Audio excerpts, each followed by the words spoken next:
It's a long and winding road.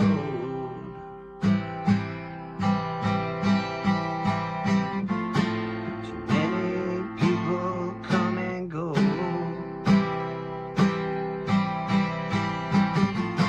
The church's walls are made of stone.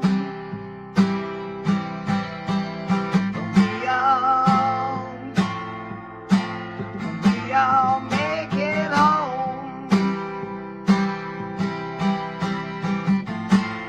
Tired of trading sunshine for a pocket full of rain. I'm tired of chasing butterflies, getting nothing back but pain. Come to the show. Take off that uniform. Come to the show. Come on in from the storm. It's a long and winding road. Too many people come and go. Churches' walls are made of stone.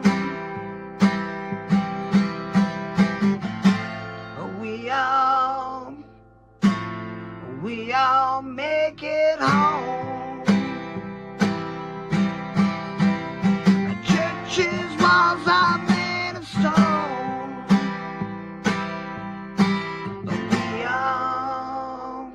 We all make it home. She always fingers me every day. Papa, that's not what that So means. what are you trying to say? That she can finger me, but I cannot finger her? That's Definitely not what that not. means. Hey, I am the head of the household. I can finger anybody I want. I can finger anybody in this restaurant. You. No, not you. Morning. Biggie Shack, how you doing, brother? Good, man. Good How you morning. been? Not too bad. Good morning, sir. You're up early this morning. Yeah, I was trying to sleep in a little bit, but that didn't work out for me. It's all right. Yes, the life of having children. I'm sure. How's little Shack doing these days, anyway? He's good. Good. Almost done with first grade. Holy shit, first grade, eh? Yeah, already going to be a second grader. That's Before you great. know it. It's gonna be bigger than you before you know it, buddy. He's already stronger than hell, dude. Yeah. Strong little bucker. Dan's Comic Corner, how you doing? Appreciate you stopping by this morning. I've been so out of whack, dude. Like, I saw the link for Matt's Superman thing. I'm like, oh shit, I missed it again. And it's fucking tonight. You just sent it to me. I don't know. I'm fucking weird. But go ahead. I'm sorry. Oh no, you're good, brother. You're good. There's only one comment in the chat so far, so that's it. Oh, okay. Hi, Dan. How you doing? Yeah. I don't know. Did you? I don't know. Were you going Razors last night or Darths or something? No, I just did the hunt, and I watched a movie, and it was Ryan Reynolds' movie. It's called Voices. Okay. It was pretty good. It was like 2014, I guess. It just came on YouTube. Nice. It was like, okay, picture this. So you're crazy and you hear voices, right? And he stopped taking his medicine, and everything around him was like pretty, and he was happy and shit like that. But when he takes his medicine, he sees like the real world, and he's like, he don't want to do that, you know? Right. So he don't take his medicine. He's talking to his therapist. Therapist like, you gotta take this medicine. And he's like, no. And he's talking to his dog. He's talking to his cat. And the cat and the dog tell him to like do stuff. And he ends up accidentally killing a lady. And he puts her head in the fridge. And she starts talking to him. So he ends up getting like 3 heads talking to him. And it's some crazy shit. Yeah. Yeah, it's well, didn't that wasn't that, I can't remember the name of this serial, was it not the Boston guy, I don't know, somebody, wasn't he, didn't he talk to dogs or some nonsense, and he went around? Yeah, it seems like something familiar. It just was like, you hear about these people putting heads in their freezer and shit, and you just wonder, like, is that why they do it? I don't know. Jeffrey Dahmer, he's one of them. He's a weirdo. Bunch of weirdos around here. We got Chonko hanging out with us. We got Canadian Survivalist in the chat. How you doing, gents? Good to see you this morning. We don't really have too many people hanging out with us, Biggie, but I know that you enjoy this section of the show. Do you want to do Keys of the Week with me? Yeah, sure. I hung out with Chonker and Big Nasty right before the hunt last night. It was a pretty good show. They went on a little longer. I wish I would have been able to get back on there, but yeah, it was good. We could do 10 keys. Yeah, we'll do the top, the Keys of the Week. See what we think. All right. Key Collector, if you all wonder. It's a decent app. It's fun. It's easy, cheap enough to pay for. It's fun to have, especially for the purposes of making fun of the keys of the week. All right. What do we got this week? We got Batman, Superman, World's Finest Annual from 2025. We got 3 variants to this. Is it just the normal ass #1 annual? Yeah. Whatever happened to King? I mean, does it have like a legacy? No, I like when Marvel did that. They had like a legacy. You know what I mean? Whatever happened to like Annual 1, Annual 2? You can't ever have a story. That's what's wrong with modern, dude. Is like they don't ever keep it canon enough to where you have a ongoing thing. You just get one fucking annual. Right? Number 1 sells so well that they have to make an annual for every new series. You're like, oh, yeah. How many times have they renumbered Spider-Man and amazing, we're back to Amazing Spider-Man 1 again. Oh, we're back. It's just. I know. It's all the self-cooked comics. I don't know how many fucking World's Finest Annuals there are, but I'm sure there's a few. I'm sure there's just make a fucking the last one and add it on, but whatever. I'm with you, brother. I'm with you. Covers are nothing too major. I don't mind this one. This one's pretty cool. A lot of villains. Got Black Manta on there, Joker. If I was going to collect one series from DC, it'd be fucking World's Finest. It seems like they always got some weird shit pop up every now and then.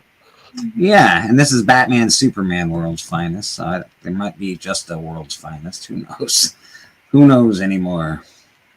All right. So that's what's the key facts? We Are Yesterday crossover part 3. That's the key fact. Fucking ridiculous. These are the keys. Crossover part 3. Yeah, these are the keys that they're selling you, people.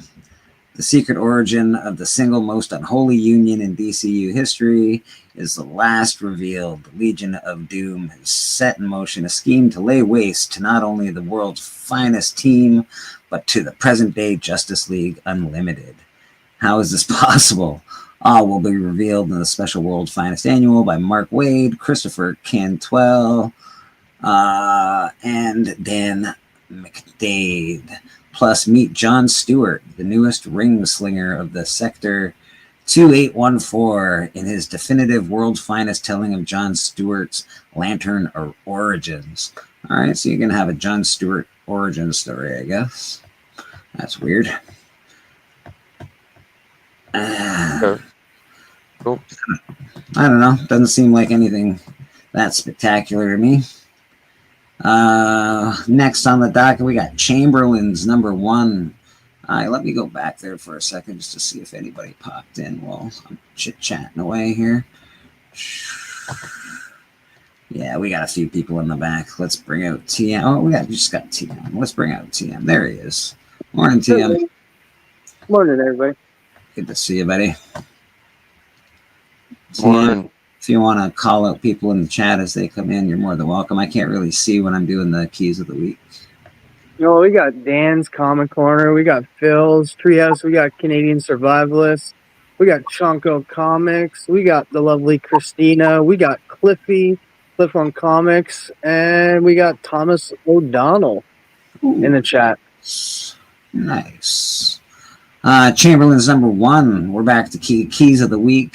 Good morning, TM. Glad to see you. TM was on the hunt last night. He won a belt. Yeah, that's right. Biggie did a major celebration moment, and I don't know if we're going to get to see Beck this morning. He might still be in the hospital. Somebody came through. Yeah. I don't know what happened, but they got him. That's all I know. They got him, and yeah, it was a vicious show. So go check. Bullshit. It is some bullshit. I don't know, man. Right in the middle of your celebration. I can't believe they did that. Oh, man. It's ridiculous. Chamberlain's number 1. Key facts. There are no key facts. Nothing? So this is supposed to be keys of the week. It must be a slow week. Oh, Jesus. Oh, my. Like, they're making it really easy for me just to laugh at this bullshit, man.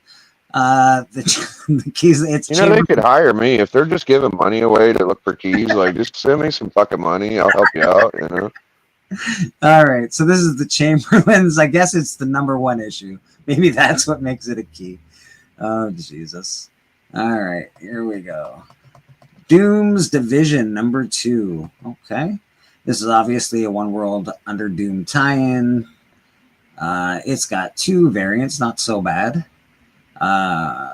Wave, Karma, and Arrow join Tiger Division. That is the key of this, so basically, it's not a key at all. Don't fucking waste your money. All new Super Team unites under Doom. Tiger Division has 3 new members from across Asia. Wave, Karma, and Arrow. Their first mission brings them to Japan to stop resistance, being led by the molten mutant Sunfire. But Sunfire isn't the only danger that awaits them in the perilous waters of Japan's coast. Ba, ba, ba, ba. Sounds like shit. I don't know. The story sounds all right, though. As far as a key goes, I don't know. I don't understand why this is in the key section of the week.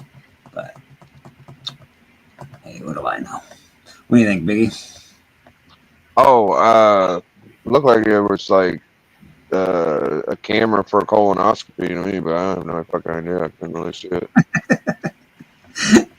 We can view the 2 variants. Let's check out the variants for this bad boy.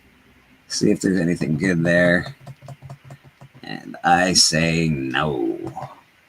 Does that suit no? Looks like TM said bullshit keys, so we're all on the same page.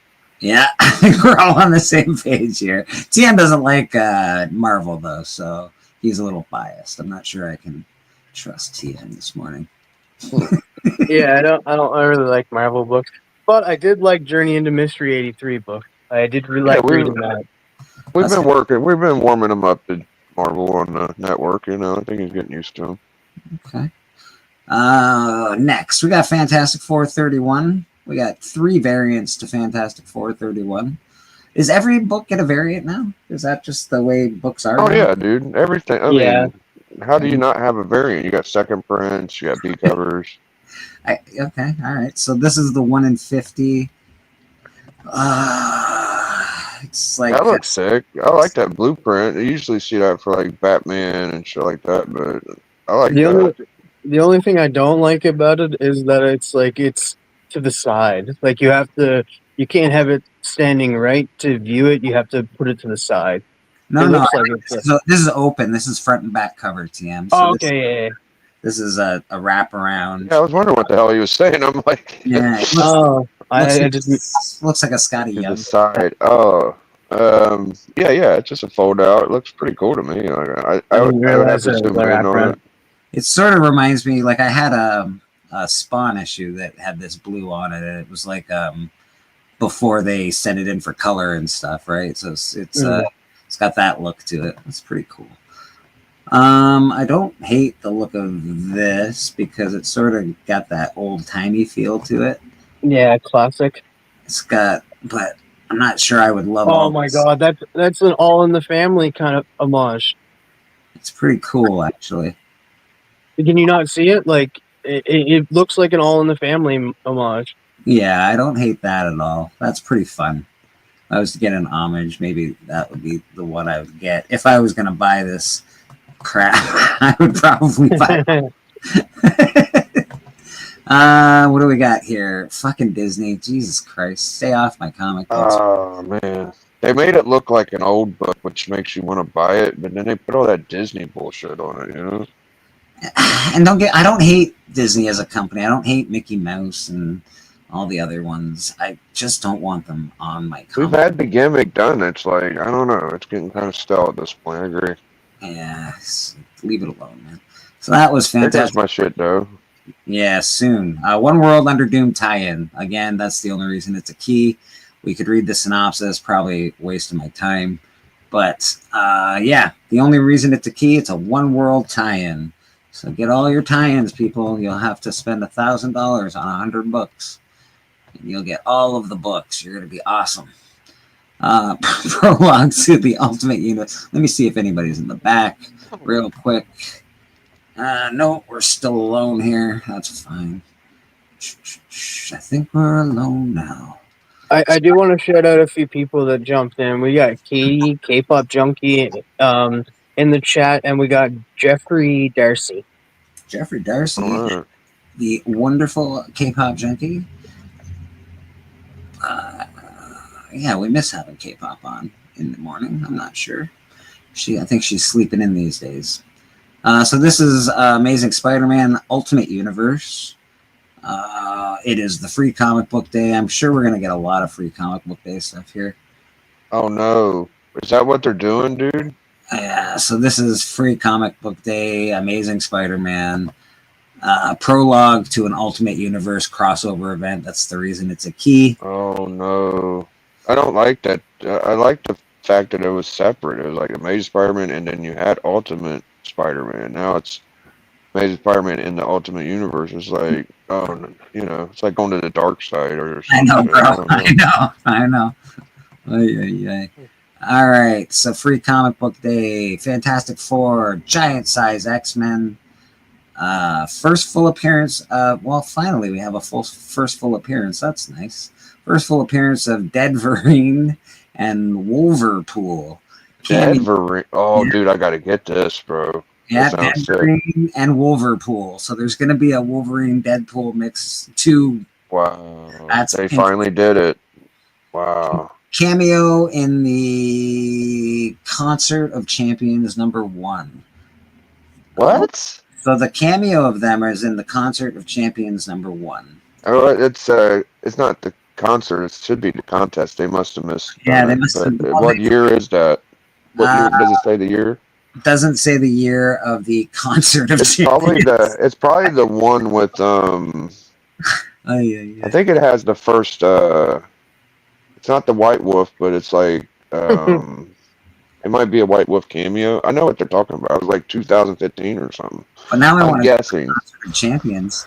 I wonder Yeah, who's they really need to spell check. for real, man. That's unbelievable, bro. Yeah, if it's the Concert of Champions, that's like some other shit I ain't heard, but I'm pretty I sure. ain't heard of it either, but I want to go to it all of a sudden. Where's this Yeah, Concert of this Champions? is actually like, you know, Wolverpool. Like, I want to know the first full. I want to know all the shit about this, dude. This That's is two of my interesting. favorite. Yeah, this is, of course, this would be up Biggie's alley, and not to mention it's also giant size X-Men, so that's pretty cool.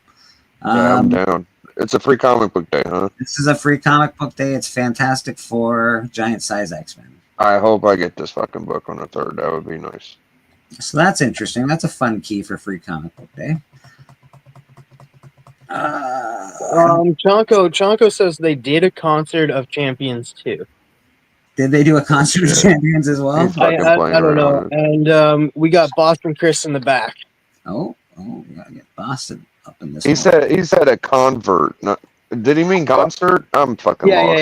he ended up It's a saying real concert. book. It's a real Yeah. book. Okay. Well, I'm sorry, guys. I'm out of the loop. I'm out of the loop on that one. I always thought it was contest of champions too, Biggie. Good morning, Boston. Yeah, no, but Boston Chris said it and put the goddamn data came out and everything. Oh, did you? Yeah. Let's see. Hold on. April It came 2nd. out on the 2nd of April. That's awesome. This year or last year or what? I'm guessing last year. You know what, Chris? Oh, You know what, yeah. Chris? I stand by my statement. Conco said, Okay, what you stand by? This has came. Well, Lay Okay, hold down, on. have a nap with it if you like. was it fucking? What year was it? 2025. It came out like 3 weeks ago. Oh well, fuck. Now I gotta get that book. Okay, all right. Yeah. But you know Alright. what though? You know what though? What I would be wary of, Big, is don't let them charge you more than cover for it. Just because with this coming out, if they didn't know or whatever, which I'm sure they did, but don't let them be like, oh, this is a $10 book because there's new first appearance here. So that's the one thing I would say is like, you know what? If they should have I'll figured learn that shit out by now, you would think if it's in the book. But okay, I don't know. I Yeah. want the book. No, though. I'm just saying when you go to get it, if you go to the shop that kind of We're gives you a still hard in time, fucking April. We're still in fucking Yeah. April. Like, I should be able Oh, to yeah. get a second print at the least right now. I'm gonna try. No, I'm no, looking you- into it. I bet you could get the first. And just saying, just don't pay more than cover. Like if they try to tell you like there's a $10 book now because it's free comic book day is the first. No, cover or nothing. That's what I would say. Well, I mean, it's already been out, so I'm gonna have to probably buy the second print, but we'll see. What is it? A free comic book day? Just give them No, a the other No, one's a free the comic book Comfort day. of Champion must have already Oh, came yeah. out this Yeah, fucking month. yeah. This fucking month, so I could hit my LCS up for a second print, and I can get this free comic book day, and I'll be in the game. I bet you They might still have it first. Yeah. They might still have the first print, to be honest with you. And the thing We'll is, see. too, I almost kind of wonder if that's Marvel doing their thing where it's just like, all right, this concert of champions really wasn't going to be much of anything, but now we'll put the first appearance here, so that gives people, a reason to go back and get the other one. So I mean, people are gonna want this. They're just gonna need some traction, Like if it's just a Yeah. one and done, nobody's gonna give a fuck. But if it's something that they keep pushing, Well, they'll be like, that- "Oh, I Deadpool, would say- Wolverine, holy shit!" without knowing the rest of the books coming out for free comic book day, I would say that this is probably going to be one of the ones that you will have to target specifically just to go ahead and make sure you get it, because Oh yeah, it's dude. trying to go quickly. You know what I mean? That- And Sorry. you'll see it selling on. You'll see it selling on. If there's any legs to this at all, you'll see it selling on eBay instantly. I Yeah, don't- that's gonna be the one. I think it's just going to be the legs that are going to be obviously people like Biggie will want. He collects Deadpool. I think it's just going to be. I don't know. Yeah, I mean, I don't know if it's going to be like, oh my god, these are the newest, most awesome, best characters. no, nothing like that. I think that it'll just be like just it's the first like People will want all of the free comic book day books, dude. There's just no way around it. Especially this year, Okay. there's like a key in every fucking one of them. It's ridiculous. Do you remember what was it that I think it was like Marvel whatever. It was like some really weird off the cuff Marvel book, but it had an appearance of like a child, like another daughter of Wolverine, and that shit spiked as soon as like, oh, it's Wolverine's daughter in this, cool, and then all of a sudden it became like a $50 book overnight. So I wouldn't be surprised with something like that where it's free, and you'll see shops, if you can't pick it up this weekend and then they have any extras, you'll see it being in the shelves or whatever for like $10-15 something that after the fact. So That's kind of cool. Anyone interested? I think it's a cool cover, actually. I think it's a great cover.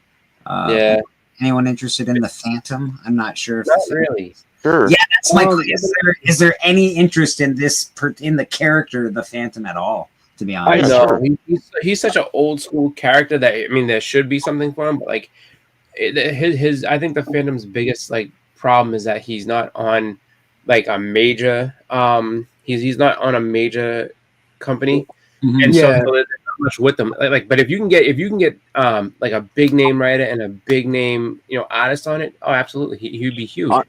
I It's just- agree with Chris. Sadly, that like if it was done by like if Dynamite came in and did it, like it would definitely sell. But sadly, it's Mad Cave, so I'm not sure how big it will sell. I Okay. Yeah. well, there's the thing. Okay, Phantom is one of these series that's been around since the Ghost, for instance, the Yeah. Golden Age. Yep.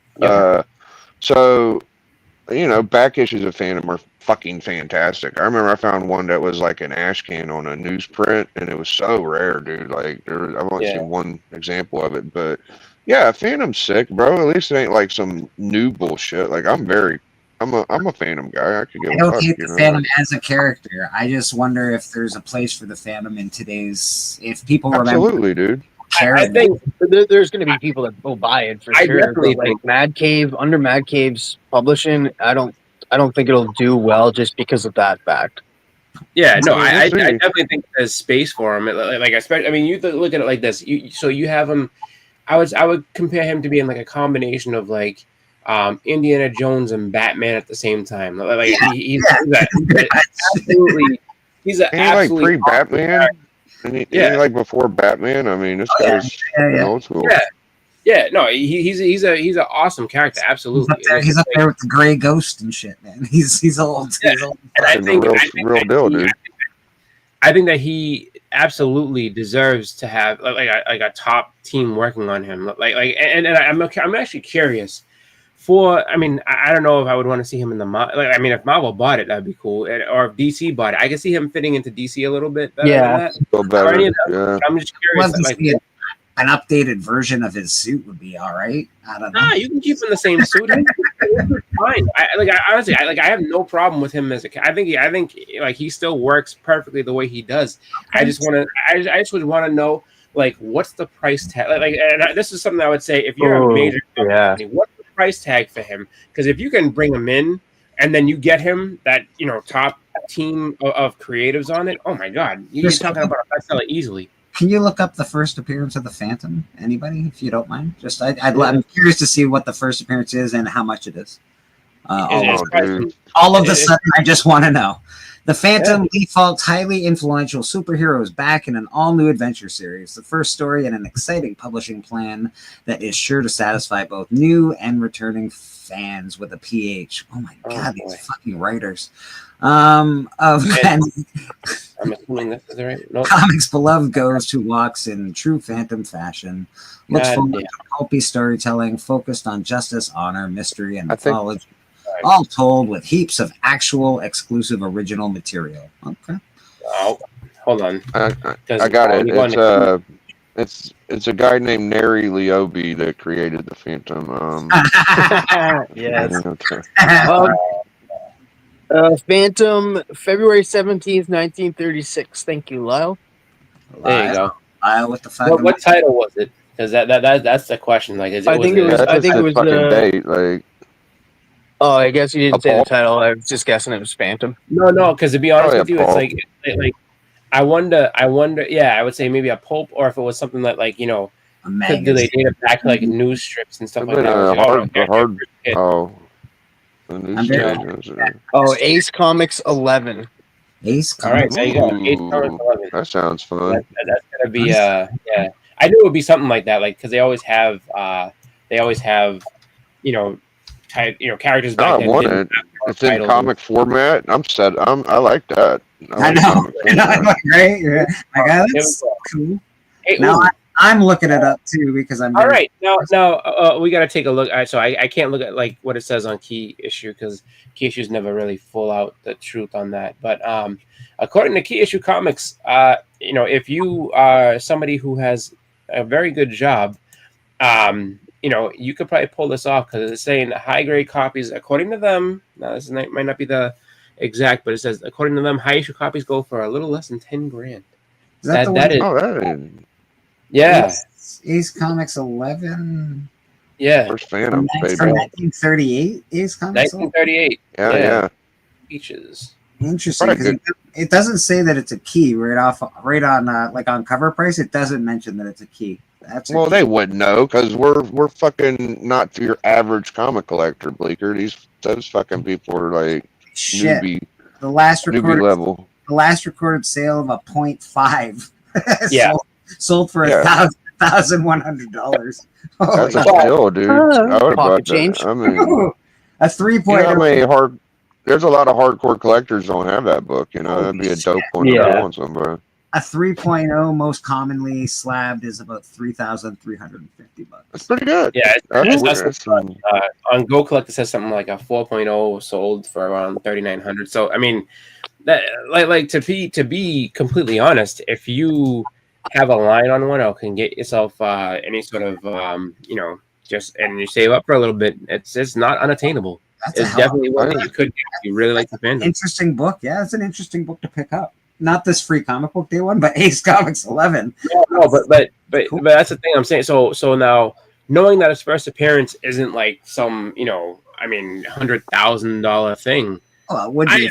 honestly want to appeal to Marvel, DC. I don't know about Image, but Marvel or DC, buy this fucking thing.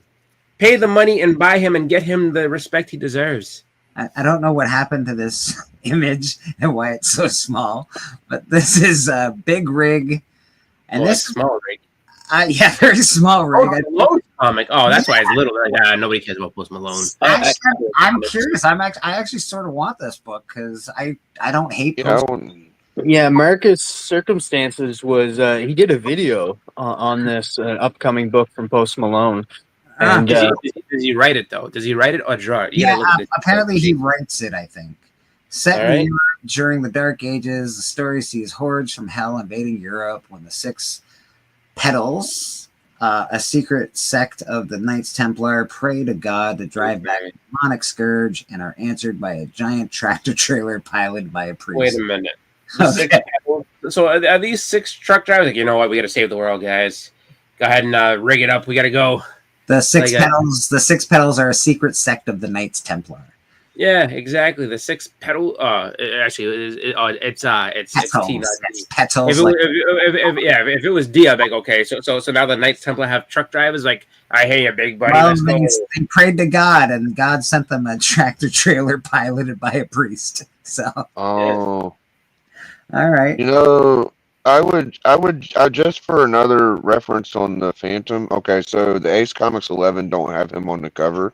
No. So maybe if you don't feel like, because I would want him on the cover. You know, maybe get his first cover appearance. That would be kind of interesting too. That would be interesting. Yeah. I mean, the fact that this is his first appearance is great, but it would be lovely to have him on the cover. That would be nice. Yeah. I mean, well, that Ace Comics, one that you're talking about, the first, I guess, cover is Ace Comics 143, which I think is very affordable. It's just finding one is probably going to be the hardest part. Mm-hmm. Also, the key fact of this, early reports claim Michael Bay is attached to develop this property into a film, and that is from... Oh, no, you don't want that. Malone. I love Michael Bay. What do you mean? Man, I thought you were talking about... I hate Michael Bay. No. Not Phantom. He's doing big. Yeah, I thought you were talking about the Phantom. You know, he can do whatever he wants with Big Rig. Like, after what he did with the Transformers and G.I. Joe, I hate Michael Bay. What do you guys think of all these celebrities jumping on comic books and thinking they're going to make I'm good with it. And it's fine as long as they know what they're doing. Movies attached to them immediately. Keanu Reeves has done it. Now Post Malone's doing it. I'm sure other people have done it. The one actor I wish that would do a comic book because he's a huge comic book fan is Nicolas Cage. Yeah, but we saw his acting in a comic book movie, and that was fucking terrible. Yeah, I don't know. Which one though? Because he was in a couple. He was in both of them, and they were both terrible. I don't know. He was in Kick-Ass as well. I don't know if he. I mean, because liking comics and being able to write is 2 different things. So maybe he's just not into the whole writing process of it. I mean, I'm sure he'd have great ideas knowing comics as well as he does. Good too. Yeah. So another So Mad Cave scooped up a lot of these random things, and now you got Speed Racer, which is I can do that. How you doing, brother? Hello. Speed Racer. Morning. I've just been down there for about 15 minutes or so. Oh shit! Dang it all, guys. They didn't want to let me in the church. I was about to leave. Aw. No, Lock the doors. who that's here? Jesus, lock it up. All right. So Speed Racer, I don't see as anything spectacular as far as as an anime property, and normally like the anime books you want to pick up, but Speed Racer I would say won't have anything really big happening with it. The one below it though, that's a different story.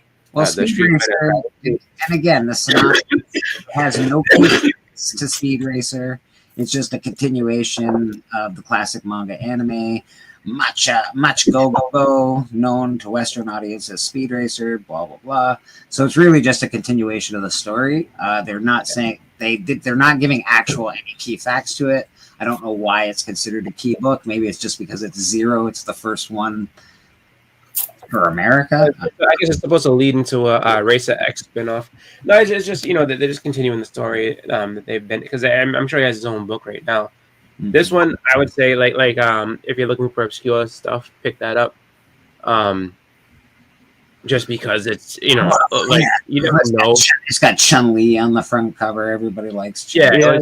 See, the thing about this one, I don't know what Rival Schools is. I have no idea what Rival Schools Video is. game. So Rival Schools is a Capcom video game, kind of similar to like but it's like a more team-based fighter thing. And just based on history alone, video game comic books, especially first appearances and stuff, they do very well. They do. Yeah, So I don't know if these are necessarily first appearances, but like it's just one of those ones that like you never know. It's going to end up being I would assume something where they'll So like someone like, oh, like, it's tough to find one or something. Doesn't say there's any first appearances in it. The world's warriors hit the books as the heroes of Street Fighter collide with the quarrelsome students of rival schools. Chun-Li, Dan, and Sakura square off against Batsu, Edge, and Kyoko, and more in the schoolyard brawl that may give them all detention. Wow, this sounds fucking terrible. The perfect way to gear up for the long-awaited re-release of Rival Schools 2 in the upcoming Capcom Fighting Collection 2 video game. Yeah. So it's like a sort of a precursor to the video game, I guess. Well, yeah, I mean, they're re-releasing a bunch of games on the Fighting Collection, so that's why they're doing it. But it's just like when it comes to those, though, it's just like I would say, if you're looking for something that might have something to throw on, it's a free comic book day one. So if this is free, you might as well get it. If you're, of course, there are shops that might charge you $1 or whatever for it. If you get, my shop says I can get 3 or 4, and then I have to pay $1 after. Other shops do that. I don't know. That's weird. I've never had that. Usually they'll limit you and like you can have 3 and that's it. Like they don't charge you any kind of money. That's when you go in there with your wife and your daughter and you say, "Hey, I want a book." Marvel Voices. This I like Storm on the cover of this. That's nice. I'm sure that what Marvel Voices was something, wasn't it? A year of Marvel's Voices. I thought that was like I thought it was like I thought it was like for LGBTQ and stuff like that. Yeah. Thought so. all right. I wasn't sure if it was that or if it was the or if it was like here's like the new people coming up like here's and it gives you a little bit more like well, I think they do titles for like African American people. Like it's a diverse book, and that so it's for all African American characters. Okay, interesting. Very cool. It's the new appearance of a new Ghost Rider. It's FYI. First appearance. Oh, I have to get this stupid book. God dang it all. Yeah. What's funny is that like so I would say a rule of thumb when you're looking at this, like when you see the prices, so everything has a price, like all right, this has this value. When it says the zeros, that means they know something's going to happen with it, or they assume something's going to happen with it, so it's going to be worth it. So yeah, the ones that say zeros on this, you would want to go for. The free comic book day is next week, right? Next Saturday, I think. Yeah. So if you're limited on what to get and you're trying to go out and get like the book that you think is going to be the most bang for buck type thing, this pick is up this one is the one I think so far. In my that opinion.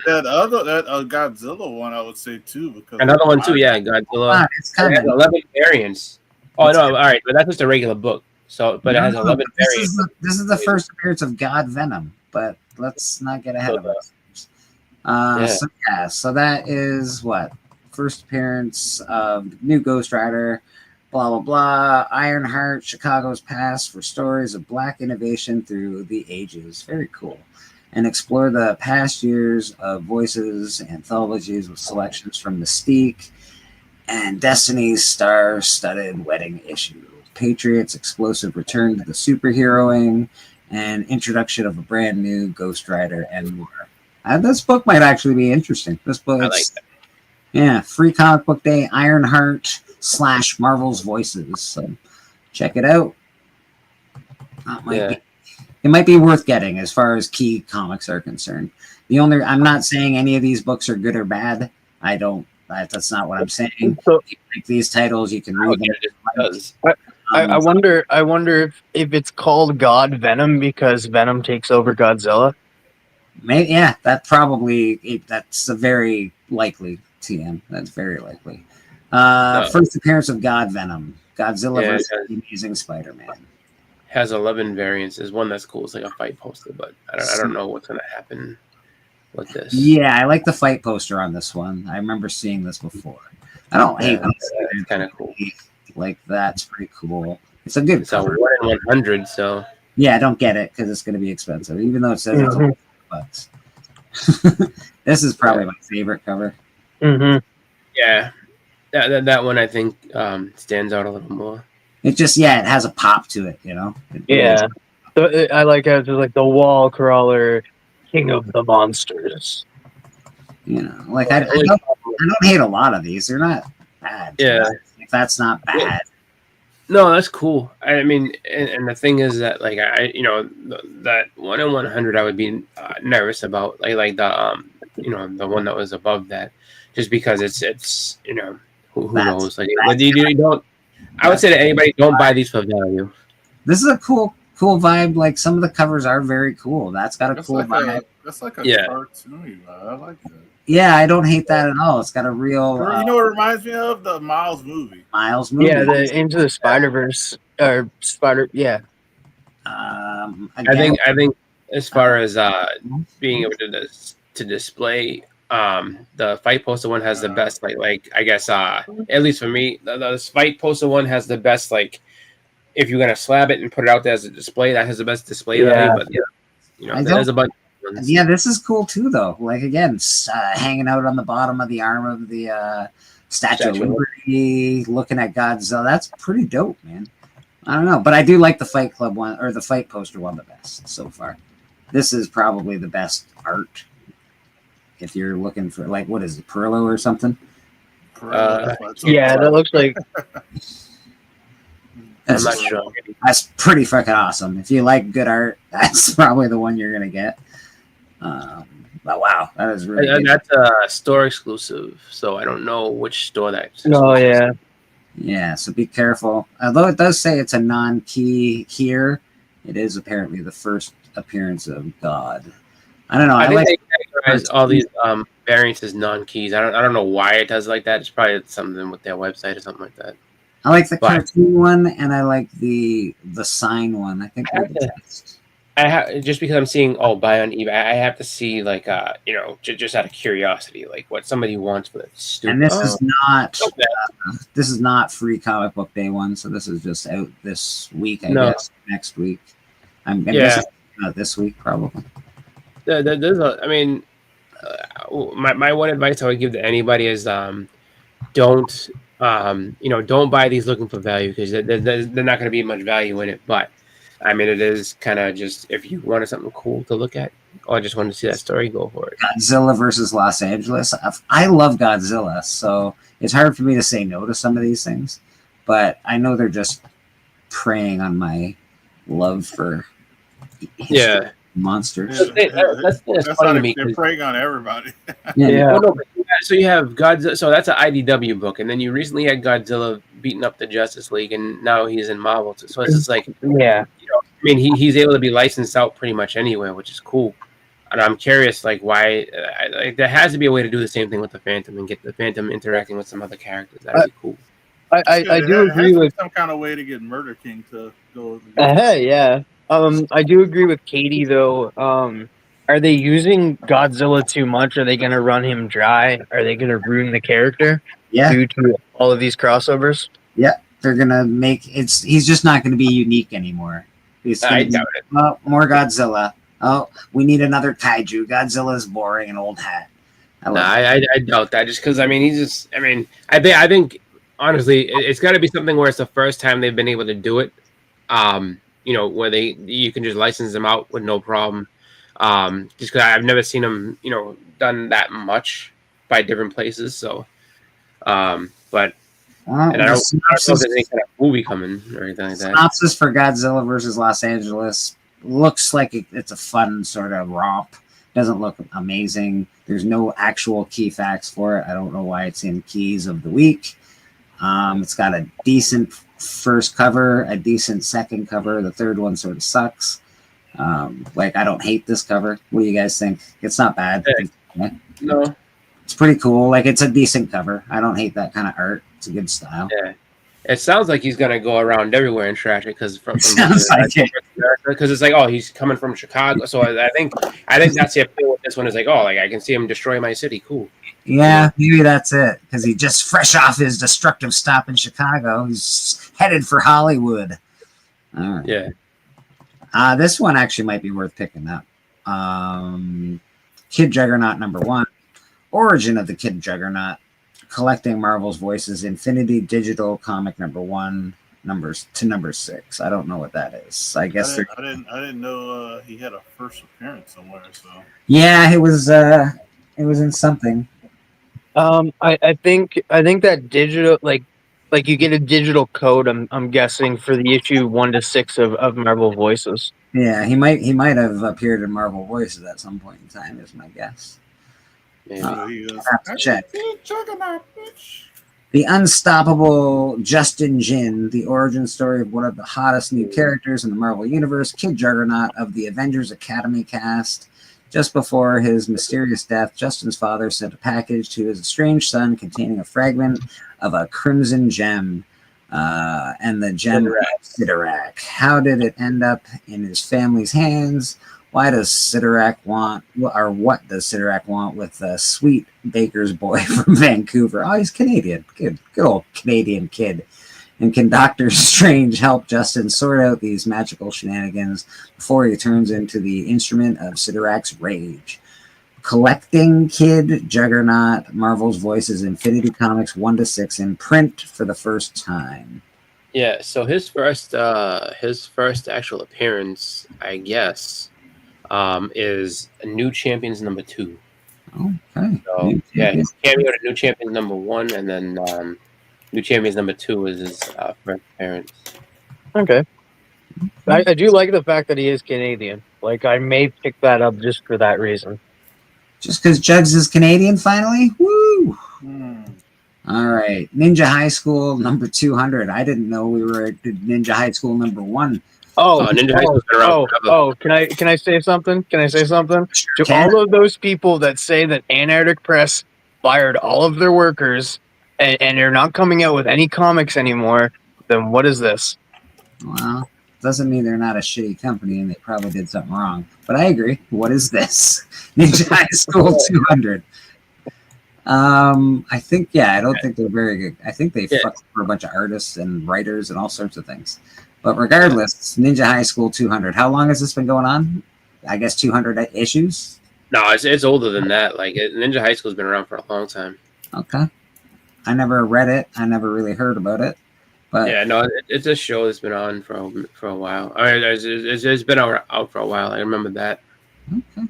Well, the key facts are no idea because they didn't write any. It's a 200 issue. They didn't even write a synopsis. There's it's here. Nah, we're just not doing this one. What the fuck? All right. Key collector. Planet This one Death, I would be afraid of. #0. I love the name of this. This is cool. Planet Death. Yeah. I did not know that Bad Idea was still coming out with books. That's what I was getting ready to say. Be careful about this nonsense. I remember that shit. We had that one, we'll never reprint or nothing like that. And everybody went and spent all that money on the fucking books. And what'd they do? They printed it. Yeah, of course they did. Millions of miles. Didn't they make the clear book? They made some stupid thing. It was one with the guy like is like this on the cover. It's like some stupid ass book. that people spent way too much money on, and then felt betrayed when they went back on their word. So fuck that idea. Corporal Scott, they're devastating enemy weapons. They're invading. They're an invasion battalion. Scott's battalion is dead within moments. He is a lone survivor. The landing force annihilated. The battle is lost. Against overwhelming odds, Scott dares the unthinkable. Cross behind enemy lines, survive the lethal landscape, evade capture, blah, blah, blah, blah, blah. Locked in his full combat.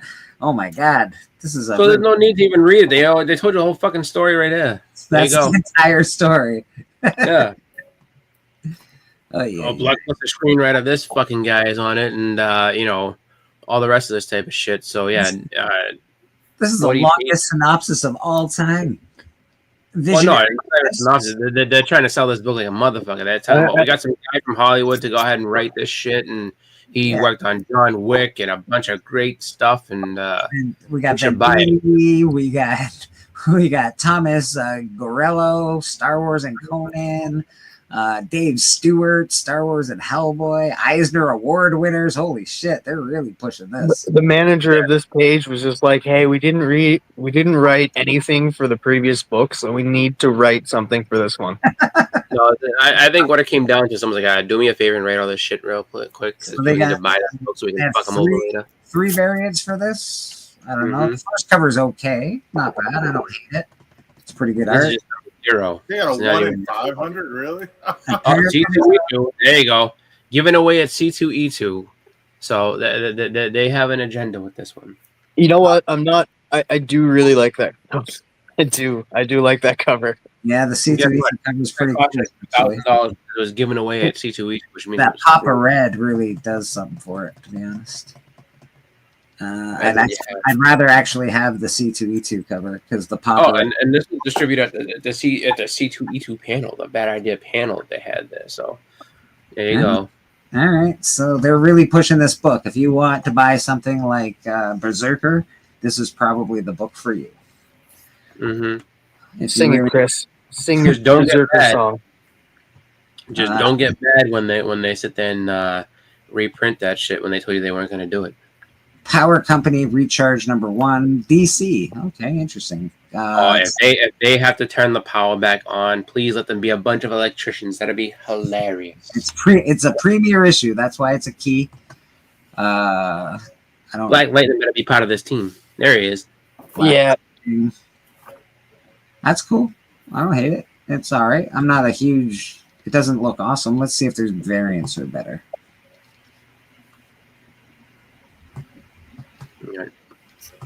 Well, the top one, I think that's Lightning, isn't it? Black Lightning's daughter. Yeah. Let's go to the first one, the one at 25. Yeah, I'm gonna jump in the first one right now. I was just looking at the second one because I like that cover a little better. No, never mind. That's what's her name? The Vixen, yeah. It's Vixen. Mm-hmm. Honestly, for investment purpose, they might not get 25 orders on a lot of those books. That would be one to maybe get if you can get it for a cheap price. That's just my opinion on those variants. When people might not order a lot of this book. Just be honest. The 1 in 25s might be super limited, like super limited. Trust who that when it talks to limited books, he sells a lot of. Ratio. I don't think anybody's going to order that, to be honest. I would like to look at it, but I don't think it's going to be ordered. We got Red Hulk #3. It is a One World Under Doom tie-in. That's the only key, which is, again, ridiculous. I'm going to fight back on that. Is that... I don't understand why that is considered a key. Like a tie-in is considered a key. I don't like that. It depends on what happens in it. So right now, maybe like there's nothing significant about it yet, but then it'll be something eventually. So I mean, tie-in doesn't necessarily mean that it's bad. It just means that if you look at it later on, like like this is a major event that led to this, and this. So that's how I take that every time. I don't love the first cover A. I do like these covers a lot more. I think that's awesome. Isn't that Jang? It looks like a Jang. We can find out. We can find out for you, TM, since you're questioning.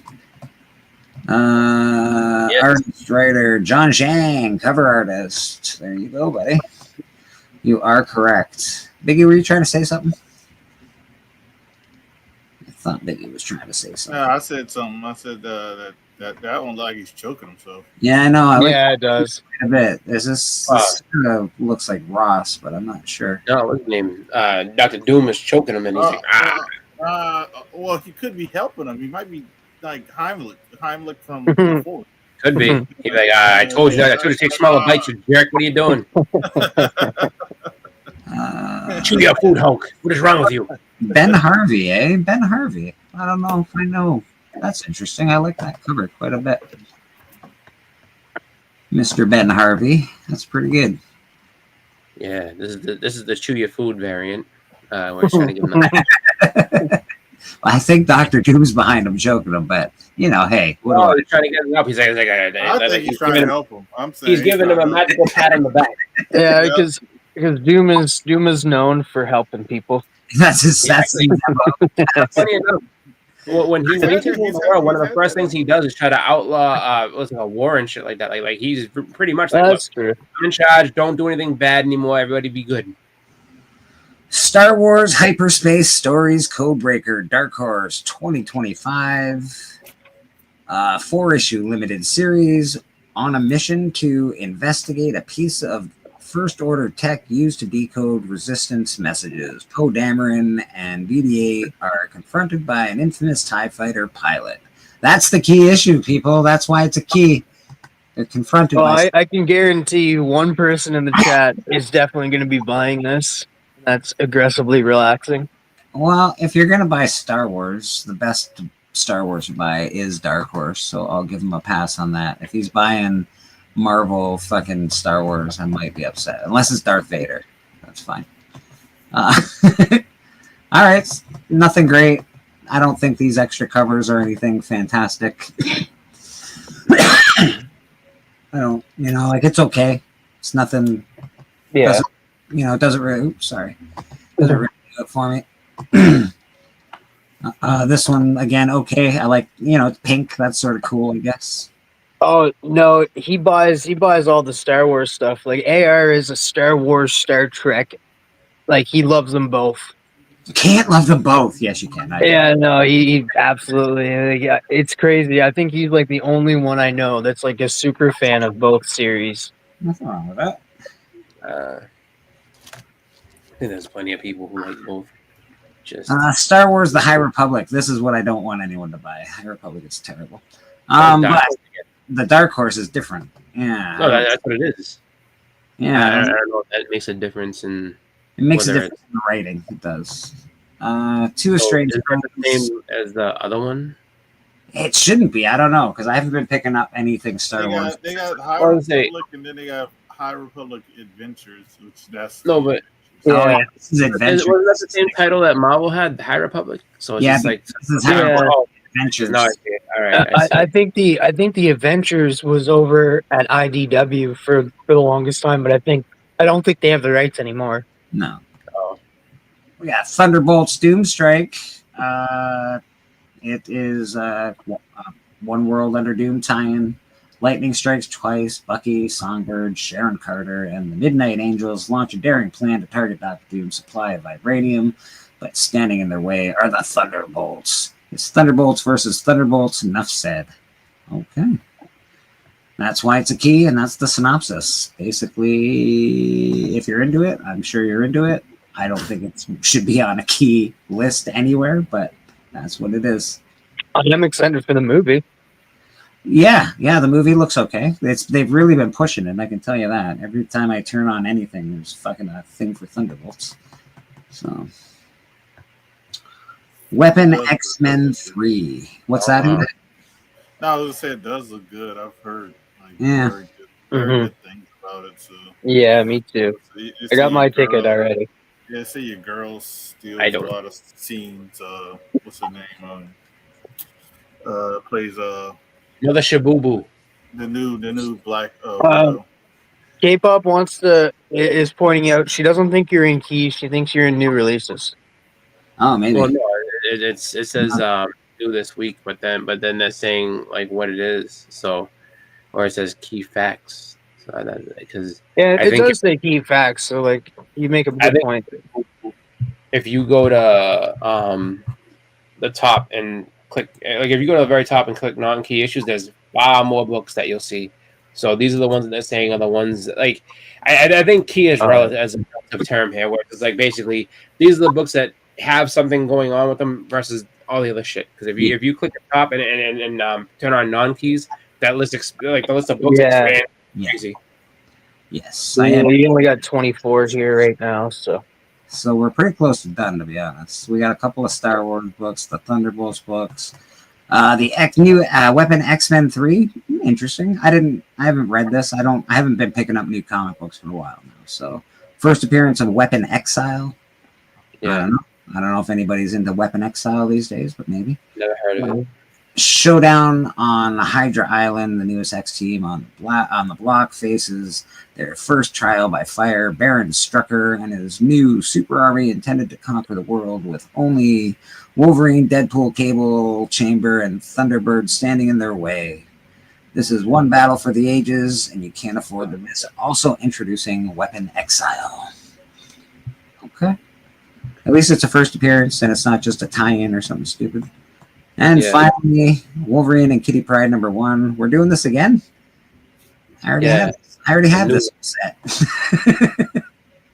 They're doing a new one here with new stuff. No samurai. No Possible samurai. first appearance. Now that's kind of tricky. It says possible first And appearance. Claremont returns too.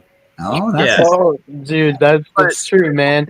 Possible first appearance, like that's fucking. First appearance, like that. I don't understand. could that be, at all. guys. You need to buy this book because there might be a first appearance. Well, no, but like, so that means that what I say with this is that means that there's something going on. Either this is going to be like something's up with that where they can't say, oh, this is specifically it or this is not. So I would say if you're invested in that story, buy it just to have it, but just know that at some point along the line, they may be like, oh no, it's actually the first appearance is actually this one. This is just XYZ on it. So be careful.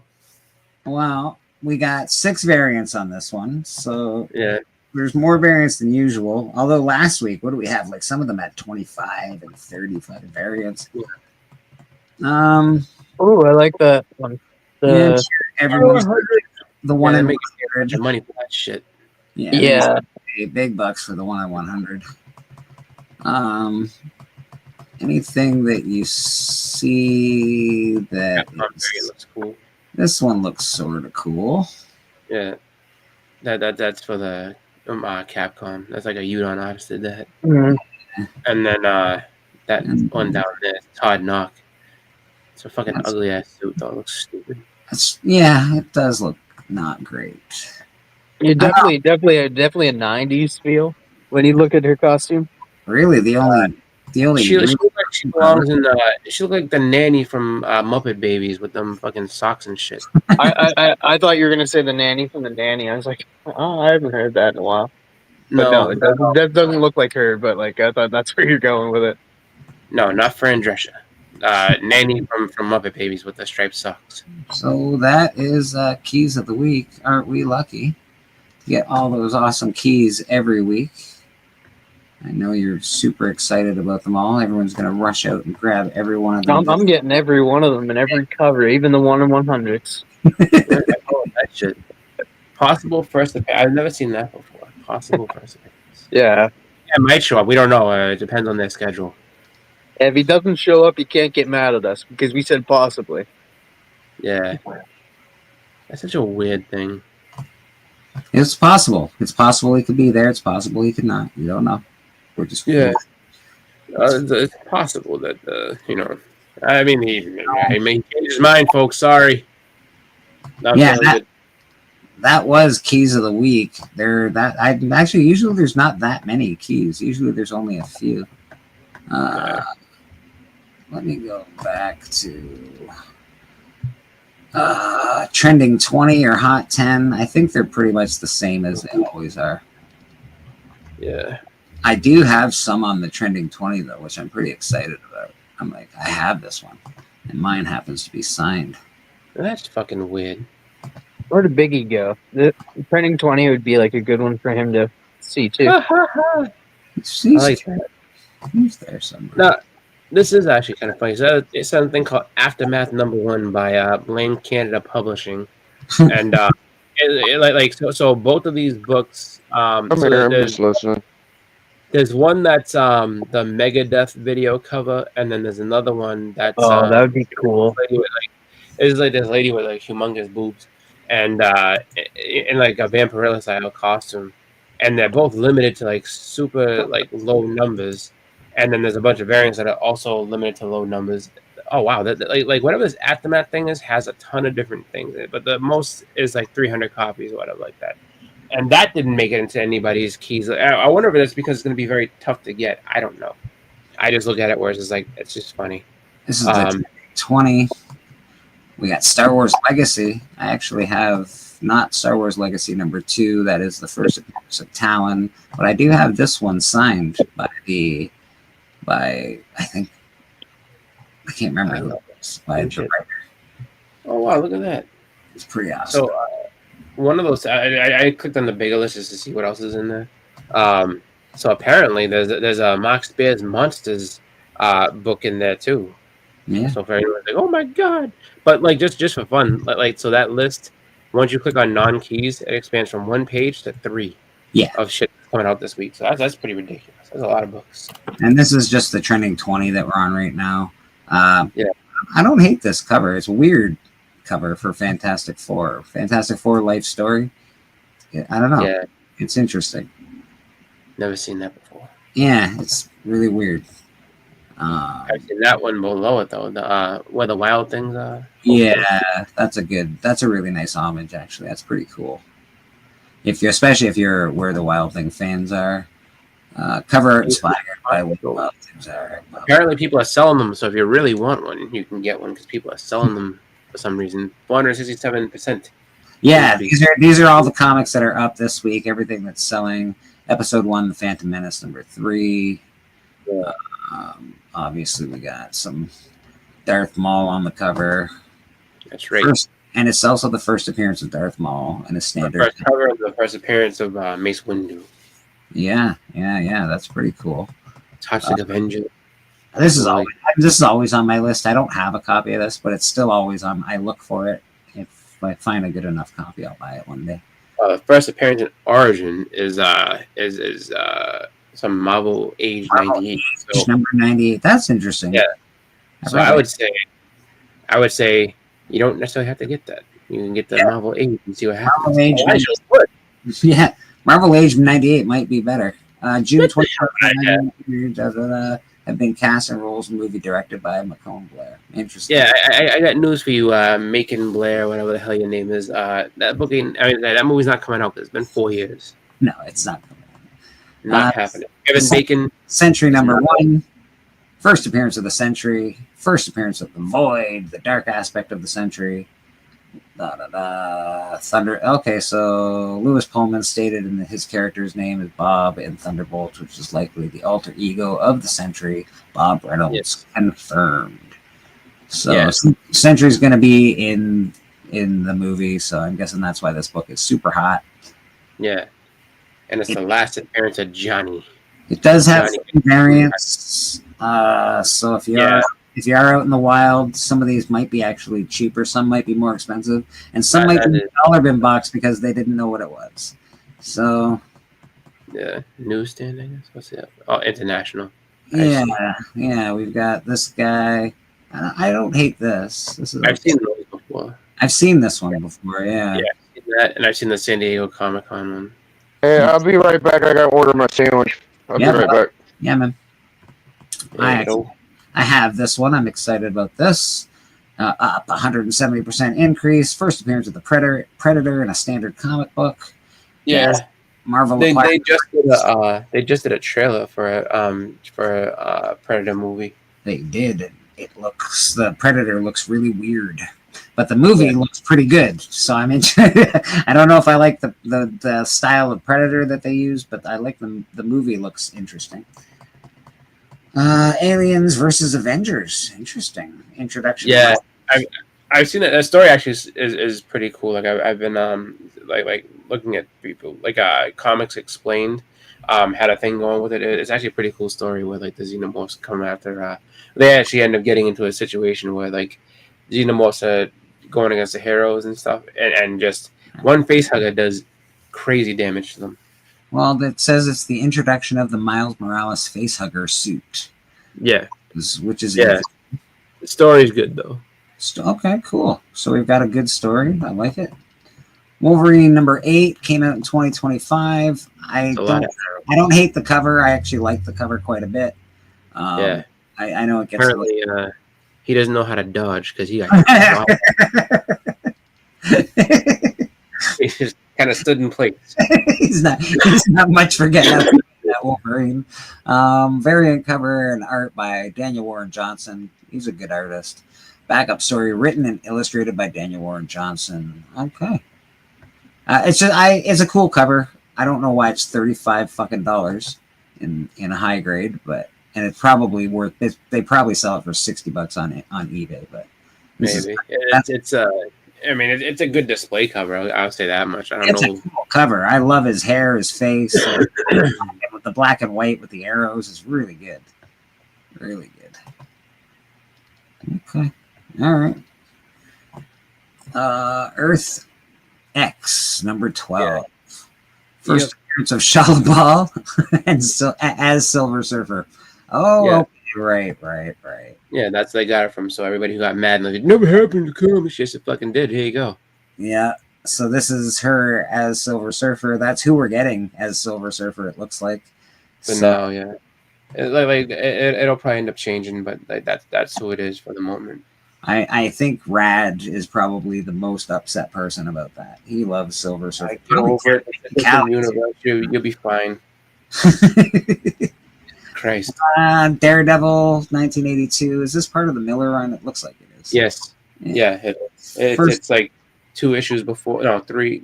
Is it 2 or 3 issues before Elektra gets killed?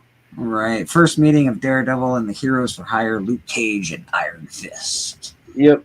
That's cool. That's a good one to stay on the lookout for. It's probably not too expensive unless it's super high grade.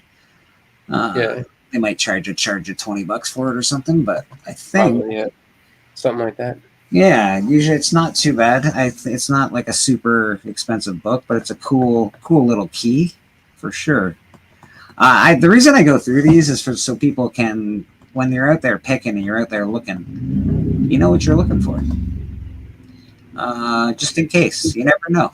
You never know where people put these books. They could be found in $5 bins and dollar bins all around. Key Thunderbolts number 1. I'm sure this is just selling because of Thunderbolts. Meteorite revealed as Moonshine. Atlas revealed to be Goliath. Mach 1 revealed to be Beetle. Blah, blah, blah, blah, blah. First appearance of Dallas Riordan. First cameo appearance of Haley Takama. Later becomes Jolt. Okay, a lot of revealing. A lot of revealing in this comic book. Everyone's revealed. I've sold this comic book a ton. Yep.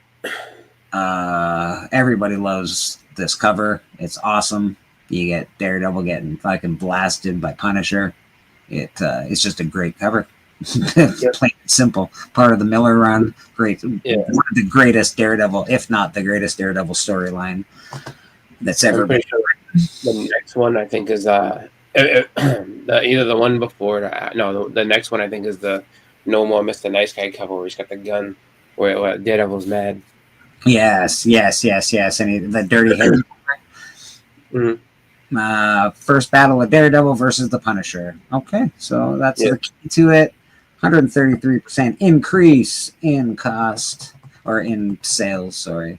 Yeah. And this is the first team appearance of the Thunderbolts. Yep. Citizen B, formerly blah blah blah, Baron Zemo, Atlas, Mach 1, Songbird, Meteorite, Techno. Yeah. So no one knew who they were before. They were just random new heroes, and then the other book that you said, like that's when they're revealed to be all the form of Masters of Use. So that's when you find out that the Thunderbolts are actually villains. So these are the Thunderbolt. This is it right here. That's the cover. We all know. We've all seen that cover a bunch. I wonder if the variants. How are the variants? The newsstand So we've got a newsstand, and then we have this guy, reprint. which is the reprint. Okay. So there's not really a lot of great variants. So that's you're looking basically for that cover. That's the one. And we move on.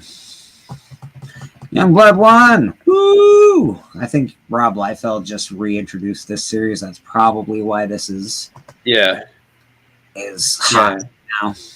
Beckerman was showing us that, I think, last week. Like he bought a bunch of that stuff. So yep, that's most likely why people are like, oh, like I want to go back and get the review. First comic book published by Image. Really? Youngblood was the first one? Not fucking Spawn? That's so weird. No, that was the first one. And like this absolutely you can find in dollar bins somewhere. So don't get hold on. I thought the first appearance of Chapel is in Youngblood 2. I think they're full of shit. I don't know. I'm pretty fucking sure that the first appearance. I have this book. I never actually read it.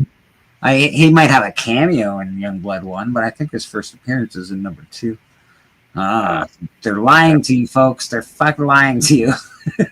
First appearance of Badrock, first appearance of Vogue, like Madonna, Link, and Die Hard. Okay. Youngblood 1, it's got 8 variants. Holy, really? 8 variants? Wow. Well, yeah, probably reprints and stuff. I guess right. 1992, right? Everybody. Ashcan. Yeah, we got the Ashcan. I bet you. I'll guarantee you. I bet you Beckerman has this one. I feel like it's a Beckerman book. But the Chapel's right on that cover. We got Ashcan. The second print with that dude. And then another second print. That's weird. Yeah, that's so weird. And another second print. Whoa. And another. I'm getting. So I guess the second print had all those variants, and then you have the reprint. So that's fine. The Image and first. I have the Image first. Then a Youngblood exclusive image. What the hell is it? Signed by Biggie's backstage, guys. Biggie's back. Okay. Thanks. Yeah, this one says. So I guess all right. So if you were lucky enough back in the day or whenever to get a signed Rob Liefeld on the day of release, 1,000 of them with certificate of authenticity from Golden Apple Comics. I wonder if there's any of those kicking around in dollar bins anywhere. That'd be kind of fun to find. That would be fine to find. So there are, wow, that's interesting. Limited to 1,000 copies with signed certificate of authenticity. That is interesting. Yeah. I have the original copy. It's not much, but like price wise, but I ended up getting the A cover for the deluxe version too, because I like Youngblood and I'm with Beckerman. I like Rob Liefeld. Okay. Hey man, I don't hate on Rob Liefeld. He's all right. I don't love him, but he's all right. They should do a story. They should do a story like way in the future. Old Blood. There you go. Yeah. Because like I listen to the Rob Servations podcast all the time. Does anyone know why Void Rivals is popping? Why are people buying? Why is this a Transformers thing?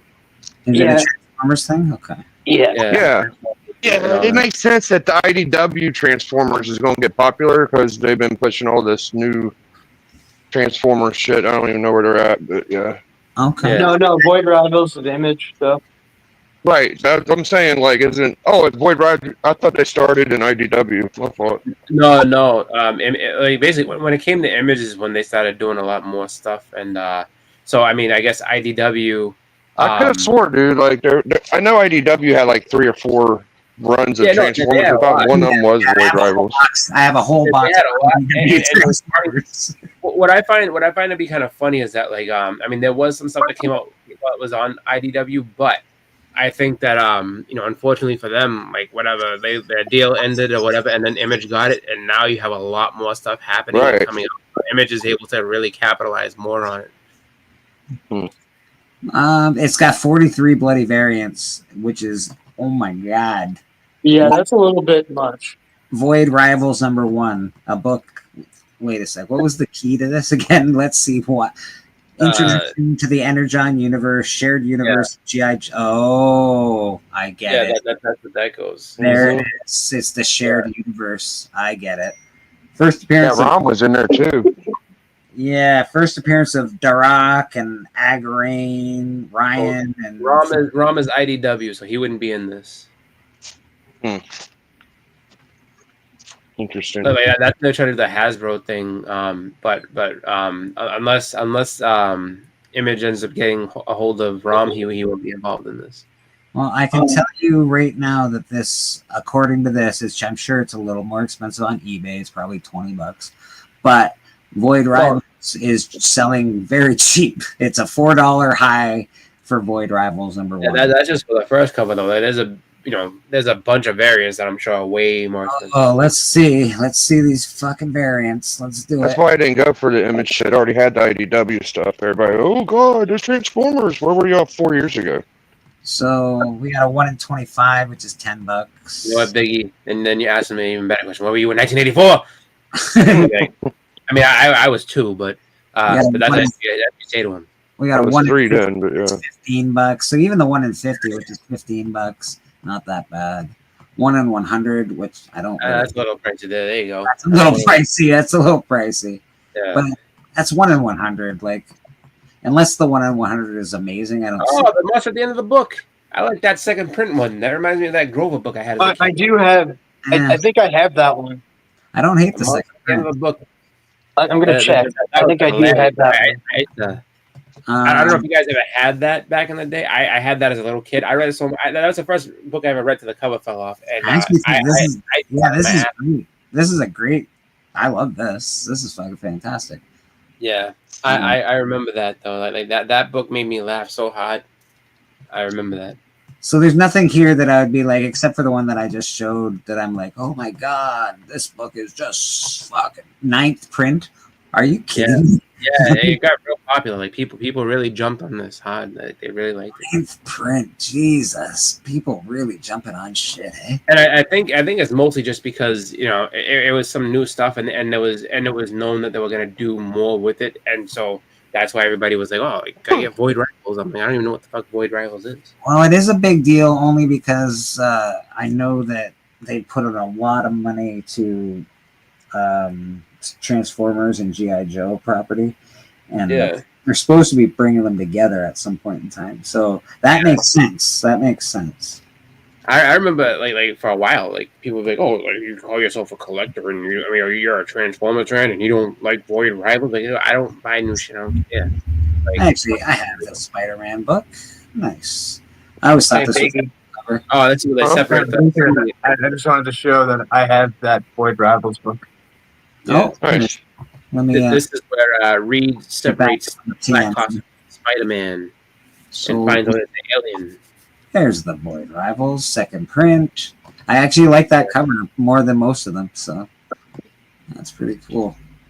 So this is Spider-Man. I'm guessing this is where, he gets the suit gets ripped off. Yeah, he figures out that it's an alien and separates it from because he's like, this is bad news. Take this off. And that's where you get the Bagman Spider-Man, where he's got the Fantastic Four suit and the bag over his head.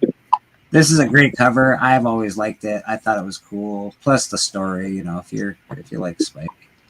Good story. New variants or view variants.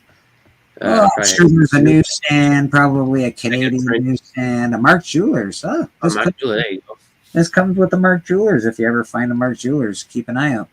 That's interesting. Not that I'm a huge oh my god, it's a Mark Jewelers, but they are There's more. got to be like a reprint of it or something like that. Reed Richards. Which one? Oh, yeah, there you go. Canadian. 1 in 25, like way later. Okay. What? And then, facsimile. So that must be the facsimile. So the facsimile has 2 different covers. Interesting. Yep. The facsimile looks like it's probably shiny, I would imagine. I don't know. Interesting. Okay. But I do have that book, so that's pretty exciting. Yeah. I don't have a lot on the moving 20s. Oh, I think I have this book actually too. Batman vs. Predator? Yeah, I'm pretty sure I have this book too. That's awesome. I have Batman vs. Spawn, but not Batman vs. Part 1 of a 3-issue series that spawned 2 follow-up series. Yes. Yes, it did. I want this book actually. This book is on my sort of want list. I'm not just gonna pick it up, but if I find it at a good price and decent, I like this book. I like the Red Guardian. I think he's hilarious. You gotta find that and then pair it with some other books at a convention and make all right, perfect. So now all of these for this much. Exactly. That's the plan. That's what I might do. That's what I'm going to try and do this year. First appearance of Red Guardian, Alexei Shostakov, husband of Natasha Romanoff, the Black Widow. Books like that I just keep because, I mean, they're old, they're Marvel, they're fucking Silver Age, they're first appearances. Yeah, this is up here.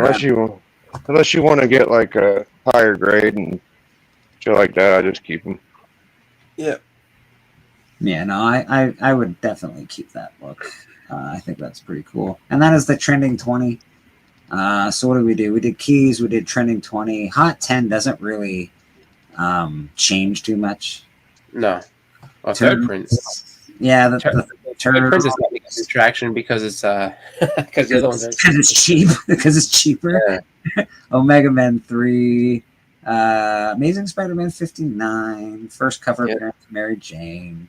So yeah, these are basically the ones that were on the last Bullseye. one. Giant Size X-Men, Spider-Man No More. What's the significance on Giant Size X-Men? No, there's none. None? A bunch of characters that DC passed on were given to Marvel and became the Giant Size X-Men. That's actually a true story. DC passed on Nightcrawler, Storm, and Colossus. They were just like, we don't need these guys. They made They're gonna be. I think they were gonna try to make them Teen Titans or something like that, and they were just like, nah, don't need them. They made the book bigger. So Well, you know what? I will say that the Teen Titans did just fine without them. They did all right. It would have been cool with them, though. I tell you that. I mean, I would say like this though. I have a feeling that the Giant Size X-Men did slightly better than what Teen Titans ended up doing. So yeah, a little bit. All right, so yeah, that's Keys of the Week. Top Trending 20, which changed up a little bit. Yeah, I don't know. It depends on how you look at it. Maybe back then Teen Titans was a little bit more. I don't know. I don't know.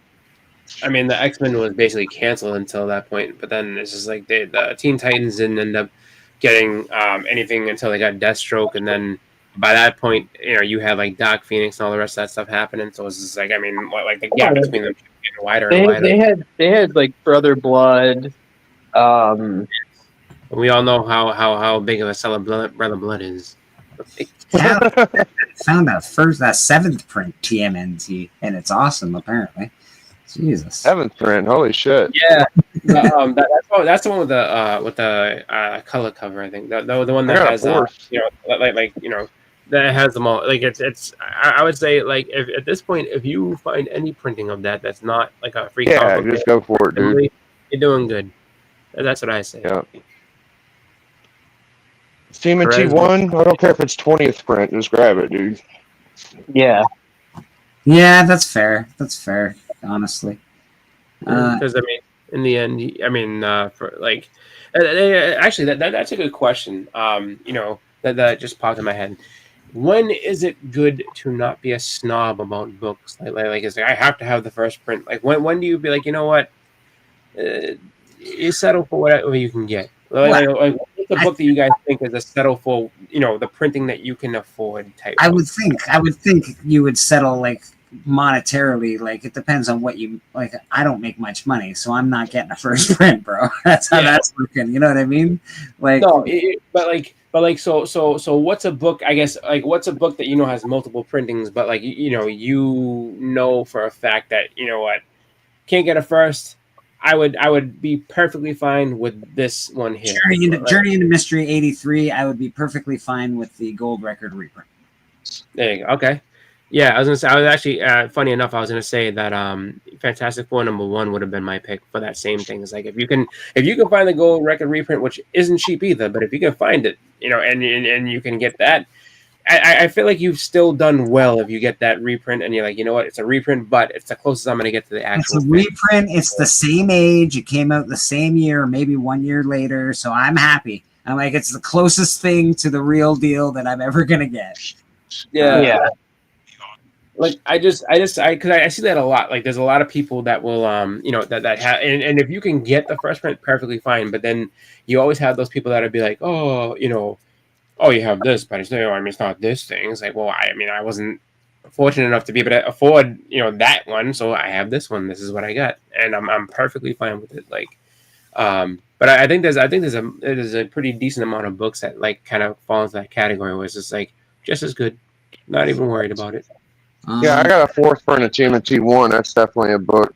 And you just go with what you can. No, no. And I go with that. I would definitely I go say with TMNT would be the one that I would be like, you know what, I'll get like a fifth print of it, and I'll be happy. Well, Yeah, I mean, the third print of TMNT 3 is like sought after. So Yeah. Oh, Yep. dude, we got Glenn, sexy Glenn in the building. Sexy Glenn. How you doing, Glenn? I do want to Yeah. share something as we get going here. What do we got? Stream. Pocket RPG. Yeah. So this is Kickstarter. Callie and I have been working on a Kickstarter, and it's called Murder King. The background that you see behind us, and the launch is not quite up yet. But if you go to Kickstarter, you type in Murder King. It'll bring up directly the comic that Callie and I are working on. So this is the pre-launch page, and we're very excited about it. Basically, if you go here and you go to the pre-launch page, you can go to the bottom and it says notify me on launch. If people want to obviously support us, this would be awesome. If you can go to the page, notify yourself for launch. That would be awesome. That would be really cool. This is a piece from Drac. This is a awesome art piece from Drac. There's great stuff down here. Gives you a little tiny synopsis.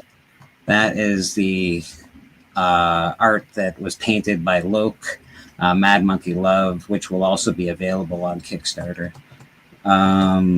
Brief synopsis, and of course, Callie and I are Murder House Productions, and this is, you can follow us on Instagram as well. If you go to this site, you can check out this link, and it takes you to the Murder King Instagram page.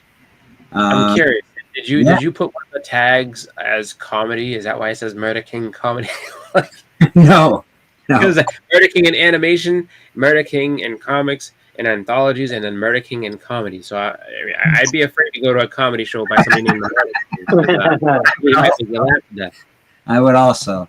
So welcome, Murder King #1. Welcome. Wow, another follow. I like that. You went from 27 to 28. Boom. Appreciate you. The maniacal minds at Murder House.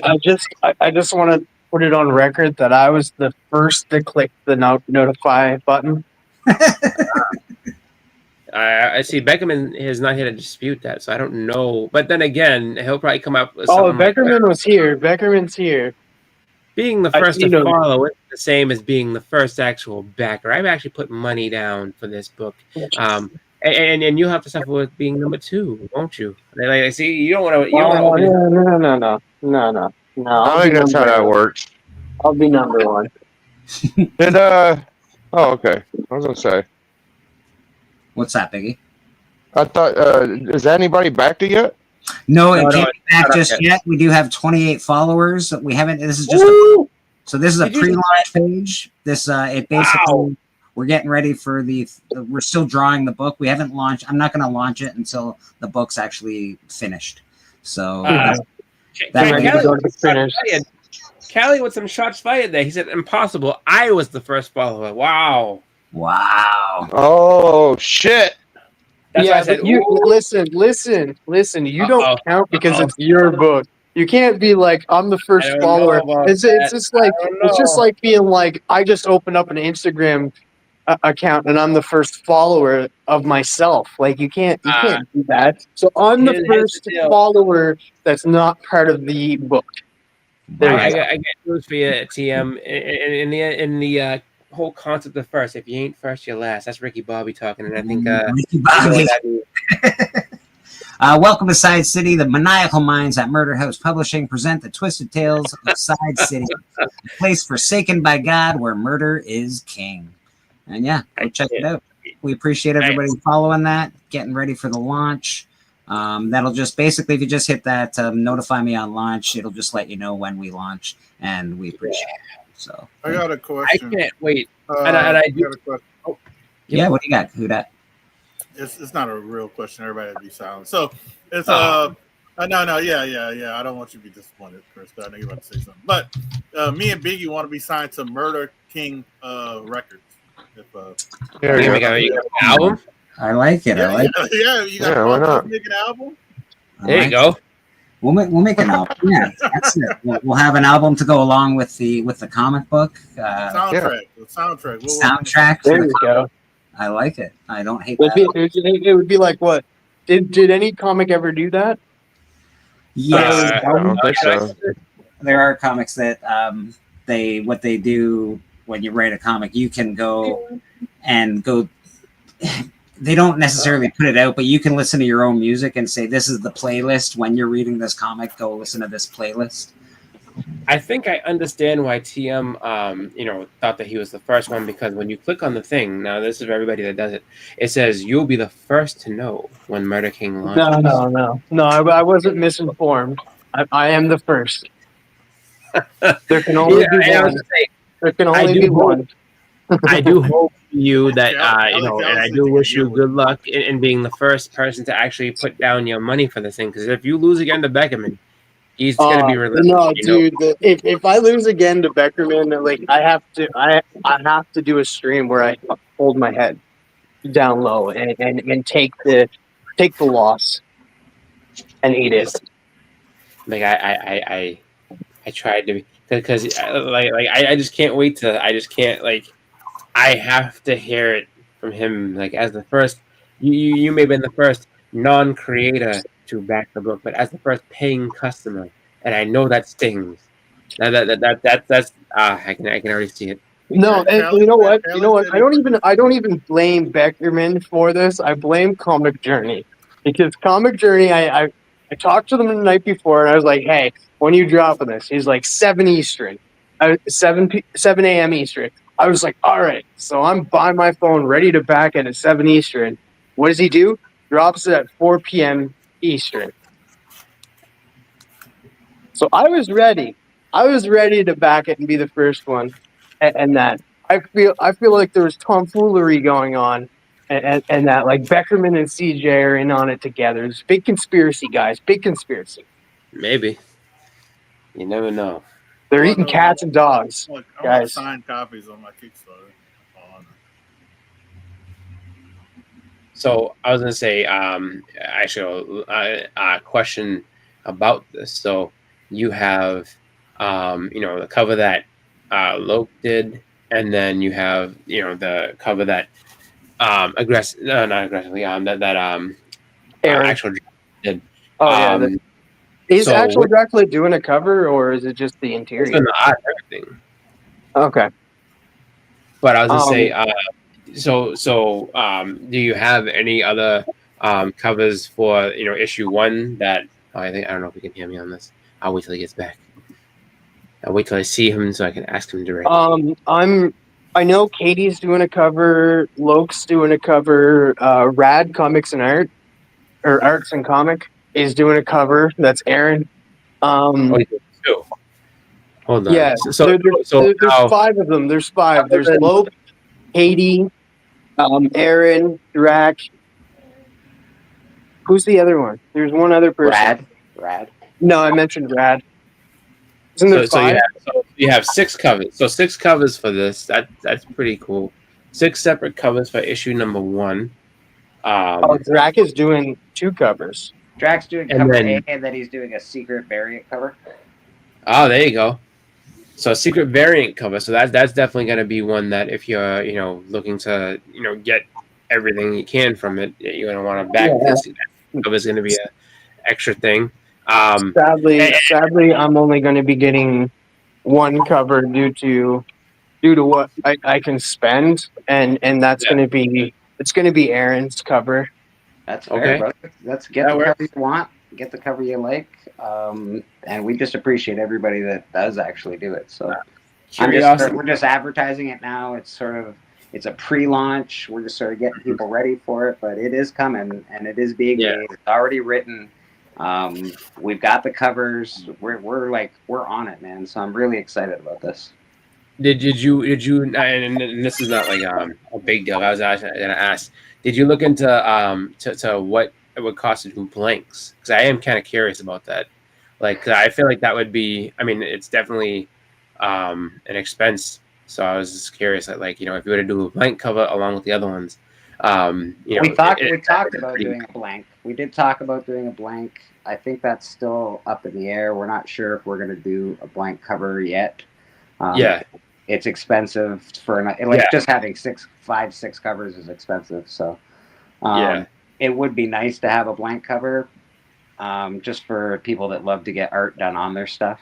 And then you Yeah. can also send those blank covers to Loke and get him to do you a personal piece, yada yada yada. Or anybody that worked on the comic, you can send it to them and get them to do you a commission or something. So that would be cool.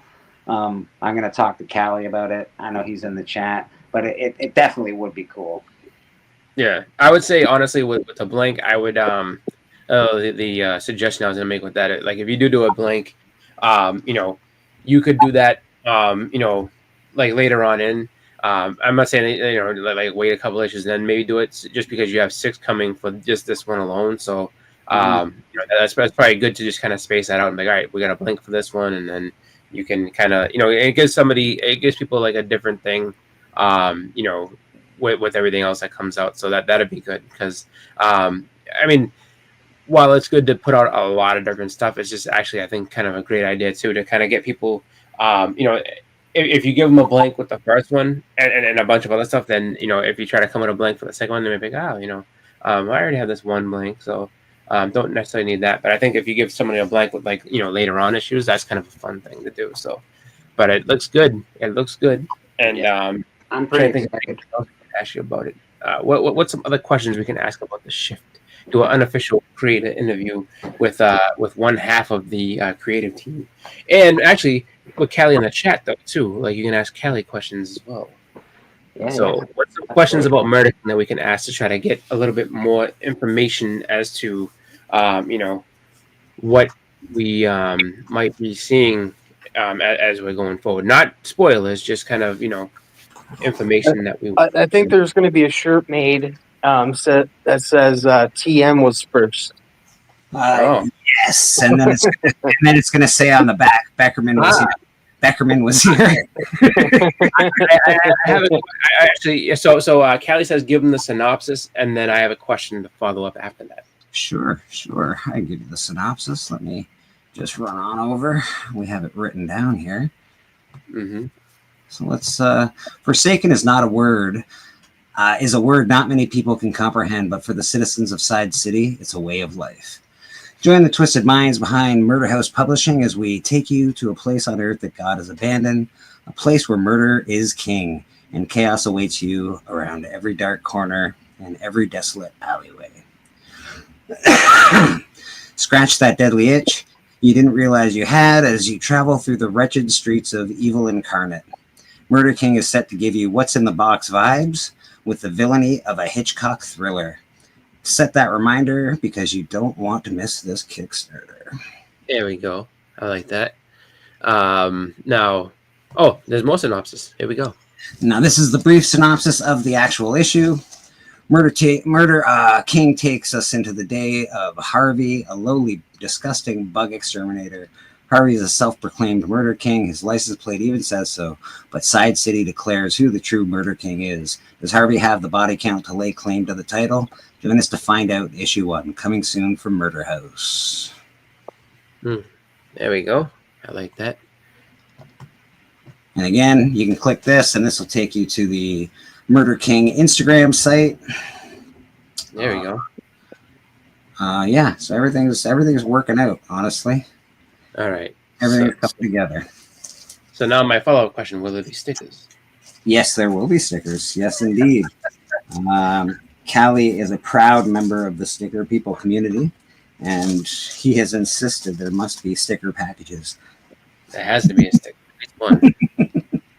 Yeah, so be a couple stickers.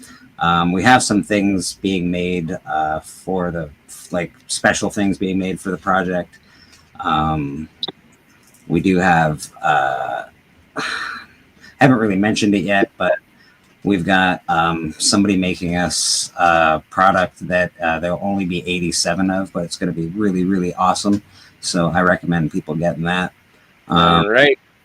We got one of the artists. Well, that means, folks, we got nudie one of the pen. cover artists in the chat right now too. That just Oh, yeah? arrived. Oh, nice. Who we got?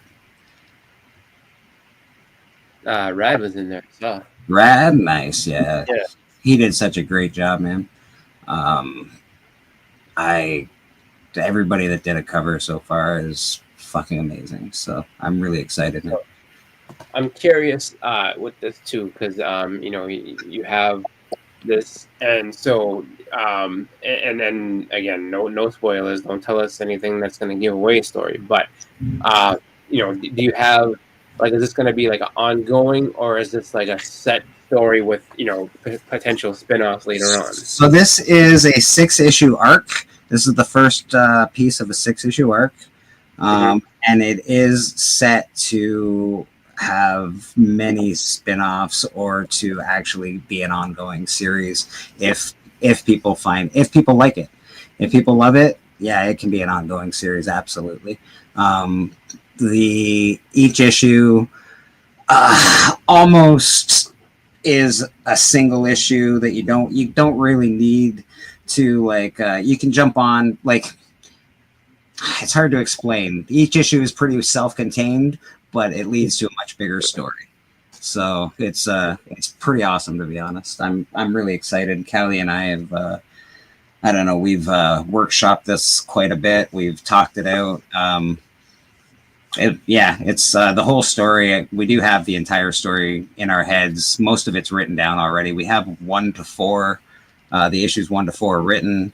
Issue 5 is a back.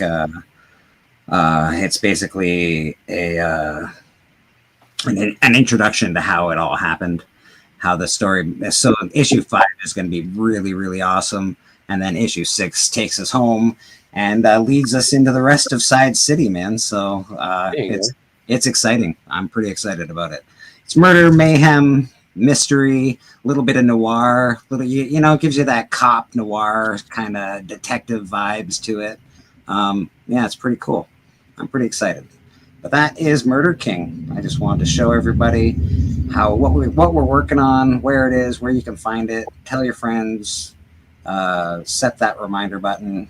We could use all the help we can get. And thank you very much. We appreciate everybody that is watching and everybody that backs us, man. It's really appreciated. Yeah, sounds awesome. Yeah, bro. That's Murder King, man. I'm really happy that we have the pre-launch up. That was the goal for a while. Boom! Just like that. We're all little again. Yeah. There we go.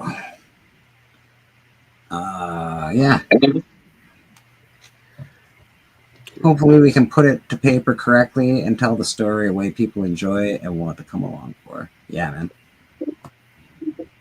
And yes, Chris, the book is way bigger than issue 1 and way bigger than 6-issue arc. It really is. It's a massive. It is massive, to be honest. That's cool. Yeah. What issue number 1 does? It sets up the story. It sets up Side City. It sets up the place where everything takes place. So it's pretty cool. Mm.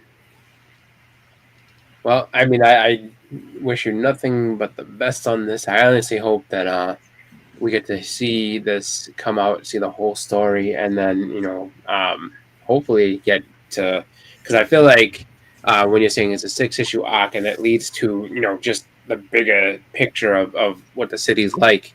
Mm-hmm. I hope we get to see this whole city. I hope we get to see the whole thing and see what's really going on in Side City. I appreciate it. I hope it's super successful, that it gets a movie deal and it's directed by Michael Bay. Well, why would you do that to me? That's just You know what? To be honest, I'll take it. Fuck it. I'll take it. Thank you. I'll take that. I'd rather have it directed by a porn director than fucking Michael Bay. Like, look, we're gonna have some tasteful nudity in this one, but just keep it to a minimum as far as the the gratuitous stuff. But we will not sign with Michael Bay. Best case scenario, we can hire. I don't know what y'all's level. Go ahead. What's that? Bleak. Go ahead. Go ahead. I don't know what y'all's level of success is, but Michael Bay movies, they're fucking successful. If you don't remember, there's like 20 fucking Transformers movies, about 1 million toys. What y'all's level of success go for? I don't know. I'm with you, Big M. Like if Michael Bay wants to do it, He ruined a great franchise, and he knows it. He ruined when. And knows Transformers. The Transformers was terrible. No, he didn't. He didn't ruin that. Christopher Nolan would be terrible. Did you just say that? That's No. Cali. That's Cali, buddy. That's Cali. He built a beautiful live action movie line. Transformers went fucking 5 movies deep. Like, that's not failure. That's success. One was okay, and the rest of them were fucking awful. Bullshit, dude. Bullshit. Really? Yeah, the Constructicons? Yeah, really. Devastated with balls and the Dark Side of the Moon, Revenge of the Fallen, all that shit was fire, dude. Just because you didn't like it, don't mean it wasn't good. Just because you didn't like it, don't mean it wasn't good. That's fine, and it can go the opposite way as well. Just because someone does like something Also, doesn't mean I do like one movie for sure by Michael Bay. It was like, I don't know how many people like it, but I did like it when I Age of was a kid. Extinction. They're all good. Armageddon, wasn't that Michael Bay? Yeah, did Michael Bay do Armageddon? Michael Bay's fucking great, dude. I love Armageddon. I would love to see Michael Bay. Michael Bay's part of the reason why we got Marvel Universe. Honestly, they fucking leashed off Transformers, and then Marvel Universe popped up out of nowhere. So you want to get Michael Bay shit, you might as well get the MCU shit. Listen, I prefer someone like Clive Barker. Michael Bay says yes, I'll take Michael Bay. How did that happen? Because I'm confused about that. I'm saying Transformers is kind of like a comic book series if you want to look into it, like Transformers. Yeah. You ever heard of the Transformers comic? No, I only superheroes, Optimus Prime, live action, CGI, all that shit came together pretty well. And then Iron Man and Incredible Hulk, all that shit was coming around. Spider-Man. Now the MCU is kind of hot, but Transformers was the blockbuster go-to movie for like fucking 5-6 years. That was a good one. That's not, true. They weren't the go-to one for it. No, I'm pretty sure it was the go-to summer blockbuster for like 2 or 3 years. I will say, like, they did make money. They definitely made money. They made money. I'll give you that. I just say that. Well, that's the thing. You got to say, like, if they made money, then definitely they were the go-to movie because people were going. It was the go-to movie, dude. But like, I will say, like, especially when what's his name came into the franchise, I did not enjoy him. Shia LaBeouf. You didn't like him? No. Marky Mark. Marky Mark. Yeah, when he came in, it kind of diminished a little bit, but then it started going back up with Bumblebee, and even though he didn't direct, I think Bumblebee was the death. Bumblebee was the worst part of it, in my opinion. Age of Extinction. As I'm playing, I see a fucking Optimus Prime semi truck on GTA. By the way, it's a part of pop I'm culture gonna have history, to disagree with you on that part, Biggie. I absolutely love Bumblebee. If I was gonna put something that I would say was more of a go-to for that time and came out before that, I would point to Batman Begins franchise. That's all I'm saying. Batman Begins. I'm not gonna sit here and say that's trash and that's shitty and all that stuff. I mean, it's easy to jump on Michael Bay's ass, but hey man, like I said, I'll take Michael Bay. If we get a movie deal with Michael Bay is fucking awesome. Yeah. You got plenty of money there. I mean, obviously, I just don't like what he did to G.I. Joe and the Transformers. That's just me. Yeah, that's fair. I don't love what he did with G.I. Joe. He did alright. He wiped his ass with G.I. Joe and then threw up on it. It was the power suits that really bugged me. When when G.I. Joe had power suits, I was like, ugh. We're too quick to fucking value shit with what we're looking at in front of us now. Like back then, those movies were fun, dude. Like people say the X-Men movies are trash. No way. Back then, they The were first- fucking fun, dude. Like I don't know what y'all are tripping on sometimes. Like we enjoyed shit whenever we got stuff, you know. I still enjoy stuff. I can say stuff. I don't usually say stuff is trash, but I do say like I didn't like this about it, or I wish they would have done this. But most of the stuff that they come out with, I can't say I hate it. I'm like, most of the stuff is decent. I watch it. It's fun. Thank you. Please keep making fucking Yeah, the live action GI Joe when it was coming out, I was fucking excited. You know, I was So like, was oh, I. this is Then gonna be they- great. I got really upset with the second one. The second one really. Yeah, they wasted Duke with no nothing. Like he just I'm gonna go over there real quick. Kaboom! It's like, I know, and it was what so happened? bad. Duke's dead. Say- Oh, okay. Yeah, Sorry, that sorry was to dumb. sorry to interrupt, but Bleaker, can you check the private chat? Oh, I certainly can. And just sit here and be like, Transformers, Michael Bay movies suck, dude. I bought like every fucking toy. I watched every movie I fucking thoroughly enjoyed it. Very much so. That's fine, dude. I'm not saying you can't like it. I didn't like it. Like I personally thought that they just took those and made them stupid. That's just me though. That's Compared to what? All they did was build on and make it better. We've got a huge, way bigger Transformers universe now than we did. The second Transformers movie was fucking terrible, and that's when I checked out. What, Revenge of the Fallen? That was Yeah. the one you didn't like? Oh, Yep, okay, and then well. that was it for me. I jumped off right after that. Robot Heaven and fucking the stupid ones with the fucking grill. I was like, I'm done. And then when Devastator was a big dog and had balls, I was like, I'm fucking completely out. This is stupid. I saw the Like- first one in the theater and I left halfway through. Not because the movie was bad. I was drunk and I was in the front row. And I was like, this sucks. And I No, like and that was enough for me to be like, okay, this guy just pretty much just tooling on everything that about this. I'm done with this shit. I'm not giving this guy any more of my The money. toys are fucking sick, dude. I know that. Like the movies, they're pretty good, but it was all about pushing the toys. Like you either into it. You know how people like Marvel Legends and shit like that. That's, Like well, the that's all. fucking toys are so That's good. the whole reason Transformers was ever a thing to begin with. Right. They just, Yeah. like, it was a big commercial to begin with. Yeah. Like Yeah. if you're a G1 collector, they're basically die-cast bricks. When you get into the movie figures, they're a little more intricate and detailed and articulate, and they're just a lot more fun to fuck with to me. Well, the other thing is that when it comes to like movies that pretty much, I mean, Ghostbusters 2 was all about the toy. That's why it wasn't as funny as the first one. That's why they toned down so much shit that the first one had going on, because it was like they were just trying to sell it for toys. Like basically the studios walked up to them and tell them like you can't tell us like adult kind of jokes because we have a cartoon show out, we have all this stuff. Like you got to tone this way down. I do want to talk to Ryan Riley for a second. He's in the chat. I don't know if he's still in the chat. He did mention something about music. But hey, Ryan, we'll probably do want to put together a small video for our Kickstarter package, and to have some really cool, creepy music would be pretty awesome. To go along with a trailer. So if you are thinking about making something like that, that would be pretty cool. Thank you. That's all. Millions of peaches for free. Fuck, let's not say peaches. It's just, I don't know, dude. There's a lot of movies people think are cool that don't even touch the tip of Transformers' dick. Oh, And I'm not going to sit here and fucking try to clown or their Transformers. dog's balls.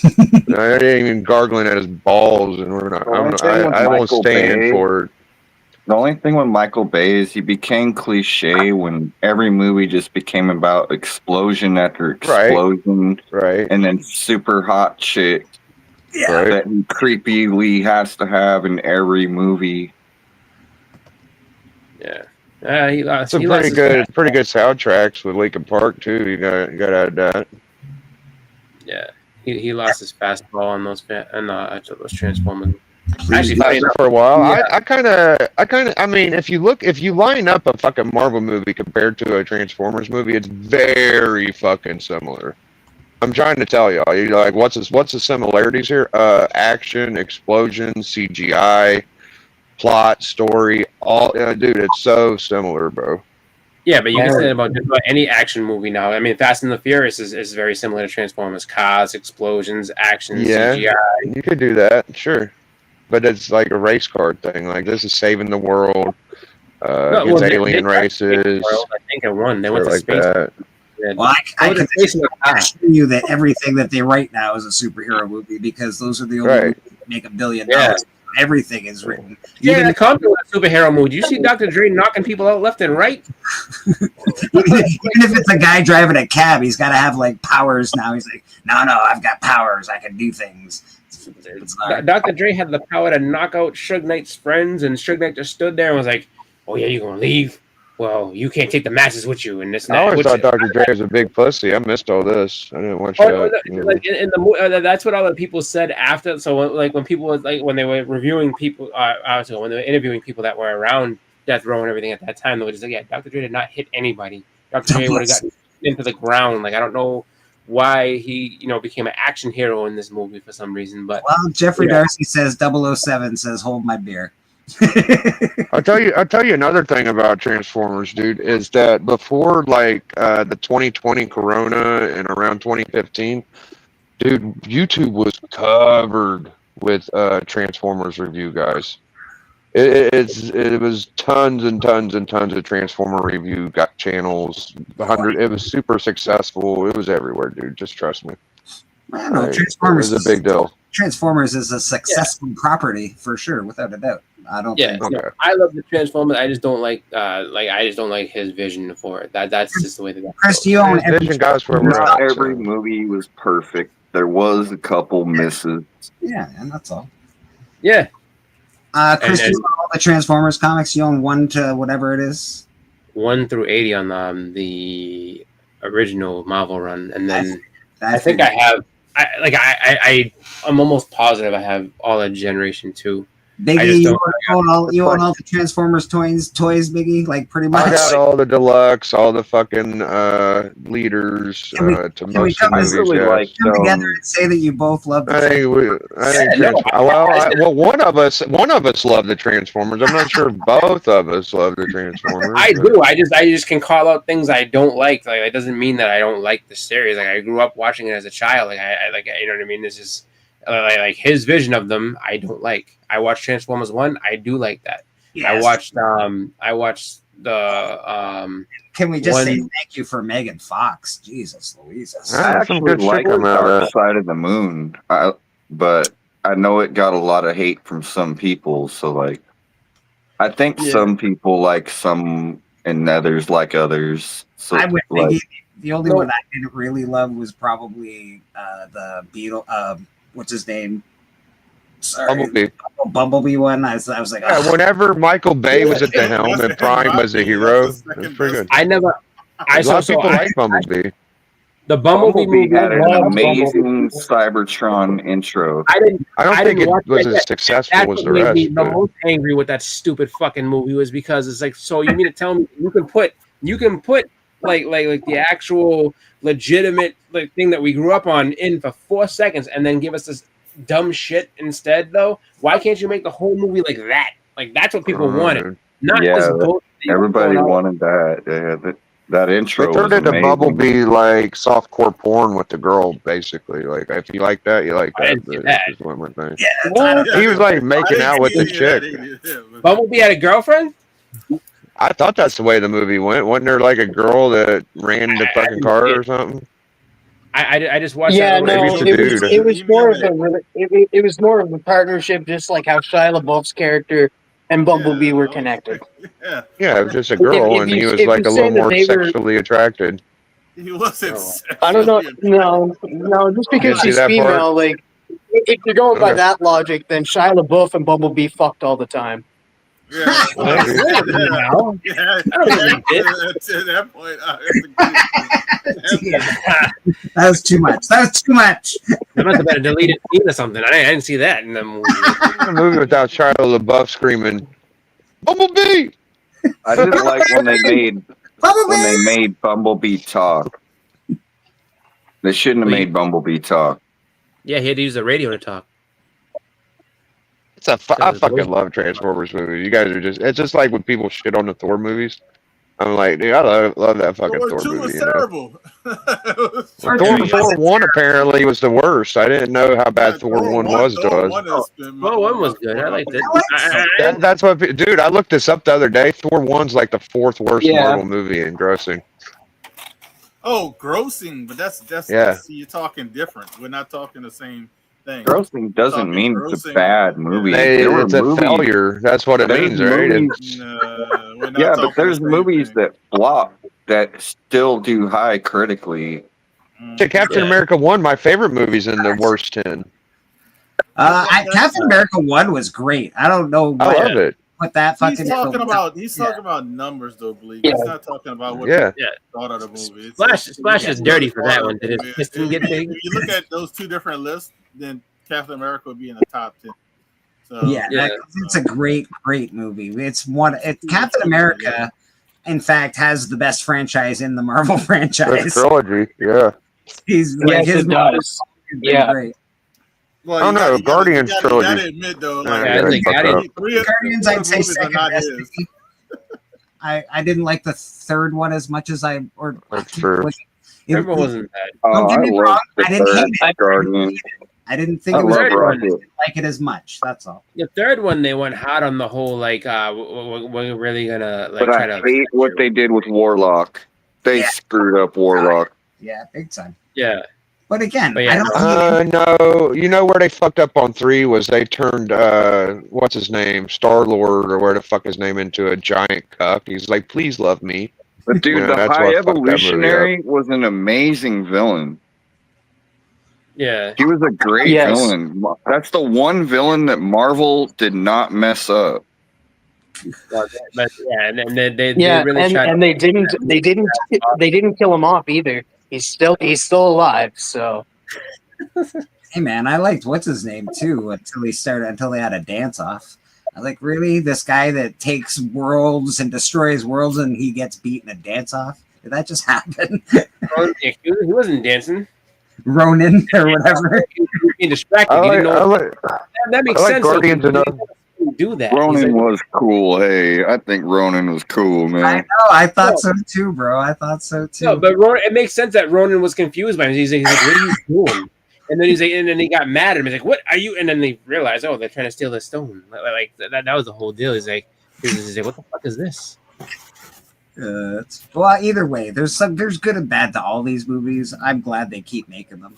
I'm glad, Yeah. you know, I know we have many conversations on what's good and what's not, who likes what, who doesn't. Movies are subjective. Yeah, and you know, it's That's right. Mhm. If you didn't like something, doesn't mean other people. it's like art, right? Yeah. I don't like this comic book. Somebody could love this comic book. Biggie loves fucking Kirby. yeah, like a hot Yeah, take. Kirby. Hot take. Avengers Endgame was terrible. Shut up. Who even let No, this? that's a tough one to sell right there. Who even let this guy in here? I just wanted, What are you I talking just wanted about, to get the ruffle some That's feathers. That's what everybody wants in the movies to be like now. What are you talking about? Well, yeah. The Endgame level. But you can't have Yeah, I know.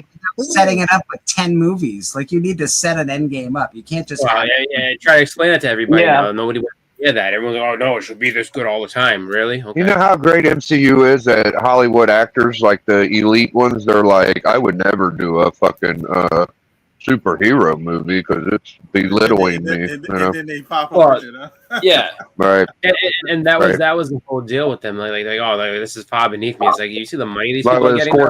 Scorsese would bash fucking MCU for years and years and years. Wow. Scorsese and was it Ridley Scott and the other fucking Titanic idiot? They all sat there and got mad because like they didn't want to release movies against those movies because they knew they wouldn't make money or make as much money. And then Scorsese got pissed off because he wanted to put The Irishman in theaters and he wasn't able to do it. And he's like, well, I'm not trying to compete against this shit. Fuck that. These movies are stupid. Like, but the thing, and I defend Scorsese because he's not wrong. They are a roller coaster ride.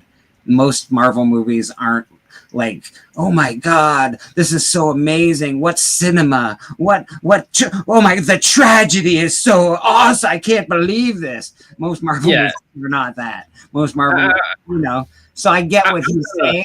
I don't think he's necessarily right, but I get what he's saying. Listen, I will go ahead and I will counter that point and say, okay, two of his best movies of all time is Casino and Goodfellas. Don't tell me those movies weren't fucking roller coaster rides, because I mean, if you watch it, you're waiting from one horrible violent thing to the next to happen over and over again. But it's The only also thing the cinematography and what's filmed and how he captures an era. It's different. It's subtle. It's All right, I'll be back, guys. Yeah, I'm not out. to that end, then I mean, did Captain America capture an era and everything else like that? Because it did. So it's like that's the thing. Like, because it's like for them, it's just this. It's like I can point the same out. Goodfellas is one of my favorite movies of all time, but I know for a fact it's like as many times as I've seen it, that's 100% a roller coaster ride. Because when you watch it, it's like, all right, you have the beginning when he's coming in and everything like that, and then you start seeing different things, and then once they get to the point where the violence starts, it just, I mean, you're just going from one terribly violent scene to the next. Like that's how it goes the whole movie. And so he can't say like, oh, it's a roller coaster ride. Yes, it is. Your shit's the same too, and it's great. Like no one's against it. It's just the fact that like, that there's a whole big playground with it. And I'm not saying I want Scorsese to direct, any sort of movie. Like stay in your lane, do your thing. But you can't say like, oh, these things stink. And then once the people once the big name people out that see the money that they're getting from it, that changed a lot of their minds. Scorsese would direct, actually. His fucking fingerprints are all over the Joker #1, whether you like it or not. It's a brilliant fucking movie, and you can tell that Scorsese did it. You can see by the cinematography. Yeah, I don't know if Hollywood's moving away from comics and towards games. Because I think Hollywood's just as weary of video games. Because, I mean, comic books, I would say it's 50-50. You never know what's going to be good. You never know what's going to be bad. Yeah. With a video game movie, you never know if it's going to be good. You never know if it's going to be bad. It depends on what you're doing with it and how you're going. What kind of video game? Because look at Minecraft. Minecraft's about to make $1 billion. It's Super Mario. Super Mario did good. Every kid I know plays Fortnite and Minecraft. Sonic the Hedgehog did real good. It's insane. Yeah. It's one of those. About to get a fourth movie. Jim Carrey is not retiring just because. Shocking! Hollywood is going where the money is good. Crazy. Yeah. Crazy concept. But the original Mario's movie was trash. Well, yeah, but that was also made in like 1994 or some shit like that when they didn't give a fuck about that. They were just exploiting a franchise because they could. Like, they're hit and miss as well. Just because it's a video game movie, don't mean it's going to be AAA. That's true. You can't go with that as a thing just because they didn't take those movies serious back then. I mean, like one of the worst movies of all time. It's a video game movie. And they did not take that movie serious at all. They were just like, dude, we're just fucking putting the shit out to put it out. A video game movie just bombed recently, and it had an all-star cast. I thought they were a little too old to play in a video game movie. I can't remember what it was, but it bombed hard, man. And so, like, they're not all going to be good. Again, they're hits and misses, man. But the thing is that I will say though is that if you're gonna Borderlands, Borderlands, that's what it was. Yeah, but if you're gonna like Borderlands, just that just was with all the resources they'll put into it, like that just wasn't a good movie. However, if you can't go back to like a movie that came out in like the early 90s and be wow, this thing sucks because look how they definitely did not. First of all, if you look at that whole movie, they didn't understand what they were fucking making in the first place. They had no idea, and they just put out the most random weird thing they possibly could. And then when people went to go see it, they were just like, I don't understand any of this. Like this makes no sense. Why is it a dinosaur land? Like what the fuck is this all about? So it's a very different thing to say that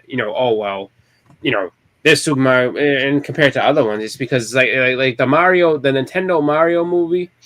Once the trailer hit, you knew that was going to be a hit. It didn't matter what anyone said; that movie was going to be amazing. You knew it from the get go.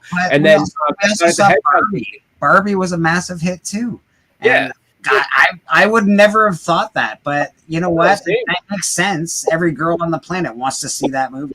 I've also heard that Barbie ruined Ryan Gosling's career. Now directors think it's like some people say that sent him off as like a goofy actor, where he was like trying to be serious. He just got casted in Star Wars, like a huge role. Yeah, the lead of a Star Wars. Yeah. Yeah, I think his career Yeah, is he's fine. still one of the hottest actors, but they were saying that was like a downside to his career. I could see Yeah, that. yeah, I can see that. Yeah, Yeah, I can see not every role was movie going to be the being big downside. one. Yeah. It's not because he usually does try and play like more intense roles. He does try. Serious. Yeah. Ken Yeah. in a Barbie movie, by the way, isn't like. I mean, everybody was trying to be Ken during the movies, and he was the main one, so it wasn't so bad. Yeah, that's true. That's true. I would say the other thing too is that when you have all these and you look at not everything like Sonic, unfortunately, actually fortunately for Sonic, the trailer and the backlash to that trailer made them go back and redo it because they were gonna put out something that looks stupid and they were like, dude, this Sonic looks terrible. Like, what the fuck is going on? And enough people sat there and said all this shit so that they did go back and do it right for people to go out and watch it. Because at first people were like, dude, this is the ugliest thing I've ever seen in my life. And then they redid it. So it's just like, it's all about I think really like if you have something that looks accurate, that feels right, you'll be fine. It just has to have a good enough story. Like those Mario movies, especially like with how well received that the most recent one was. If they're gonna make Nintendo movies, you have to do it like that. If you don't do it like that, you're risking things going sideways. But if you do it like that, license is for money. How about this with the video game or game type movies? Just get Jack Black because he's like he's batting a billion. He's batting a billion. I'm just saying. He's batting a billion. And that's the thing. He's been doing that for a minute. I think it's like 1.7 billion. Those two movies. Give me a second here while I ask Rad what he's drawing. What are you drawing for us, Rad? I was just bored yesterday and drew this. I just made it up. You just made it up. It's just a creation out of your own. Is that Alpha Book? It looks like Alpha. Looks good. Looks good. From Wicked. Jack Black's first gig in doing acting or whatever was a Pitfall commercial. Yes. Yeah, it was an Atari Pitfall commercial. Yeah, it would go full circle if he would do a Pitfall movie now. That would be kind of cool. He's been murdering it as far as He probably will. He's like he can You go look to back. like any movie company and say, "Hey, I want to do this video game movie," and they'd be like, Yeah. "Okay." Did they ever do a Pitfall Harry? $5 billion. Did they ever do a Pitfall Harry? Because that would be actually pretty I awesome. don't think so. That'd be No, pretty I think the closest thing they did to anything like that would have been Jumanji, and he was even in Jumanji. I Well, mean, it's in Jumanji, yeah. you go back to him as Kung Fu, like where he kind of started like to really establish like, oh, I can do like characters like this type of stuff was Kung Fu Panda. He did that, and then I mean, it was gold. Like that's the thing. It's like you give him something where he can just be silly and shit, and all that. Like he's good. Like because he knows. How to be You want to funny. show your toy, bud? I'm gonna say it, but I still remember. I'm really shocked that they haven't made another ET movie. Is anyone Still else? want to show your toy, bud? I don't think they can. I think that Come on. Spielberg is like no. I think Spielberg himself. Does Spielberg own that property? Is it his? I'm pretty sure. Yeah, because it was Amblin. Yeah, because it's so. yeah, Jack wants to show and that's his production company. toys. Hold What on. we got here, Biggie? What you got going That's on? Let me Spielberg change my says- I camera. do want to say sorry. one thing. Yeah, go ahead. Jack Black. I remember Jack Black being in the Neverending there we Story 3. That's you can kick those things and Stretch them out. stretch them out. Yeah, they're like hacky sacks almost. They're You pretty want to show cool. your other thing? Why don't you show your cobra you got yesterday? And Oh my your God. Oh, spinner? look at that. Whoa, Okay. Thanks, Molly. that's awesome, dude. Cobra. They're saying that's awesome. Oh, it's a giant. Oh, what's that? Oh, you like Crawfish? Is that a bucks? crawfish? That looks like a little Where scorpion. got it from? All right. Good job, baby. Nice stuff, man. Okay, thank you, guys. Man, Yeah. brother. Yeah. Yeah, I remember Jack Black in Neverending Story 3, I think. He played There the was a bully. Neverending Story 3. That was Yeah, his he's- first role. He was the Yeah, main villain. there's 3 of That's them. terrifying. I don't know what that's. The first one, and I know He I was creepy in it. He was creepy. He had the whole buzz cut, leather jacket. He was the mean version of Jack Black. That's funny. Yeah. No. Yeah. He was. And And Apex brings up a good point. Like in School of Rock, man, School of Rock was fantastic. That's actually what really did a lot for Jack Black. I know other things did, but School of Rock really Man, Tenacious D is the shit. It made him a kids actor. Like he was really popular with young people. Who would have thought that? Who would have thought Jack Black would be the biggest action hero? I actually love him in Jumanji. Him and and I don't love The Rock per se. I don't think he's a great actor, but I think Jumanji was fantastic. Jumanji was really good. He was the biggest action hero. Now it's kind of looking like The Jack Rock Black has might. some great movies. The Rundown. Was it? I would say Jack Black's the best kid actor. Right Walking now. Tall. I think he's like best I like the actor for Rundown, kid Brad. I like the Rundown. Yeah, Jack Black was another movie. Yeah, the before, Rundown with Snitch Charlene Scott. was good too. Snitch was good too. If you didn't know, Lady Fantastic had a show this morning. She went on live. She needed to get some stuff off her chest, and she showed some. But we don't talk about. I also like The Rock in his best role. The other guys. The other guys was great. I also love him in Be Cool. In Be Cool when he was like the. I like that one too. The gay bodyguard. He was so good. Dude. He was fucking great. Yeah. Oh no, Jack Black was in a movie. Aim for the bushes. Yeah, he was trying on those red cowboy boots, and he was like spanking himself. Woo! Let's not forget his best role. Let's not forget his best role, and that's the Mummy to the Scorpion King. Oh yeah, that or Doom. I'm just fucking around now. That's the one with the fucking gorilla or the dinosaur. Like then you do like. Oh, that's Rampage. I got rocked out by that time, bro. Yeah, that was a video game movie too. I was like, no more Rock. He's in everything. He's in some Rampage movies. I think there was another movie that came out that had like, I don't know, Los Angeles was fucking falling apart. He was in that. Right? I was just like, too much Rock. I've had enough. I'm not watching anymore. Jack Black was in Demolition Man before he was in Neverending Story 3. He's one of the sewer rat people that hung out with Dennis Leary. I did not know that. That's interesting. Yeah, he's one of the Never-Ending Story. I didn't know that either. That was after that. Like he was also in a movie called Airborne. I think it's the first thing I saw him in, which is like a movie where this guy from was it California, Musa, Ohio, I think it is, and they go rollerblading to I guess prove who the best people in the school are or whatever, and then they like to play hockey. And it's a weird movie. It's a funny movie. It's just like the people that are in that. There's a pretty decent cast, but it's like just a weird movie though. It's like they settle all their people like one giant rollerblading race on this super dangerous hill where like 5 people die.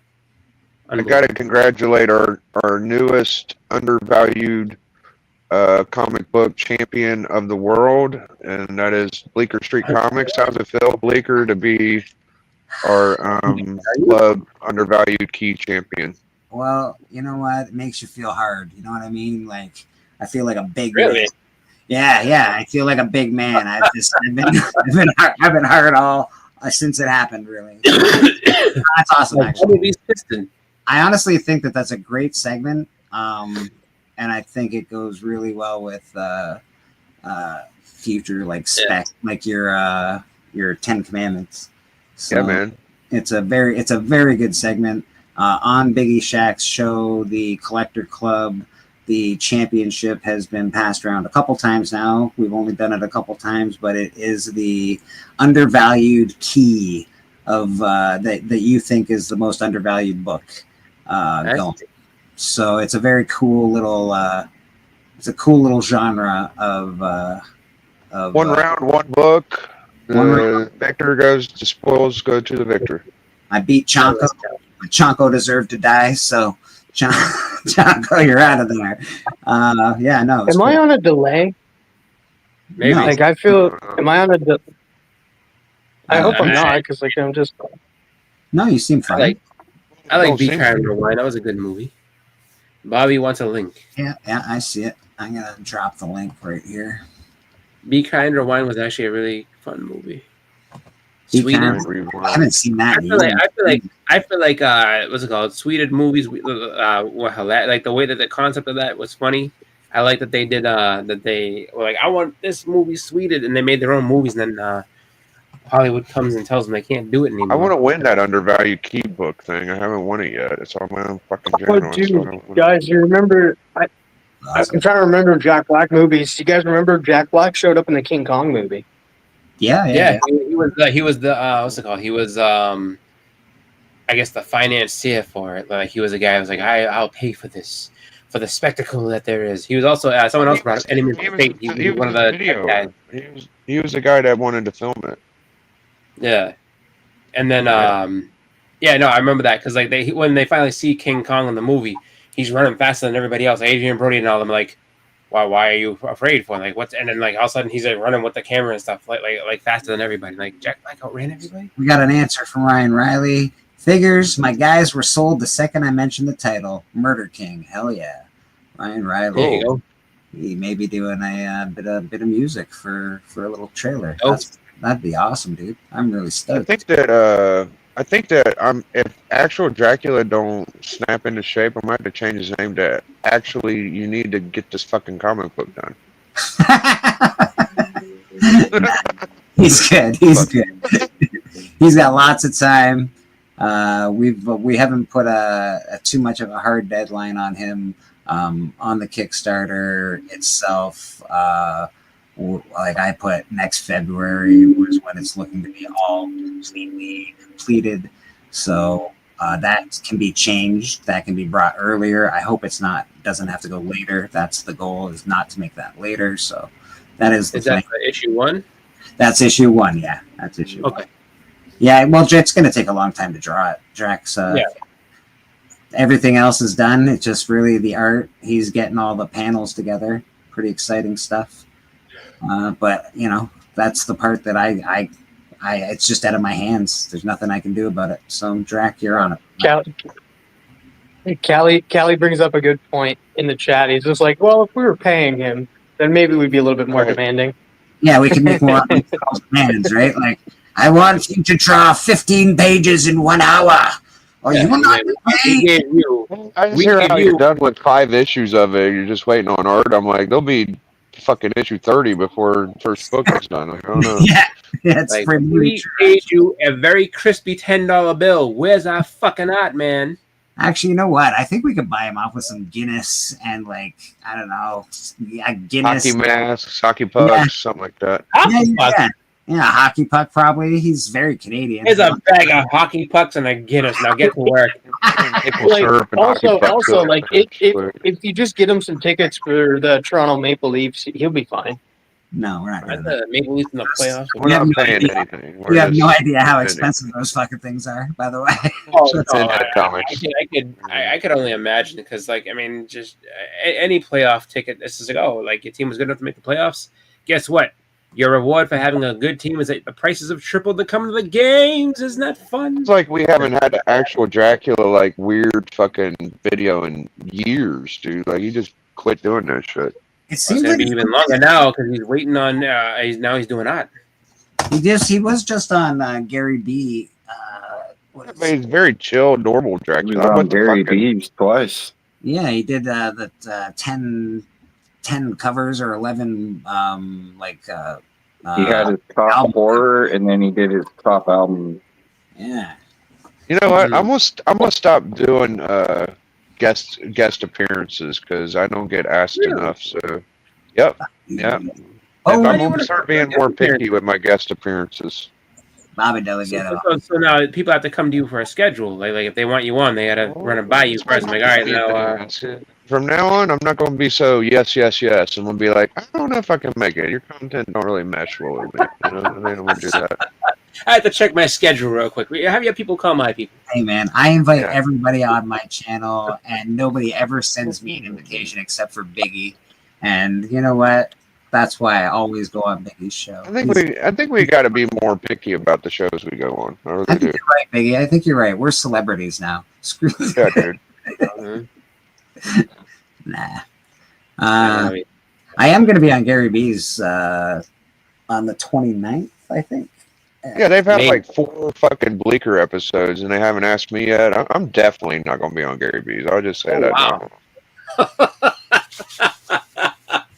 You said Yeah, you had this man on he's very selective because like I've only been on there once, and he's I gotta never. go back and watch Drax. Did anybody watch Drax album edition on Yes, Gary yes, Vee? I Yeah, I did. watched it. I was there. Was it records or was it Yeah, just he did. Yeah, he did records. okay, that's cool. Yeah, it was cool. It was all really neat stuff. Like he did some good metal. He did some good what's that word when it's with a movie soundtrack. Yeah. Some good stuff like that. It was cool. I'll take back my harsh. I won't be on. I'll leave the door open, but I'm going to wait until Gary B actually shows up on my channel to show up on his. So I'll just say that. All right. Okay. Door's back open. Door's back open, Gary. If you're right there. Open. It's not completely shut. Well, I'll give you a It's open a little leeway. crack. It's open a little crack. Don't force your way in, buddy. I like Gary B. I just don't like being second fiddle. You know, like I don't know about that. I get it, brother. I get it. I'm no fiddle. I just show up. Like, hi. How are you? Oh, I'm not allowed to be a fiddle. I'm out. Have you been on Gary B's yet, Chris? Nope. I've never been on I Gary. would go if I was you. I'd be like, yeah. I should hold out. That you know what? This Mr. Radcliffe Shit. on comics. Doctor. So this is the Doctor, and this is Rad's cover for the Doctor. Yeah, man. So that's pretty awesome, Rad. So you are now a published artist on an official comic book. Soon to be published again, because you are also a cover artist on Murder King, and your cover is a dope AF, my friend. It's really, really awesome. It's a cover I'm getting. I see Swagda's in the chat. You know, I'm glad to be well and here with everybody. You know, I was warned that I was going to get ethered by Razor last night, and somehow I survived. I think they said nice things about me, actually. So. Yeah, he said. So I didn't watch it, but like I actually won't even say the person's name. But that person watched it and they talked about it, and they said that he talked about me and you for like literally 2 minutes, and by the end of it he said, "Oh, they're good guys though." Yeah. I wasn't worried. I told you there's nothing to worry about. I mean, when you're talking about someone stole a title to a YouTube video, I mean, what kind of drama can you get out of that, honestly? I don't know if there's anything that you can write or a title you can use that hasn't been used by 600 people in different parts of YouTube, in our YouTube, in like YouTube's a pretty big place, and nobody's. I think his co-host took it a little more serious than Razor did, whatever that guy's name is. But yeah, he was a little more. Oh no, man! I think that's definitely your thing. Hey, Bobby, just saw you. What was that, my man? I'm sorry. I said, hey, Bobby, I just saw you down there. Okay, there it is. Bobby's hanging out with us. Good to see you, bro. You got something to say, Bobby, tonight, baby? Yeah, man. I got a funny story, man. Yeah, last night, I was a couple of beers to the wind. I was at some other show. I was with Marilyn and Manga. I was watching, enjoying their show. Enjoying their show, and a shout out to those ladies. They always do a fun job. And then I came over. I seen you guys on there. It was like in the middle of the chat. Yeah, I seen in the middle of the chat, and I seen a Beckerman. It was like, oh, he's going to the hospital. Me and Biggie's taking him to the hospital, and I seen all these prayer hands, and I got concerned. I was like, what the hell's going on with Beckerman, man? I got really, I was like calling the hospitals and what's going on with my manager and shit. Yeah. But little did I know, it was a cake to the face and shit. Yeah, cake to the face, man. It was hardcore, bro. It was hardcore. So we're praying for Becker. He's doing well. He's not here today, so it could be his neck. I'm not sure. I know, it was a really hard blow to the cake. It was rough. So prayers for. There will be revenge. That's all I could say. Yeah. I'm not saying that anyone did it, but I know Spider Lucha was eating cake right before his match. There could be suspects. I don't know if there could be suspects. I seen My that, favorite man. I line was seen that whole thing. Yeah, I'm pretty sure Macho had a plate and a fork as well. So I don't know. He wanted some cake. He thought we were getting cake. He was there. Heard a celebration. There could be suspects. And all of a sudden, he said it was terrible. Like and my favorite thing from that though was when he's like sitting there, he's like, they got in my house. He's like, Biggie baby, they got me. I was like, oh my god, they really did. Baby, they got me, Biggie baby, they got me. It was so good. Yeah, it was actually really funny. It was really good. Not congratulations, congratulations to the Mountie. Yeah, TM. Yeah, he took on the belt. Yeah, he got him a belt. Yeah, no thanks to you, man. You did freaking voting for somebody else. How dare you? Hulk, man. You know I'm a sucker for the thing in the Hulk. I know. I was just like, Bobby, what are you doing? You're voting against Kirby, and then somebody brought up, I think it might have been Bleeker. It was just like he's a thing guy, and I was like, oh, that makes sense. That's true. Yeah, man. Yeah. It was tough. The last time I voted for you, we had to make it look official. You had to have some of your friends vote against you, Tim. It actually makes it look. Yeah, exactly. That is true. Biggie only voted for me once, so I wasn't even. I didn't even have people voting for me all the time. So TM, you can't get mad at that. Like he was very concerned about what happened. I mean, he just 5 minutes before. Oh yeah. I know.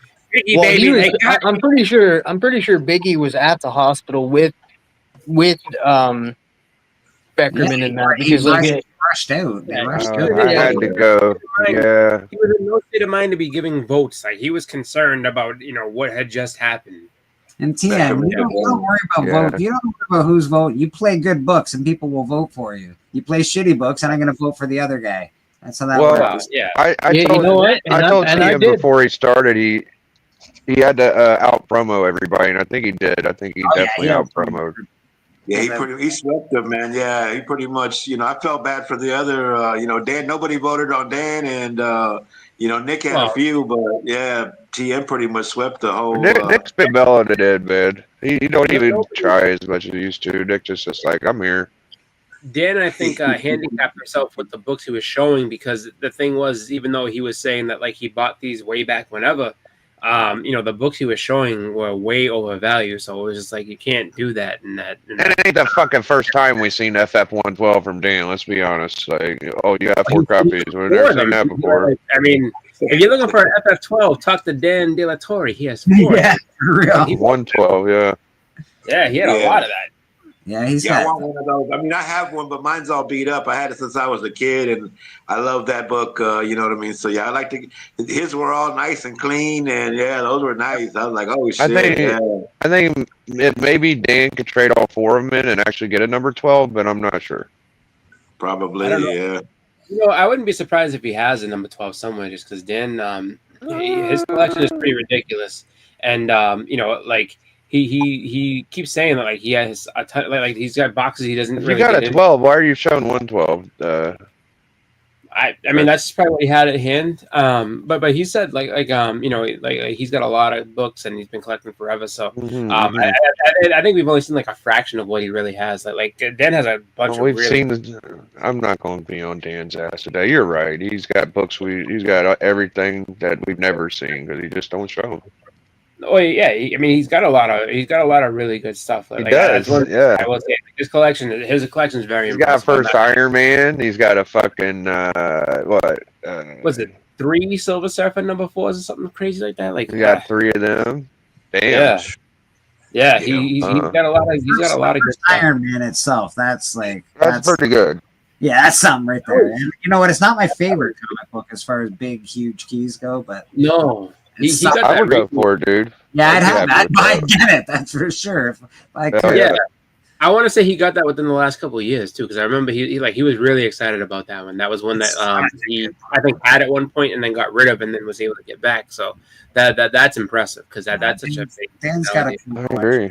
I don't. Does Dan still collect modern, or does he just basically buy a few back issues here and there?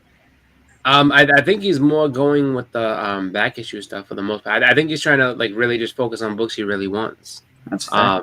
I'm pretty sure that's what he's doing now. Yeah. That's fair. That's basically what I'm doing, so I get it. Yeah. I think everybody gets to that point where it's like, I mean, new books are great, and they're definitely fun. But like the thing is, I think that really like you kind of get to the point where you start thinking like, I've never had this book before, maybe I want to try and get this and see if I can, and then Hey, we got someone shitting on Iron Man #1, worst cover ever. What do you think about the Iron Man? Who said that? Splash. Why would Splash say that? I don't understand why he said that. Splash has historically had that opinion that he does not like that cover. He never has. Absolutely.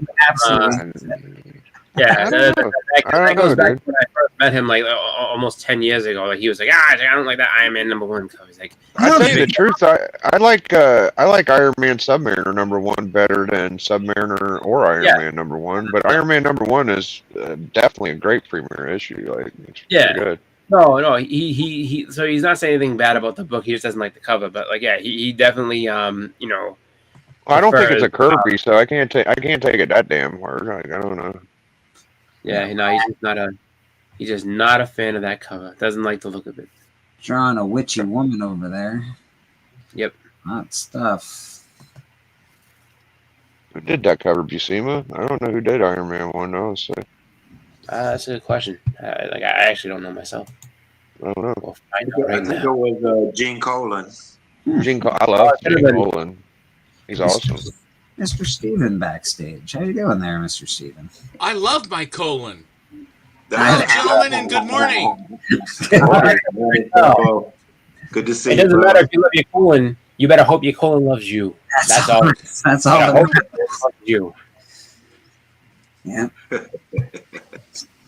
So, yes. Mr. Steven, you're up late this afternoon. What's going on with you today?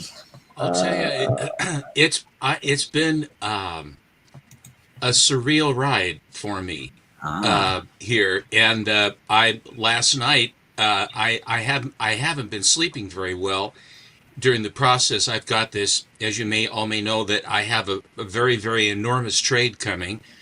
The most books ever that I've ever traded at one time for a book, and on Friday's hangout with Alan, I showed all the books. If you want to go and watch it, I showed all the books, and my friend Yaniv, who is now in New York City, and will shortly be boarding a jet to get to me tonight by around 8 o'clock if everything goes the right way. Oh boy.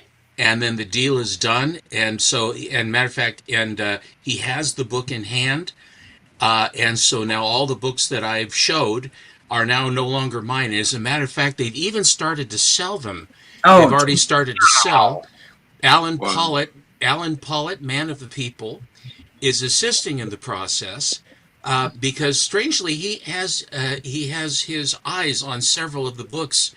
I feel like the buzzards are circling it and landing on the cadaver. He's already They're all fingering eating your off of me already. That's terrible.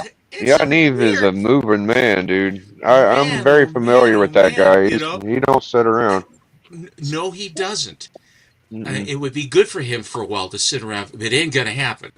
No. But in any event, it's so there has been a certain level of conjecture, and tomorrow on our Monday special, all will be revealed. And again, when a deal like this goes down, it is so surreal to me completely. So anyway, that's so last night I finally caught up with my sleep. I slept, I think, 9.5 hours straight, which for me is not a usual thing, but 9.5 hours straight. I just was, I had nothing left. Poor guy. Poor Steppo. These are not bad. I've seen this. Biggie, this is not a bad problem. It's a very good of the things to be happening. This is an extremely good one. In your life as a collector, there are certain transactions that punctuate your entire collecting experience. I'm sure you've had them. I know Bleecker and everybody has, where something comes in and it's really one that winds your clock completely, and this is one of them. And so it's not lost on me. I say to myself, go to sleep, and my brain said, oh no, you're not. We're going to think about this a little bit more. But that's what's going on. It's an incredibly exciting time. This is not the first time I've seen this behavior in you, and I know these deals can take a toll out of you once in a while, especially all the back and forth, the waiting, the book not in hand, yada yada yada. It could be difficult. Well, especially at that price. These are real. These aren't. I don't know. This is not like Spider-Man 300 or something. These are big books that we're talking about. These are very big books. Thank you, Bleecker. So anyway, that's the wacky mayhem I've got going, and it's very exciting. Rad, it looks beautiful. Who gets that one? No one. It's oh open. yes, yes, it does. that would be me. If you would like to sell it to me. Yeah, I can. Okay, I guys are like, dude, I was just drawing this, bro. Come on, man. Sounds good. Yeah, Go ahead. Still got a little ways to go. That's okay, no problem. It's fun watching the. Some people say it's no fun to watch how the sausage is actually made, and thank goodness this is not a sausage. It's a beautiful piece of art, so I don't have that worry, right? I heard you really liked the commission piece that he was doing for me of Nell from Bleach. That's a character from one of my favorite animes that he was drawing with the girl with the green hair. Yeah, I offered him. I said I'd love to buy that from you, and he said no. This is for TM Nerdy, and I said, "Wow, look at you! Congratulations! It's cool. I'm glad for you, man. It's a beautiful piece. I wanted it. I mean, if that tells you anything, so good for you. Good morning, Susie Q. Hi, K-pop. Hi, Sue. Cliff was freaking out. He was just waiting for a book to show up from Hong Kong, apparently. That's interesting. From Hong Kong? Wow. That's interesting.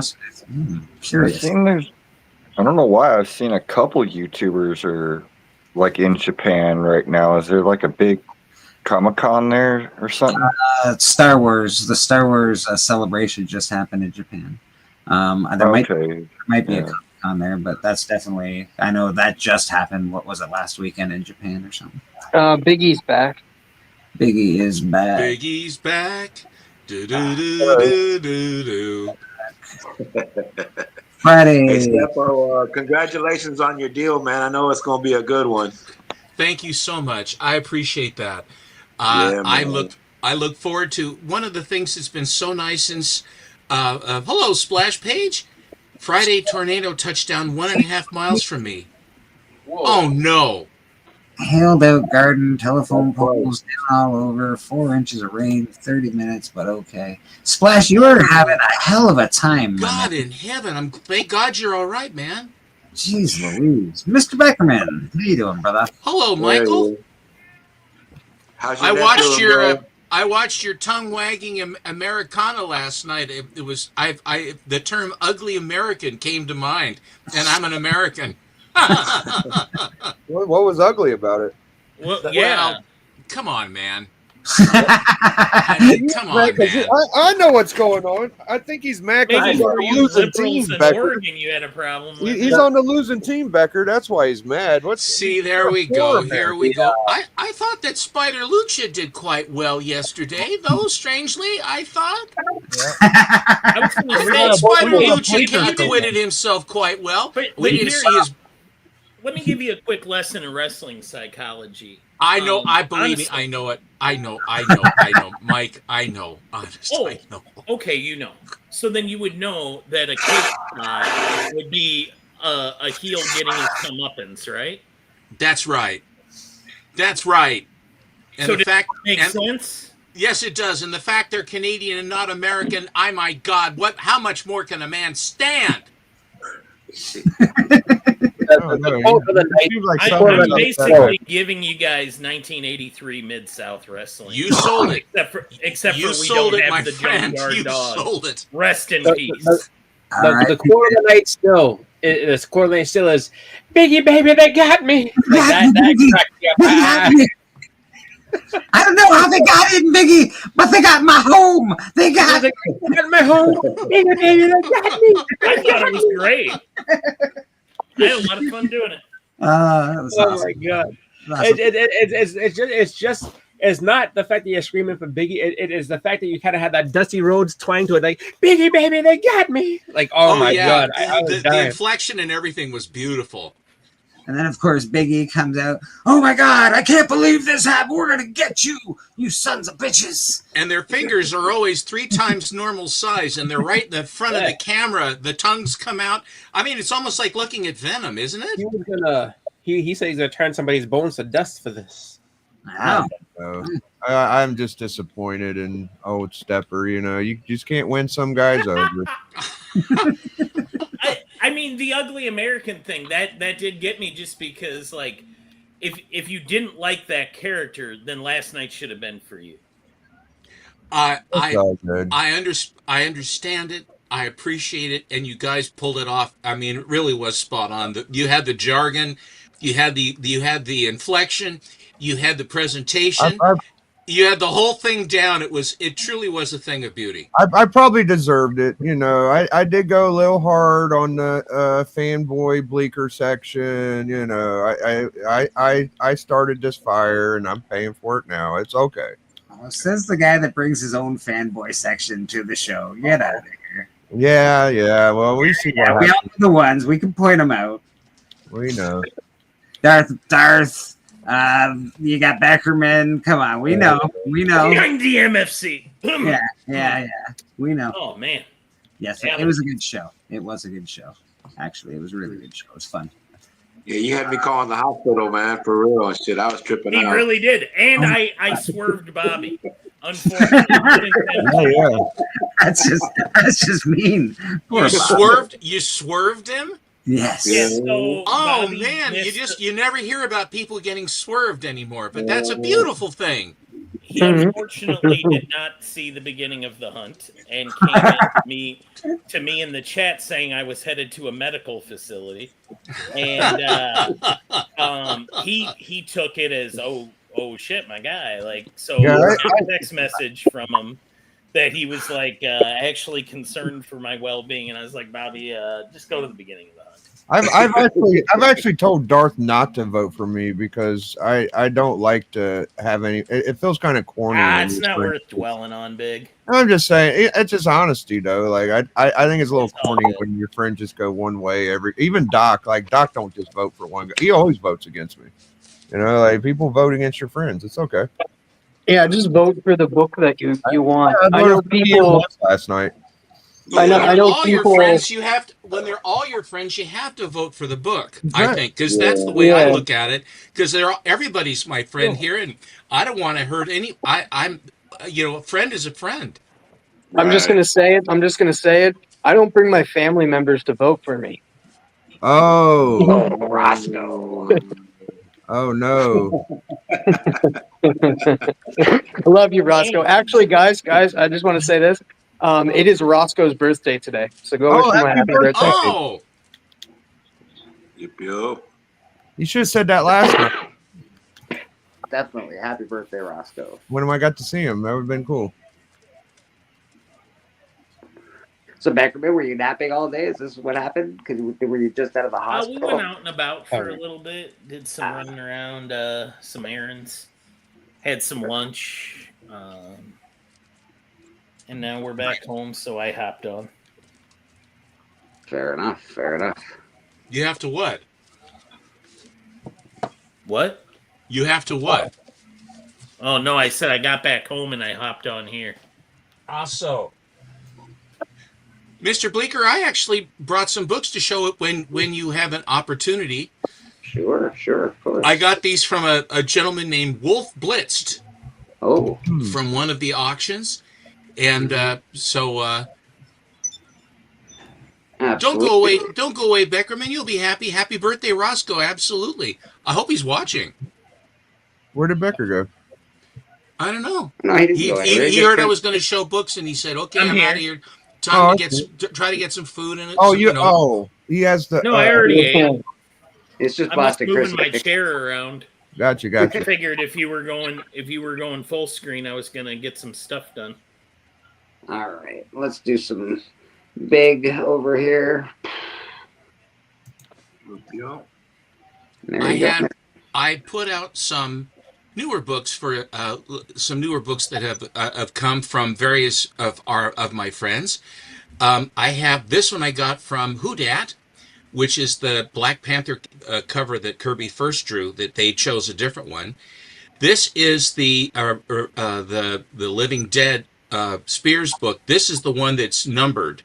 I think 350 or something. They're numbered on the back, and it has "More Brains, Please."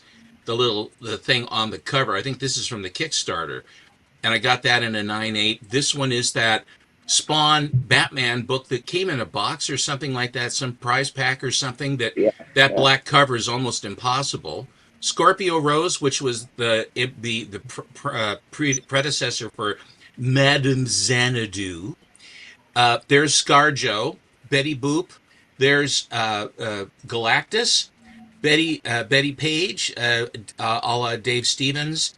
I got this one from a waffle from MT, Matt Taylor, and half of it had sold. I bought the other half, and then I won the race when they ran the duck race, but it was a spider race, and I barely won. It would have been very unpleasant if I had lost, but it's a 9.6 newsstand of this book. Nice.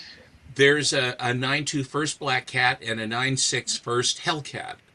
And then of course I had to bring Elvira with me. Of course. James Willie, hello. I hope you're okay. I know you got your title stripped from you because you were in the hospital. So I hope you're okay. That's pretty rough. RJW, you were in the hospital? Yeah, I think he just hurt. It's just kayfabe. Okay. Steven, don't worry about it, man. Okay. So I start with this. Oh, nice. There you go. Del Keown. Hit number 1. Great book. These are all from Wolf Blitzed, and a lot of times on these shows you have to be very fast on the trigger finger because it's a buy it now. And I swear that my guys must have instantaneous feeds because my lag is like, I think 4 seconds, and anybody that's gonna go, I always get schmoed on a lot of them, which is rather frustrating. But what else can you do? But I like this. Always like this Alex Ross Spectre. That's awesome. Spectre's such a cool. The look of him is just awesome. Boy, if you see this guy, it's gonna be a bad day. Yeah, man. So those, funny enough, those are the two characters I'm thinking your next book might be. It's either Spectre or Sandman. I cannot divulge as yet, but I assure you. I do want to say we have that guesses. the very first Spectre ended up becoming a villain named Eclipso. Okay. Just saying. And I think that the first book Steven's going to get is Superman 1 or like Action Comics 1 or something. Oh, okay. All will be revealed. I own a page from that JSA, the issue before that, maybe, that you just showed. Okay, you have an original page? Yeah. Oh, I like an Alex Ross page? No, a Don Kramer. Don Kramer. Okay, interior page. Okay, interiors. Yeah. I don't buy covers, man. I guess Ross is very, very reasonable. That's what I've heard. Cool. I tell you what, I did buy an Alex Ross in 2002 for the tune of $100. His pencil prelims to 2 pencil prelims for a total of $100. At the time, it financially ruined me, and I could not stop for McDonald's on the way home from the con with my friends. Sacrificing for your craft. That's rough. Yeah. It ruined you financially. Good Lord. $100. You're sitting pretty now. It may. Well, I'm shitting in high cotton. I just like that he was like, I couldn't get McDonald's out there. That really was what hurt. Shitting in high cotton. Nice. That's nice. Yeah, we're I just farting like the through look. silk here. I love that actually, Steppo. I really like that quite a bit. It's good. I'm not really one for girly covers too much, but that's really nice. I know. This one I was really happy to get. This is a metal cover, and it's a Jamie Tyndall cover signed. There you go. Oh, that's beautiful. Almost looks like Isn't that a honey? On. Can't take it on a plane though. Yeah. Is she just covered in poison ivy? Is that the gimmick? There's like no clothes? Yeah. Well, she's part of the green now. Yes. She's part of the green. So the green doesn't require clothing. Oh. And if she gets cold, she just sort of think about it, and then all the vines and the ivy and stuff will cover her where she's cold. That's convenient, and it's good for Earth Day. It's good for Earth Day. It's very, very earthy. Here is a very nice Will Jack foil of Power Girl. Yeah. Beautiful. I really do like Will Jack as an artist. I really think he's good. Yeah, it has nothing to do with those boobies. Well, maybe he had a little something. A little something. Oh, he's got a pretty good rack, does he? And this is all one lot there, Stepper? Yes, this is all this is all one. Now, in fairness, what happened was this. I do what I do. I contact him directly and I cry and I tell him I can't ever get any of his books. And I said, can you offer me any offline? I mean, he says, well, I'll get back to you next Saturday or something like that. And then he does. And then I basically am able to consummate a deal where I get to actually get a shot at these. But this is a really nice White Widow. Hey, Real Rude.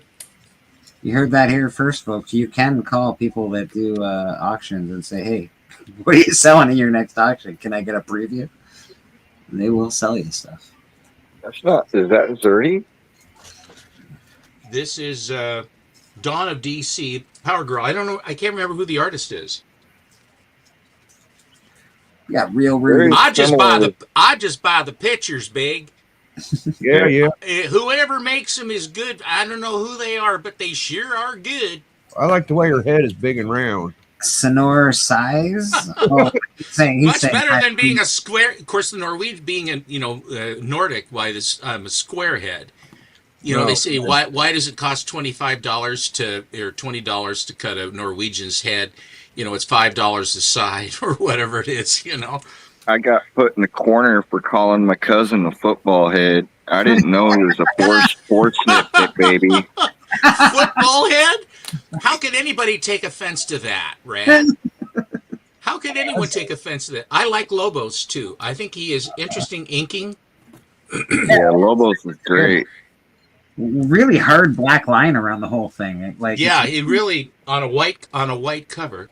Yeah. Here is Witchblade, and I think this is Tyndall again. Oh, cool. Yeah, that's definitely Tyndall. He has all the sort of like McFarlane webbing, McFarlane Spidey webbing coming up, for the blades and the strange sort of spider webby, knifey stuff coming off of him. It's all real, of course. He does that a lot on all this stuff. A lot of the accessories. That's what we call them. Go back and talk to your 5th grade teacher. Now, mofo. More Power Girl. Beautiful. She seems pleased. I like the red belt a little better. It's too washed out there with that silver, but it's cool. Oh. Carla Cohen. That was nice. Yeah. Batman 89. That's beautiful. Meow. Steppo so I like your beginning for K-pop where they so square I'm a cube. Ladies and gentlemen, that's my wife. The love is strong in this house. I'll have to talk to her later. She should have called her. She should have called you a right angle. He's the biggest right angle I know. Completely square. You're not helping me, Chris. You're not helping me. You're giving her ammunition. Thank you very much. And on a Sunday, no less. K-pop's intro is awesome. I like that's probably my favorite one that I've made so far. That's a pretty white header on there. That was nice. He likes a lot of the fancy, sparkly, chromiated stuff, which is very nice. That get my attention every time. I'm attracted to shiny. I don't know what it is, but shiny cover. It costs more to print for sure. Give me that shiny cover, please. Mr. Matt Lakes Comics, how you doing, brother? Well, Big Matt, how are you? He's going to be having a show tonight, the Superman show, I think. I unfortunately will not. I would have been there, or I would have tried to have been there, but I am going to be. My company, Yaniv, arrives here in Portland. He's never been here before either, to Portland. So first trip out. I see you back there, Swag. And so then 8 o'clock he gets in, or presumably around 8 o'clock. I'll be picking him up out at the airport out at PDX. And then over here. Professional. That's a lot of fun. 1 minute before you continue, Steven, I'm going to add Swag to the mix. What up, Swag? Yo. Swag. How you doing, brother? How you doing? How y'all doing? Kansas City crew is represented heavily at church, and I don't hate it at all. Let's get back to Mr. Steven. We're going to have our field trip next weekend. Or you guys go? You're going to go to a field? Shiny booty. Free comic book day, man. Oh, nice. Oh, I like that. That's a pretty one. I'm a fan of her, just Spider-Gwen in general. She's drawn very well. The colors, everything's really nice. The face and the whole thing is just very well done. The pink on the inside of the hood is really awesome. I don't know, it's just really nice. I wasn't quite sure where you were going there for a moment. But Very feminine. You redeemed yourself. That's pretty hot. Little Rogue action. That's really hot. It looks like Rogue anyway. It's Rogue. I'm pretty sure. I think I've never seen her that. It's a savage world, Bleeker. Yeah. It's a savage world, and she's dressed for the savage world, isn't she? Yeah, It looks a little digital, but I still like it. I can't. Sometimes you have to just have to close one eye because it's pretty good stuff. I think in a savage world, don't you need more clothes? Like more clothes. No, only in Canada. Okay, all right. I'm just checking. There's bears, there's bugs. That's a little ugly. We don't like to acknowledge other countries. Let's all just be one world. America. We call that ugly. I told you. We call that ugly Canadian. There you go. Cool. I like now. Now you're talking. Yeah. I collect a lot of Tyndall. I like that.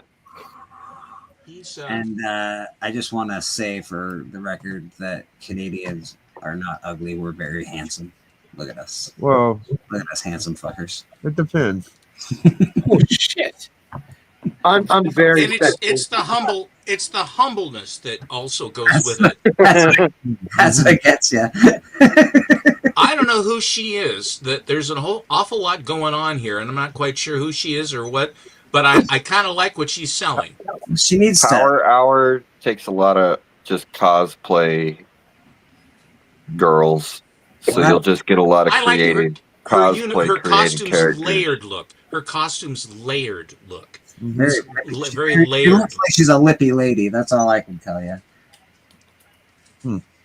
One more, so I don't take up everybody's time. I try to stay away from Power Hour type books. Is that Barbie? What is going on? That looks like J. Scott Campbell. That's that is J. Scott Duty Campbell. calls, and it is J. Scott Campbell. I didn't see any where their legs were cocked all the way behind her head, Steve. He's being very tasteful this morning.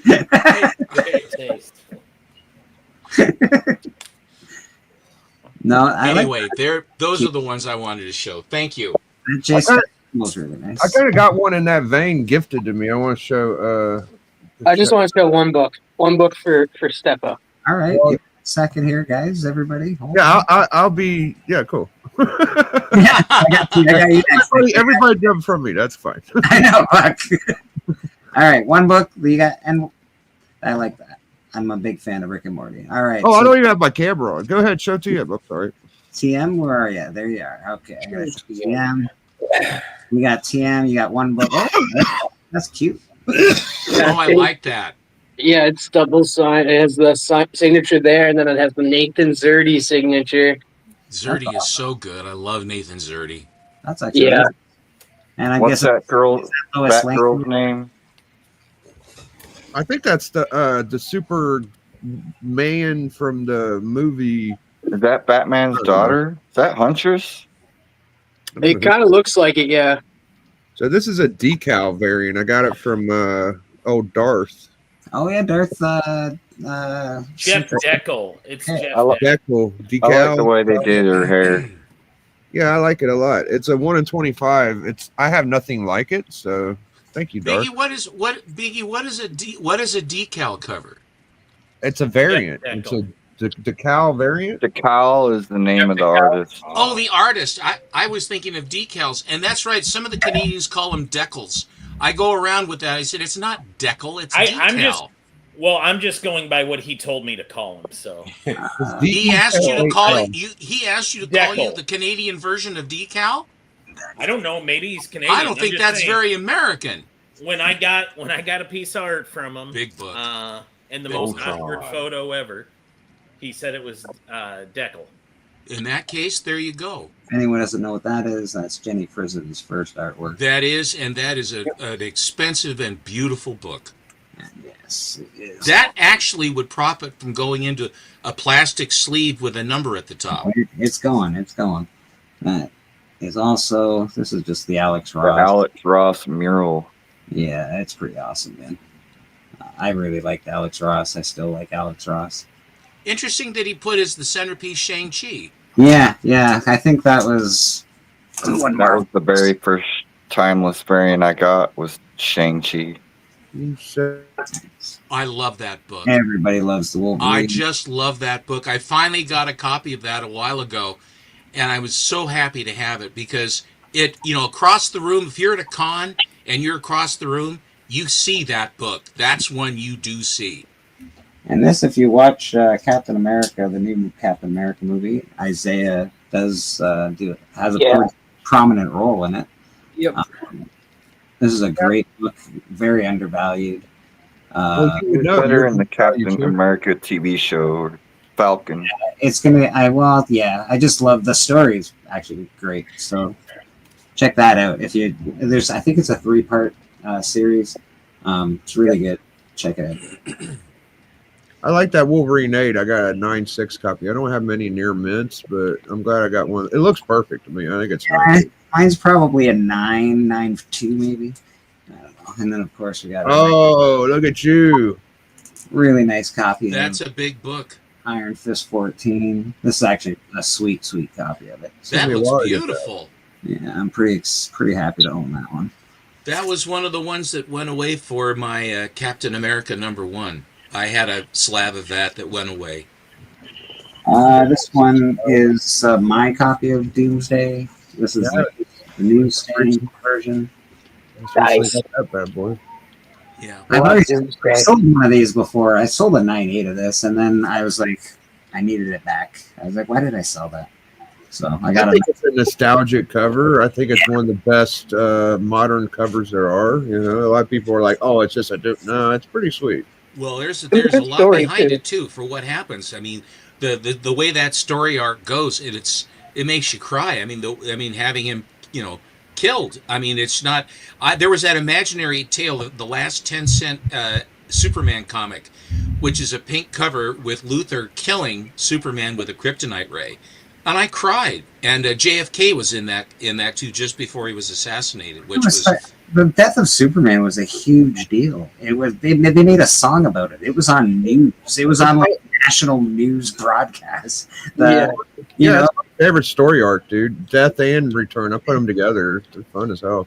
so if anyone finds this in the wild, it's usually blue. One has no, one doesn't. This is an error variant of that. So this is completely white. It's worth quite a bit of money.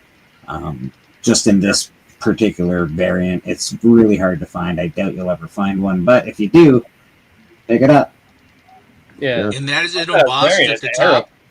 Yeah. It's embossed at the top. So if you were going to press that, you would have to take you can't press it, can you? No, you can't press it. Although this isn't really. I mean, it looks perfect. Yeah, it's pretty perfect already. So I'm pretty. It shouldn't need pressing, but you wouldn't be able to press it. Yeah. This I got in a box. I bought 6 short boxes for $300, $350, and this has been on my list forever and ever and ever and ever and ever. And I'm happy. Nice. And this is also a very perfect copy of this. My luck, it'll come back in 9.6, but it's still pretty awesome. I think most people want that book. If they don't have it, they're just like, I want it, Yeah, I've wanted it for a while, but I just couldn't. I could not ever. I'm not paying $900 or $1,000 or. And you didn't either. And I did not. And this one I'm happy to have because I've never had it before, and I thought it was cool. Great book. I love it. Good colors on that one. Yeah, and this is again, it's a perfect copy. Dude, I had that in a Marvel 3-pack. Isn't there another character that appears in ROM or something? Yes. Yeah, Rogue's second appearances in ROM. Yeah. Yep. This book, Biggie and I share, we have in common. Biggie got a copy of this just before I did, and really happy to own. Yeah, a lot of good it did us on the hunt, huh, Blake? Yeah. No, I don't know if mine won that round, but I don't know if. But I don't think mine won at all. No, people are just. I didn't use it on the hunt. Yeah, I used it on the club, but still, like. Yeah. I do think that Roscoe beat you on that comic. Yeah, Yes, he did. It's like when you guys came out with the Neil Adams. You had some Neil Adams books that didn't win either. I didn't understand that one at all. I just have more of a fandom for that book than I think people do. Like, it's a good book, though, and this in particular is a beautiful copy. A beautiful book, dude. The black edges are perfect. Yeah, but it is actually really perfect. Even about as good as it gets for Bronze Age. Mine's a miswrap. It's an actual miswrap, so it's wrapped properly. Like, it doesn't pop out on either side, but it's perfect. It's almost perfect copy. I think I might like That's the how more That's how so many of them, the registration. As far as how they set that. But a lot of them in the Bronze Age, because those things were coming out lickety split out of the machine, totally. Right. Huh. I'll do a couple more, and then we'll just get back to regular. We got Spawn number 1. I have a ton of these. There you go. I have a signed one of these, obviously. I've got a Todd McFarlane newsstand, but I got a few of these just kicking around. And yeah, I got a sad copy. I just leave it at that. If I get any more, I'll sell them. We've got a signed copy of Star Wars number 1. This is a 14 out of 1,200. Number 14 out of 1,200. Yeah. Who signed it? That is signed by John Cassidy. Oh. Hey, Bobby, don't you have that ROM issue with Psylocke or whatever, or somebody? Rogue? With Rogue? Yeah. Yeah. I got that one. Yeah, you should grab that. I think that's a cool book. I remember you showed it once. So I was like, That was man, Cassidy's signature, really? I don't know. It says Jason Aaron. I would have swore it was Jason Aaron. That's what it yeah, looked it like. says 1,200. It looks like a J. Signed by John Cassidy. Okay. Well, then I guess that's it. He does the same way or something. But I'm going to tell you, it doesn't look like John Cassidy. It's weird. It at does this not. point, if their certificate says it, really don't matter what we think, right? Yeah, there's a certificate that says signed by John Cassidy. Right. That they must be completely wrong because I think it isn't that. Hey, No, that's funny not enough, Jason I Aaron. have a CBCS book signed. I know it's signed by Michael Golden because I got it signed. But when it came back from CBCS's witness grading that was with me, it says signed by Al Milgram. Damn. What? Yeah, yeah. They Why- offered me a redo on that, and I said, absolutely not. This is way more hilarious. Does anyone Yeah. know why I kept a copy of X-Men 20 in my box? I know it's Apparently someone came back. I don't know. yeah, I'm like, what? Why did they pull this? What happened there? What happened? This also way too low as far as Cool cost. Kubert cover. Okay. That would be it. But this is way too low as far as cost goes. This is a great buy, and apparently there's a movie coming out, and this is an Boss comic. Oh. So it's a 2-part series. You got them both in there. Look at you. Yeah. So Yeah. You should double bag that and have it on the I back. got them 2 separate bags, big. They're just sort of taped together. Oh. That's cool, man. You got the whole set. Yeah, so that's cool. And again, these are really undervalued. You can get them cheap. Yeah, like $10 or I super like when cheap. Bobby puts a bunch of books in one bag and board and calls it a ghetto omnibus. And I think this is the first appearance of maybe Black Chrysanthemum or something like that. Oh. I think you're right. Yeah. Pretty sure. Do any of you guys read the digital editions? Do you read books digitally at all? Not. I do sometimes for book club, but that's about it. Definitely. Book Not club. if I can help it, but if I have to, I will. It says I'm with you. I can't. I just don't dig the digital. I understand it. I mean, actually, I take it back. I see a lot of it digital because if I'm trying to do a post and I go online to see the interior of a book that's in a slab because I don't have any access to it, that is digital because it has to be digital the way it's then presented. So when I put my post together and I put the interior of the book, I'm not laying my books flat and taking pictures. I'm going like to read comics online or Comic Book Plus or one of the Books a Million or I whatever. read books digitally, Steppo, but I don't know. It's as you get older, it's easier because you can make the pictures bigger. So Yeah. reading digitally is pretty good. It is Fighting Air different. Force. It is different, but you don't have to be quite as careful. You don't have to worry too much about like opening the book and buggering up the spine. No. And I but as far as reading new books, I guess is what I'm getting at. If you buy a new book that you will read, and I know that Alan does. He says, I always read them digitally. I never open them up. And I understand that. I've read most of them digitally. I've got Savage Avengers that I've been reading digitally, and I have like at least the first bunch of them, and I'm just reading them digitally. That's cool as hell. That's Giordano, isn't it, Aaron? Oh, that's cool, right? I don't know. Yeah, we don't know. You know, for the Charlton, I'll tell you something. Their art is not that bad in a lot of ways, but the lettering that they use, it always killed me. I looked at the lettering, I go, why can't you guys spend an extra $5 and get a letterer that can actually letter? It's like typewriter writing, you know. It is. It's all the early Captain Adams and stuff. You just go, I just can't look at what the story is. I just look at the art because I want the Ditko. So Rad, I already know the answer. How do you feel about the new Silver Surfer? What Silver Surfer? There you go. That's fair. That's fair. That's fair. Yes. Yeah. That's the gender swap, if I'm not mistaken. Yeah. Yeah, what's wrong with just keeping it canon and giving everybody what they want? Like, oh, we gotta fucking put a twist on it, baby. Twist that shit up, man. They're gonna love this shit. This is so old hat. We need a new twist. Yeah, that Silver Surfer, you know, the one that is Marvel. Yeah, we're just gonna put some titties on him. Yeah, you know that Silver Surfer that everybody loves. Let's change him up. Yeah, dude. Like, I just don't understand sometimes. I love Spider-Man Unlimited. Whatever. I think it's great. I thought that was a good book. Oh man, the animated movie was great, or show was great. Unlimited. I actually really liked the new Spider-Man TV series that came out. The cartoon, it was pretty good. I've liked pretty much every rendition of Star Wars. Oh, great. Todd McFarlane, beautiful. Do you like the ears? Do you like the Wolverine ears real big like that? Jim was getting you some. I like Wolverine. You gotta do his ears right. Like his ears are a hard thing to get right. I like him looking a little more feral myself. I like him less nice. Holy crow! Oh, what is a- that's the blacklight one, right? Geiger. Don't make no more. Yeah. Geiger was a good series. Everybody really liked that. I have the whole series.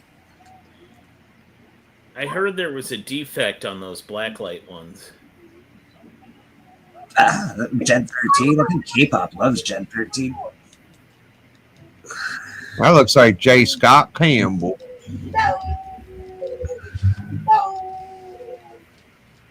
We call him JSC. Yeah, I'm with K-pop on that. Digital art's good because you can zoom in and out on the art. I like that too. Yeah, it makes it a little easier for reading. You got to enhance and zoom though. You can't just try to read it the way they give it to you. No, you definitely got to enhance. Yeah, I do a lot of for book club. If you've got on a nice tablet though, like if you've got a good sized tablet, it'd probably be awesome to be honest. You know what? I noticed reading a lot of reprints is that the collar is a lot brighter than the actual copy, which is kind of nice too. Yeah, I was reading Batman 181, and why does that copy look different than mine? Why does yours look nicer? It's probably just nicer. Different level, different place in the print run. Oh, that's pretty lovely. Early issues of Spawn, not so hard to find, but once you get in that 100 era to the 200 era, difficult, man. Some Rossi Rosé. That's cool. Batman's looking thick. The thick Superman. Sorry, Batman. Anybody watch the draft with the Browns on the board where they had like the bone? It looked like a ball sack. It was pretty funny. Hey, I liked this. Bug Wars? Yeah. I know that Chonko's all about it. He liked it a lot. I just read issue 3.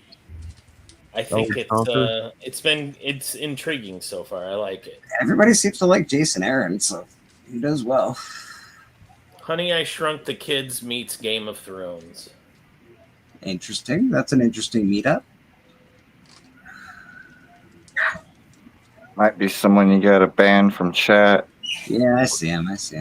Uh-oh. Oh, Rachel dies. That's my favorite. Yeah. Look at all the baby ears. Oh, that's the classic Rachel. Yeah. Thank you for the view, Rachel. Yeah. What the fuck?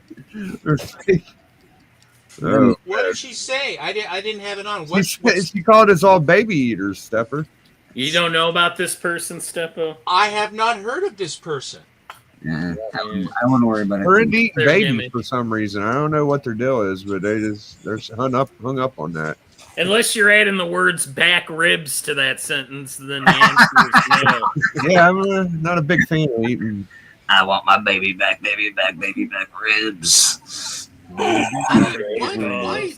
Why do people feel like this is something that is it virtue signaling or something? I mean, I don't get it. Man, I can tell you it doesn't matter. And that's that's about as much time as I'm willing to give to that. That's about all. They didn't want to react at all. I couldn't help it because I'm a fan of silly shit. Spoiler: Bug Wars. Raid kills them all. Raid. Well, if you've seen him, is it issue 2 or at the end of issue 1? He finds out, Slade finds out that the bugs are all planning on killing his brother because he keeps mowing the grass. Splash! Like they're burning him in effigy down in the bug world. Well, I tell you, old Steppo's trade is the rage amongst the community. I know that when they came into Club Friday, they were talking about it for a good 15 minutes before my show, and I was like, all right, guys, we got to focus now. We're doing a whole different show. Let's not talk about Steppo's trade the whole time, you know? Oh, yeah, there was guesses. Everybody's very curious. Yeah, super excited. Oh, Matt and Alan can't keep his mouth shut. Yeah, Alan's over there. I've never noticed that about the man. You can't tell Alan anything. He told us everything. Except for what it was. Well, he told me. No, I don't know. Again, I think it's Superman 1 or Action Comics 1. I'm curious to ask, like if you was to replace one book you're trading, which would be the first one, Steppo? If I was the first book that I would trade. No. What I'm saying is, all the books you're getting rid of, right? Yes. If you had like that FOMO where you wanted to get one of them back, which would be the first one you would get back in your collection? Which one? It's ridiculous, the one, and I'm actually thinking about trading him something different to keep it. Okay. It's out of all of those ones, all the Hulks and all the Phantom Lady 17 and everything, all that stuff. Right. It's the showcase that has Dolphin on the cover is the one I want. Get the hell out! I'm just telling you, I have a great story with that book. I don't believe it. It's just that's the only one. Well, no, and of course now understand, I've had these books. I mean, maybe not all the Hulks I've had, but all the books I've had them. I've loved them, and they've been part of my family for a long time. And so, as I say goodbye to them, as I add the new one coming in, I actually have come to the fact that I am trading them. I've come to terms with trading them. I did that when I made the cut, when I was making all these reels of the books that I was offering him, and then he would then tell me out of the reels, because it was the easiest way to show them. And then once he would say, I want this one, I want this one, I want this one, I want this one. All the ones that I was putting up were ones that, I mean, I love them because I have them, but I mean, they're not cutting into the sinew of my collection. They're not cutting into the sinew. It's not Seven Seas. It's not Schomburg. It's not Batman's. It's not My World's Finest. It's not my Timelies. It's none of that stuff. Hulk 1, and you're gonna be like, nah, give me the Dolphin. Wow. No, but the Hulk 1 though, as a representative of the dollar amount, is the largest. It's the biggest book to make up the difference. I mean, it would take an enormous. And here's the other thing: if you're gonna trade for a book like the one I'm getting, if you're going to get something, you have to give something. I can't give him 70 long boxes of Drek and have him say thanks a lot. It'll take me 5 years to sell this stuff. You have to give stuff that's liquid that will actually work for him too. A trade has to be both ways, so that the guy that's trading is happy and can actually then get rid of stuff and have it be liquid. So I know the book that Seppo's buying. The number one key that everybody should have in their collection. And I can't have enough ferrets. I can't have enough ferret number one. He's vouching for him, so maybe he's right. I think this key everybody should have in their collection, and it's the number one key ever. And that's Strange Adventures 180. I think that's the comic Seppo's getting. I knew it was going to be Animal Man related. Yeah, I think everybody should have the first appearance of Gold Balls. That's good. Well, I agree with you about balls, but I would do speed. Oh, of course. Speed ball. Look how quick he drew that. He drew that Oh, like yeah, a he had it sword. ready. He's got He it had it close ready. by in a holster. I have multiple stashed all over the house. Any given moment, I need to grab one. In case anybody breaks in, he throws them at him. I had no idea that the Dolphin was such a marquee book. Maybe I should. I know Callie gave me hell about. Callie just got one not too long ago, but. Let's say hello to Man Cave. How you doing, brother? Really good to see you. Thanks for popping in. Oh, Doc's in. Thank you, Norm. Nice to see you, Doc. Anybody that's trying to pop into the actual, we're full up on the panel right now. I'm sorry. I did see someone try to pop in. But we're at capacity, baby. We're full up today. Yeah, man. It's a full church service, man. What can you do? And it's 30% Kansas City. Yeah, man. Which is really something. Heavy representation of KC. Heavy representation.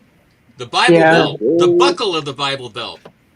I will say I'm technically a Kansas Cityan, so. But I'm also Canadian. Kansas City. Look at this. Look at this guy. Yeah, Doc gets in on the knowing. Man Cave's in on it. He's fucking in on it. Well, we only got a few hours to wait. I think I could hold out. All right, that's cool though. I'm really looking forward to it. So definitely watch the Monday night. What's Bobby showing here? Yeah, what is Bobby showing? I'm gonna watch the Monday night special with Steppo and Alan. Yeah, my guess is Spectre or Sandman. By the way, Doc, you hear me? Yeah, Malibu Comic. Yeah.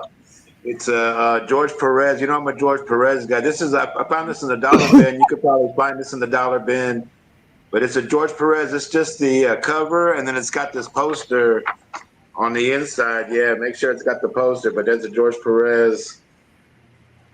Was that near? Was that near kind of the end of him? Was that near the end of his work? I mean, end of his.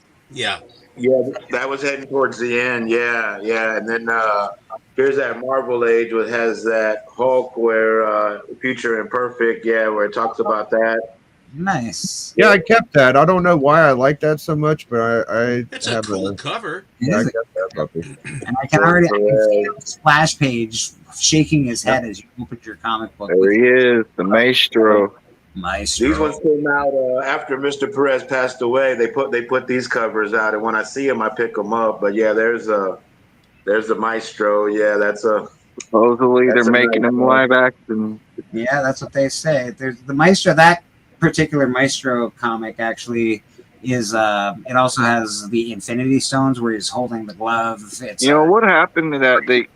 They announced the Wonder Man TV show, and then it just like disappeared. Oh, it's still coming out. Why that is? What happened? It's still coming out, I think. To anybody trying to get in, the stage is It's full. finished Oh, filming. It has a release date. It's coming out, I think, in the fall. Yeah, because like they released a small little trailer for it. I like the Beast Wonder Man combo. Yeah, I like a George Perez Beast. I like the way he draws him. Yeah, the Beast and of course the Fantastic Four, the Thing. Yeah, this is a great one.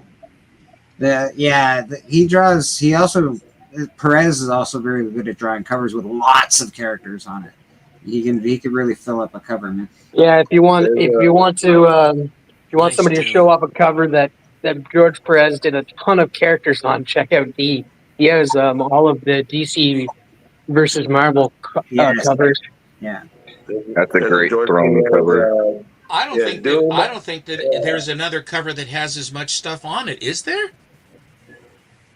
Then the DC versus Marvel. The DC. That, the wraparound. Was it issue 4? No, issue 3. The boyfriend. Issue 3. Yeah. The one that had the record before that was the Deadpool issue. I know that for. Yeah, dude, the wedding. We looked that up the other day, didn't we? Yeah. I know it for a fact. I don't know if it's still the record holder, but I know it was before that cover. I'm sure. I need to get that book. I don't even know who you got married to. I think it was that werewolf chick.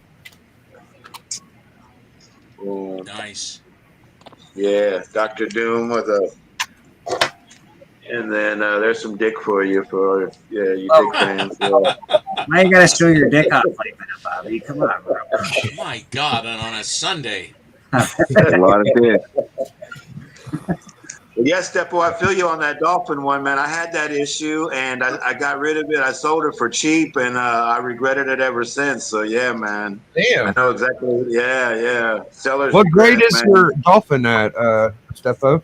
9. It's a 9.4. Oh. The story on it was that a guy that I've been buying from for years found that copy, sent it in, had it slabbed, and then the next I think almost 2 years when he would come by every so often, when his sweeps through, and he says, "You want to buy this?" I said, "Well, that's cool," because I would buy other stuff. And after the third time, and no one was buying it. And so he says, Gentner. I go, what? He says, buy the. I was just about to leave. I'd already bought some. He says, Gentner, buy this book. And I said, well, I like the book, but I'm just. He says, $200. I said, I don't know, $150. I said, okay, I'll buy it.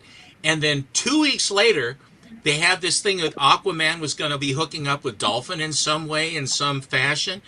And that book just took off. All of a sudden, they realized what it was. And he says, how did you do that? I said, I didn't do anything. I didn't do anything. The same thing happened with another book I'm trading is the first Black Panther. I have an 8.5 with white pages. It's a beautiful slab. And at that point, top of the market was $850 for that book. And I paid $850. And then again, 2 weeks later, then all the thing on the Black Panther went up to like a $3,000 book or whatever. He says, Kentner, I don't know how you're doing this, but you're really getting on my nerves. Like that. I didn't do anything. You get lucky once in a while. Then you buy the book where the thing just goes into the tank too.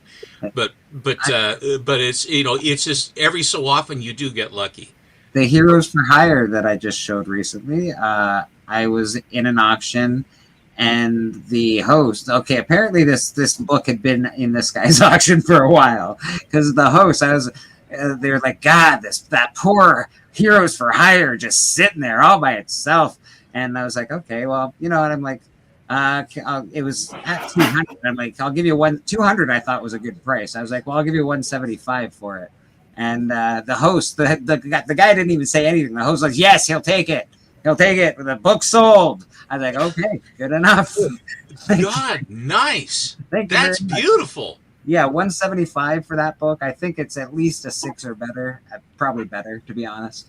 So I couldn't believe it. And the host. Well, that black, the I was looking at the corners and the black at the top and the surround, the picture frame, beautiful. I mean, glossy black. Yeah, sadly, again, it's a miswrap, but it still looks pretty beautiful to me. It's how they came. Yeah, it's how they came, man. Better than color break. No color breaks. It's really nice. It's really nice. So I'm pretty happy with it. And again, to get it when the host says, take it, just get it out. I don't want to see that book anymore. I was like, all right, thank you very much. And I got that beautiful book because Hudat sent me a message in the chat and said, hey, yo, there's a book for sale. Wake up. Yeah, your book's there. I had my decision already made, and I was letting the guys know. And Hudat was like, "What about this?" I was like, "Oh, I'm kind of already. I already bought it. Like it's already already done it. Yeah." Oh no, I didn't say no. That was Callie put one. He was at a shop, I guess, and he put one. He goes, "Oh, you're looking for this book?" And he pulled it out of a box. Oh, that's right. It was like $150. I didn't really say that I bought it, but I just knew I had, and I was just like, yeah. Callie, I didn't I was saying I'll find you one, and then Bleeker said he was looking for one too. Right. So I was like, all right. And then Callie pulled. I was like, all right, well shoot, Callie found you one immediately. And, right. and so I was like, I told Bleeker about the one on the shop. The guy Love was that cover. I wanted to tell Bleeker to tell him 150, but it was too late. 150. Wow, that would have been crazy. Yeah, well, he would have got it for 150. I think maybe I would have now that they said yes really quickly to the 175. But I think if you had said anything less than that, they would have balked. I think that you hit that one right, the nail right on the head with that. When the guy is helping him sell, then he goes, would he take the Hoover for one? You sold. He's not. He didn't say anything. He's like, oh, yeah, done. It's gone. It's done. It's gone. It's gone. I am eating teriyaki chicken with onions. Ooh. And I have some lo mein too. Well, not lo mein. I have some noodles. Now that I got my demon in the bottle and I got the heroin issue, and I kind of want the cocaine 3 a little bit more now. Yeah. Cocaine 3 is great. I want that just because the Vincent Price devil sniffing. I like that Virgin Rock. Yeah. That reminds me of Robert Downey Jr. as the guy who's playing the dude disguised as another dude. Playing a dude disguised as another dude. This is the one I was like, oh yes, I have an issue that's really no. It's not the one. No, it is. What's wrong with that? I think it's covered. Great cover. Oh, I didn't know that it mattered what cover it was, but 306 is a key, dude. Yeah, it is the key. Oh yeah, it's definitely a key, but it's not like I have that issue, but not that cover. I got the 306 that I guess is supposed to be the right cover, but I think it's just the issue is important. And of course, I bought these books with my. That was a big book. Should still be. It's gonna be in Dallas. With my first comic book purchase that I ever purchased with my own money. Have you watched Andor? I bought the books to this, so this is awesome. I was very. Have you watched Andor? Yeah, it needs a new bag for sure. That's an expensive book. I agree. And this is just a great cover. I haven't watched Andor yet. I've watched. Dude, I haven't watched any of Andor either. Like the season 2, I watched season 1. But I have It's that been cover so too. good. I do. Like it's like the best Star Wars I've I've seen. seen something TM hasn't. And, you have just heard from perspective from the protractor, aka Steven. What's Because that? he Send Oh, me Frank Miller? Send me Yeah, that Star yeah. Wars book, Bleak. I get Timothy Zahn signed. Oh my God, that's the one who would. Is he going to be there Yeah, he's gonna be at Dallas. at Dallas? When's He Dallas? makes the rounds a Dallas lot. is in what is it, May 20 something, 29th or something. I wonder if 30th. you think a book will make it to you by then. Stebo, Yes, sir. It's yeah, May will you have 30th. a segment May on one of your 30th. shows called the Right Angle Review? I think it'll make it. Right angle review. I have tons of them for some reason. I have a ton I'm of sorry, man. Like I don't know why, but for whatever reason, You can name every Susie, character on that cover. If you send it Susie's to me, saying Blake, that you were I could just mail it back with your other Powerball? book, Blake. Yeah, I can. Susie's comment that you were so right. That you were so square that Square you on were the cube. really like that. That was funny. I'm gonna stop now because I like Steph. Steph was a good dude. Well, that's my wife. I want you to know that is my wife. There you go. Oh, that's beautiful. Kubert art, and this is apparently a prototype for GI Robot. Yeah, yeah. I really that one that is such a poignant Oh cover man, even where got the a guy is skull.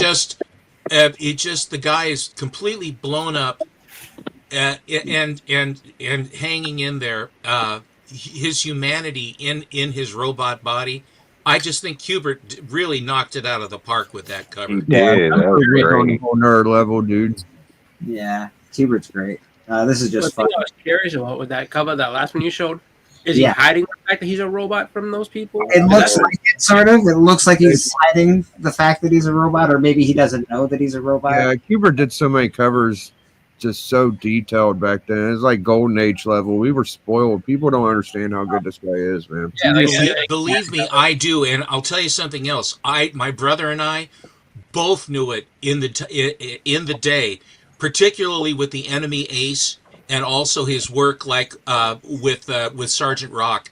Those two, I mean, he just Kubert, and actually when Kubert did the Brave and Bold Hawkmans, Yeah, don't those forget were the Unknown those Soldier. were huge books, man. Yeah, Unknown Soldier. All that. shit was Soldier. I just like that book because I like the cover of it. I like skulls on covers. Everybody knows it already. It's not like I'm hiding it, but Star Trek skull cover. I'm like, yep, give me that. Yeah, you and Sugar Skulls love skull covers as well. I can't help it, man. It's just a thing. It's everybody like a lot of people like skull covers. I gotta get a pre-code one day, man. I figure I'd have one by now. I don't have a pre-code. You will. I I'll get definitely want a pre-code horror, but they're expensive and they don't come in great. They are, dude. They- A lot of my PCH went away too because on account of I appreciate it, but I've never really embraced the entire PCH thing. Yeah. I appreciate the value in them, and I do appreciate the art, but I think for the same amount of money, generally I'll chase a Schomburg or something like that. I Right. do tend to kind of go that way. That one's for Huda. That's something. I've never seen that one. Usagi Yojimbo. I think that was it. No, I forgot what that was. At one point, it was like a $25 book. I like it when when they're all screaming on the cover. I mean, Stan does such a good job on that. I can't help it, but I really love this cover, so I was Yeah, gonna my buddy Becker got me the whole big ass curse word set and I like motorcycles. when I met him in Chicago. I had it on my wall when I was at the flea market, and I was like, nope, sorry, that's coming home with me. I like it too much. So, again, we got a little golden age. This actually came from Man Cave Comics as a gift. That's nice of him. This is, this was, remember that package that he sent me a couple years back? Yep. Had some Star Wars 1 was in it. This is a cool golden age Panic. Great cover. And just awesome. Hell yeah. And we got Batman 89. This is number 4. I don't have the nice cover that someone showed earlier. I think Steven showed it earlier, but I do have the Batman 89 run. And last but not least, we got Fat Freddy's Comic and Stories.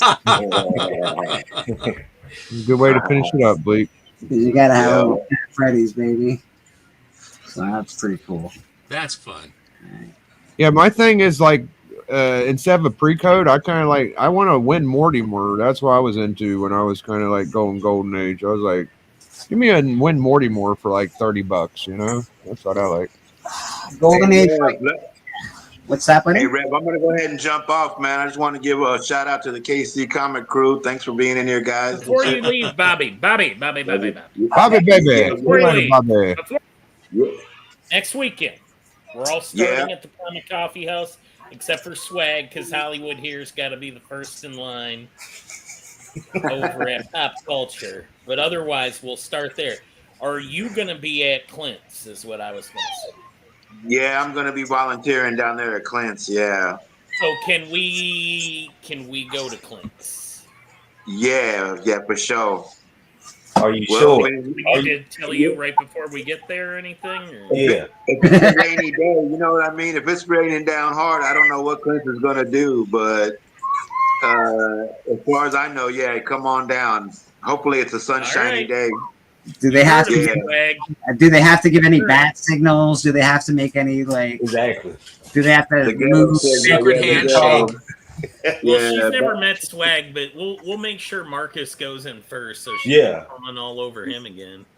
Yeah, he's got to send the show eye her candy ass. first. Yeah, but can we get a prayer, Rev, and stuff for Steppo's No. book and for Get the hell out for You sure hopefully can, the brother. right safe and his guests and everybody. Creepy Yeah. prayer. Bobby, I got you, man. Here's the prayer for Bobby. Sorry, man. Ooh. Please rise for the comic book prayer. Jack Kirby, whose art's in heaven, Stanley be thy name. Our kingdom come, gains will be done, on earth as it is in comics. Give us this day our weekly pull, and forgive us our top tens as we forgive those that top 10 against us. Lead us not into speculation and deliver us from FOMO, for comics are our kingdom forever and ever. Excelsior. You may be seated. I accidentally looked that thing in the eyes. That's so creepy. I hate it. It really is. It's so creepy, man. Love you guys, man. Comics be with See you, Bobby. Man, for real. Cheers, Yeah. Later, Bobby. I swear he does that just to get to me. Maybe a little now. I was gonna change it at one point, but you don't like it so much that I'm all like, I gotta keep that for Beckham. What do you got there, Mr. Boys? Oh, nice. Yeah, the first opinions of them. The crew, the whole crew. And nothing but the crew. Yeah. Oh, is that the smoking man? Nice. You know it. I had to do some Usagi. You said it. Beautiful. That's hot. I don't. Everybody seems to love Usagi Jimbo. Man, I like it. Nice. It's a little valiant action, beauty. Gotta have some valiant action, man. Every collection does. Yes. Suicide Squad. All right. That's the first TM. Wasn't that a first appearance of something or a spec for like Rick Flag or something? Yep, it is. Okay. All right. Mr. Dollar Bin Diver's got some big books over here. Oh, that's a nice one. Yeah. Where are you finding all these books at? Yeah. What's going on? I do good dig. I even do the good bargains on Facebook Market, man. Look at you go. That's some good Batman stuff right there. Cool. So he's freelancing, is what you're saying. What the hell do you got? Are those comic books behind you or shoes? Comics and shoes, man. You see it? You're not keeping comic books in shoe boxes, are you? Nah. That's all shoes in there, man. Yeah, it looks like a lot like comic books in shoeboxes, but I'll give it to you.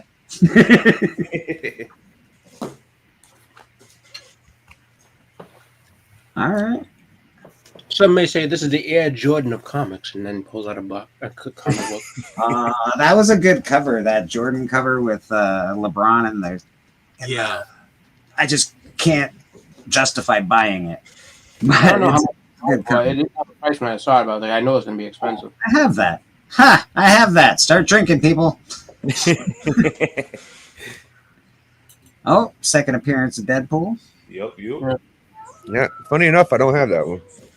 No, I don't got the first appearance, so I'll be like, Yeah. what to do? Biggie's got a nice first appearance. See, Biggie, see. Yeah. I don't know. I might have it. I just feel like I haven't seen it. Check through your stuff again, because I feel like you should have that. Yeah, you I probably like do got Electro it. on that cover. That's a cool Electro cover. All those Spideys you show, you probably got it somewhere tucked off. Hold on. Papa, I gotta let Papa in because he called me an F head in the back. It was Papa the whole time.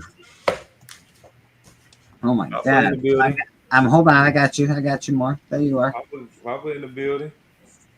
I know he comes in hot. Yeah, that's a key too, I think. That's a key. That's the first red javelin. No scroll. Ooh, creepy. And Miss Marvel was a big book at one point. Sure was. Yeah. And then of course everybody should have these. Yeah. Why is Darker Image not a bigger book? I don't know. I don't got that. Beggarman, I don't got this. I had to show off my #1 image. That's Swagda's Grail right there. Yeah. That #1. You want to hear a sad story? I got the blind bag version though. So this is just especially for Swag. Do you want to hear a sad story about Walking Dead #1? Okay. Yeah, let's hear it. For about a year and a half, I could have had thousands of that book. Literally, like my LCS way back in the day. For whatever reason, no one bought the first one. It just sat there. So it sat there for months and months and months and months and months, and eventually someone bought it. I remember I picked it up. I was like, "Oh, I like the cover." I opened it up. I was like, "I don't really like black and white comics." Put it right back. Oh. I had tons of that book. Oblivion's. Oh, so these are all for Image First. Okay, I got a few of these Image First. That's the grill of it. That's #2. And is that the first appearance of Chapel or is #1? First Profit. First Profit. That's it. First Profit. I knew what you were saying was wrong. I just didn't think of the right thing to say. I thought it was Chapel, but you're right. It's Profit. You're right. Issue 3 is the first appearance of Supreme, I believe. Yeah. Ooh, Cyberforce. We got some old Image. Beautiful, shiny shit. What's cool about that is I feel like if you were at the same shop as Beckerman, you got those. You got them because he showed a whole bunch of stuff. Everyone's got a Wildcat 1 in their collection. I'm pretty sure. I have a 9.8. #2. Got three copies of Wildcats full run. Damn, I didn't win today. Oh, hey, you're still not letting me get them all off Pops. Like, block me on stuff, Rad. It's I had a ton of those. Yeah, I don't know. There's a good I one. love that one. Troll. Troll. That's cool. I didn't see that when it came out. Never seen that one. Nice. Yeah. You got some more boys. Yeah, the boys are great. I got the first, almost the first 40 or 50 books of the boys. I think I have like the first 8 issues, and then I was like, I've had enough of this book. There was Shadow Man, and I want to say there was like a voodoo guy. There you go. Nice. I got a couple of those bad boys. Price sold it. Bloodshot. What was that voodoo guy? That's So the you- first appearance. Yeah. You definitely, you've been dollar bin diving for sure, hard. Yeah, he's been getting all them minor Valiant keys, man, killing it. This is how you start, boys and girls. This is how you start. It is. Get a little hold a little bit. No idea, brother. No idea. That Yeah, book, I kinda yeah. wondered. I'm not sure. I don't think so. Oh, it's a newsstand. That's a good one. Oh, Beetlejuice, beautiful. I remember pulling that out of a 50-cent bin. I sold it a while ago. I love Yeah. that book. Yeah, that's my shit. And like cover wrap around. And I feel like everybody should have these. Yeah. Yeah. There's that green one. There's a blue one, a red Actually, one. There's like I know, because then I got this version. White Rabbit. First White Rabbit. Yeah. I got Green Team. There you go, some Kirby. And I feel like everybody got If this you're deal. missing any of that stuff out of that thing, I'm pretty sure I have a good amount of it. I might be missing one or two. I'm not missing Hey, two. there you go. 0. 0 hour. Nice. Yeah, I think I got that. First appearance of Jack Knight is in 0 hour. Stepping Hunter. Scalp Scalp Hunter. Sorry. Doom Patrol, nice.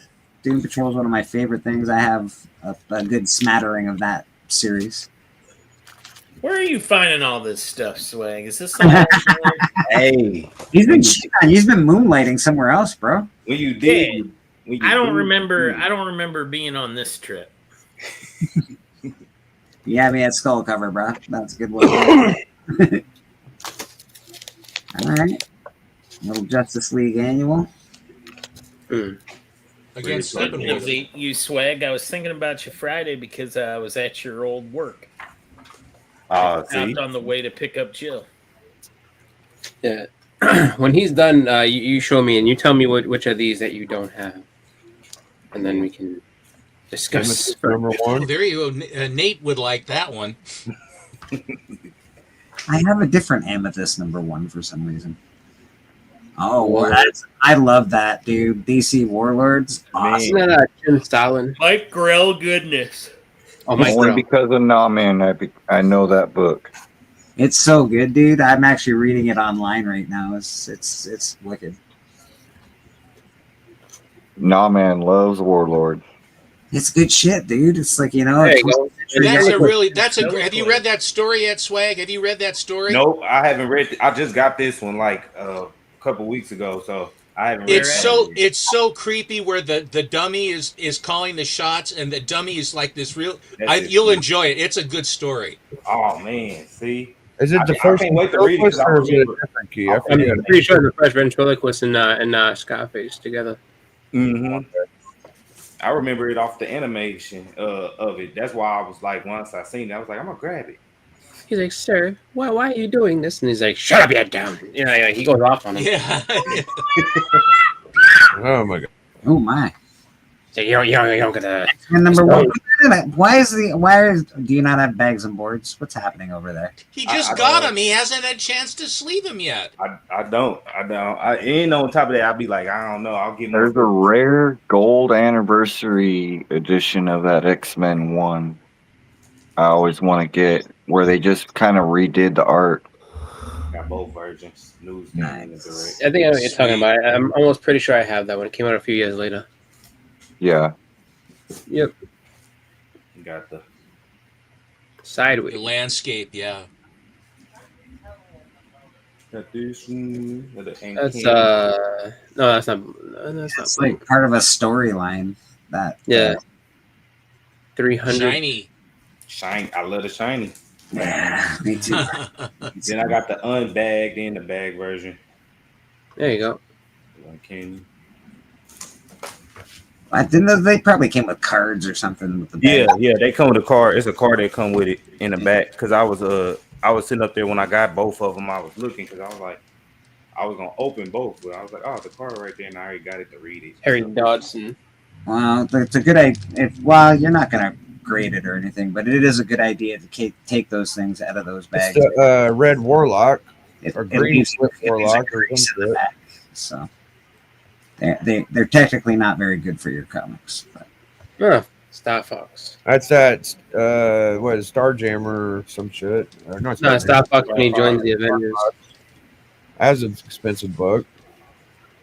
You're getting all the minor keys. You going key collector app fucking hunting or something? I have that whole set: the red, the gold. Yep, that's TVA stuff. Oh, Yeah. Another one of those. I've been trying to find the red to gold one of that because after I found that one, I was like, Banger. I really like that last one you had with the U.S. agent. Oh, geez. I've never seen that chrome one there. Yeah. Oh, that's the key, dude. Yeah, that's one of those top 10 not too long ago. It's just a regular ass Venom, I think. Another cool Venom. I won this. That's a Yeah, good one. now this I know where you got because I was there. Oh, you got the whole Oh, run. cool. You got the other one Yep. too. Yep, I got He the won whole it. one. He won this for free. Oh no shit. Yeah. That one's actually the best one. I think that's number 4. So this is part of a local thing called They're all the bangers. Comic Collector Crawl, and we do a crawl all the way through Kansas City. Each shop. Who's the that guy in the hosts- back? Who's the guy with all the weird hair thing or the snakes? Who's that? Harrow. Who? Harrow. Harrow. Oh, that's interesting. Oh, that cartoon one's cool. Yeah. Oh, fucking Jeff. Jeff. Yeah, give my boy. On the Take it back. easy on Jeff. Goddamn Jeff the Land That's Shark. that's that first suit. Yeah, I think you're right. That's the first rec rap. Right there. Nice. This is a Don't forget, people, next weekend is free comic book day. If you're out, Yeah, can't wait. go to your local comic book shop, see what they're offering. There are, as we look today, there are some free comic book day keys, some bigger ones. We did check that out earlier. If you didn't, I if have you that. missed The things had not died. That's a good book. Like Marcus was talking about that Post Malone book. yeah. That free comic book day. Wolverine. Deadpool Wolverine book. I want that. Yeah, Rising. I think that's the one where they do all the artists and stuff. That's why I get confused. Voices and Rising, because Rising Yep, is like voices and rising. yeah, like Voices is different stories, but Rising is like all the new and up and coming people. Crimson Dynamo. Major X. I remember Major X. Yeah. Yeah, that's some Like fun shit. I got that one. Yeah, man. Swagged with the fire. With the fire. That's the Null storyline, that one that you just showed, I think. Yeah. Part of the Null storyline, I believe. Yeah. King in Black, yeah. Spider-Verse, nice. So it's like the introduction of most of these spider people with Cool. Spider-Verse. Lots of legs and claws and teeth, right? Runaways. Runaways, jeez Louise. As I walk along, I wonder. Should have the Walkaways. Actually, they should have an enemy team called the Walk-Ins. I liked when the Runaways were being helped out by the Rick Jones's organization he formed to assist young heroes. You know, Rick Jones at the beginning had the radio Legion or whatever it was, where he's contacting all his buddies. The Teen Brigade, was that it? Teen Brigade, yeah, Teen Brigade. I had all that 90s Namor's run, man. That was And Rick James had his group called X-Men Prime. Teen Brigade actually formed the Avengers. Why do you have all the comics of my youth? Hold that up a little more. hold that up again. Yeah, that's a good one. Actually, you can see it better than I can. Look at that and see if it has. No. Nah. You can see it from here. Yeah, it's not the gold one. All right. I have a gold one. I was surprised. I was shocked. That's a fun book. That's a new version of the Hobgoblin. Spider-Man get married again? What happened? What happened? Yeah, Darkhawk. Darkhawk. Whoa, don't say that kind of stuff. Can't we just say normal cock? I said Darkhawk. If you ever get that, if you ever see one that has a little bit of a rainbow shine on that one, that X-Men That's Alpha, That's buy the first that I shit. got. Nope, it's just you don't have rainbow shine. Yeah, no. So if the letters are in gold, and it looks like it has like a little rainbow feel, buy it. Just because I got one of the dollar bills, like it's expensive. Oh, nice. That's Good the Rise of the Midnight Suns. Yeah. something with Midnight Suns. I know it's like Those are good. good. Those are good ones. First team appearance or something. Ooh, shiny. Yeah, Love it. those have come down in price. That's one of my favorite. Stefo loves that book. Maybe that's the book he's getting for Monday. Maybe that's the book. Yeah, I think that's it. He's getting one of those. Got it all that Infinity Crusade. Oh, and it's a newsstand, baby. In the Meta Rock. Boom, shakalaka. I got the whole little mini run of that. Good. You know, I saw that on Facebook Marketplace the other day, and somebody was like, "I want $400." I was like, "You're insane." Yeah.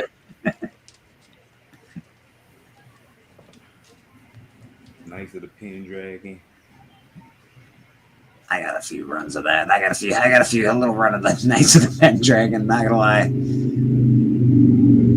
Ultimate Hulk. Well, that's a motor went by. Yeah. Oh, nice. Nice.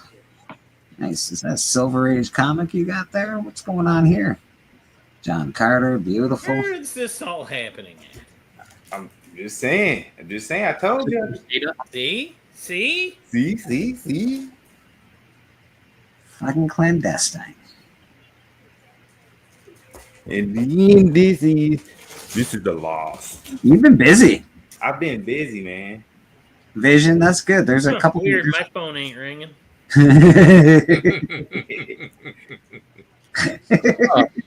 That's Spot. Are you going? Oh, nice. Nice. That's a good gloss cover. It's very cool. And $20.99.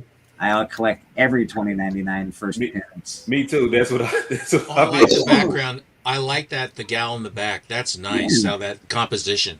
Yeah, that cap is that something though? I'm pretty sure that is something. That's that lady's first appearance. Yeah. Oh, that's when he becomes Nomad. Nomad. I just didn't dig the Nomad part. I didn't. But he was Nomad. Who did this one now with the gray Scarlet Witch? Who did that cover? You mean Black Widow? Yeah, Black Widow. I'm sorry. Who did the pencils, the inks? You say Danny, Joe, and the cover. They say Danny Bulnati. You know Daniel Noddy. Great dude. Oh, there you go. Yeah. Milestones are hard to find in good shape. They are. Yeah. Turbo. First. There you go. See. Mickey. Bobby says no one called him either. I feel like you guys might have a communication issue. Yeah. Well, we got one rogue member.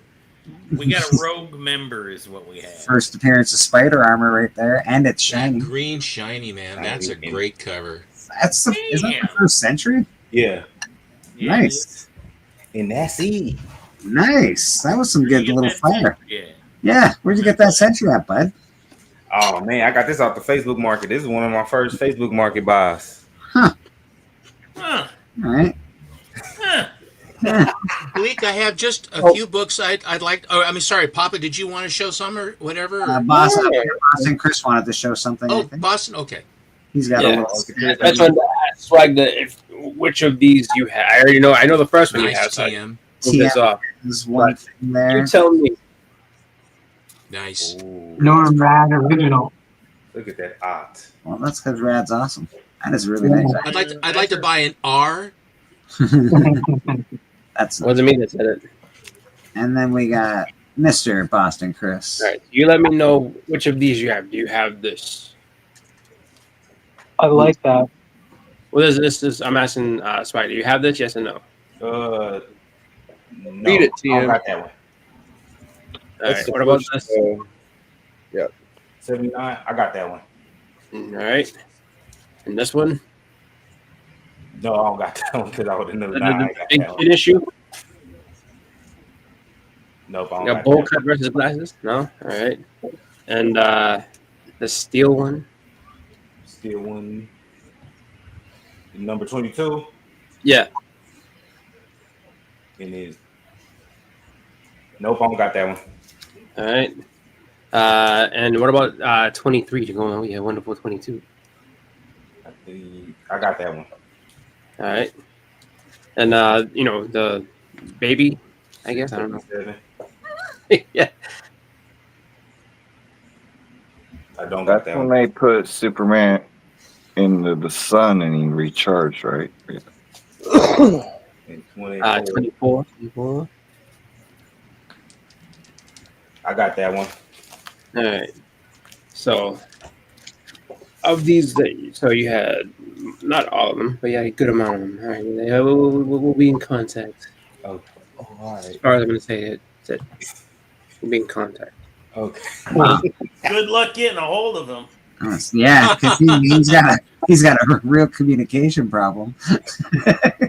Oh no, my favorite is it'll be like the whole group is like, "Hey, we're all gonna meet at this spot." Swag doesn't reply.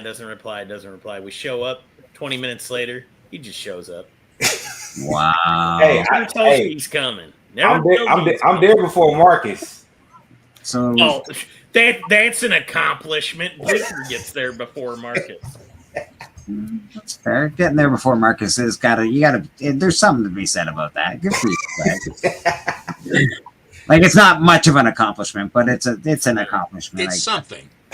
Something. Mr. Steven, a couple more. Just a few. I wanted to show a couple moderns, and I had a few Golden Age that I wanted just to show because, like you do. Gold.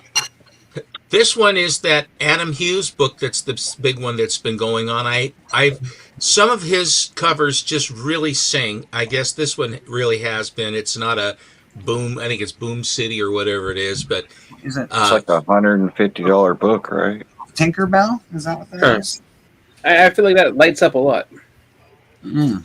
Oh, that cover cool. It's pretty sweet. this one just arrived a little bit ago. Oh yeah, everybody loves this. I don't know why everybody loves this. It's not my favorite. It's I everything. really do. I really like that too. I think I got one, but I'm not sure I got it in time. It's It's not my I don't favorite like either. Supergirl looking that young. Yeah, it's not my favorite either. I was like, what? It's a look and her hair and just the innocence and what have you. You know what? You know what it is, Steppo? I think it gives me a good Bruce Timm vibes. It gives me Bruce Timm vibes. I think you're right.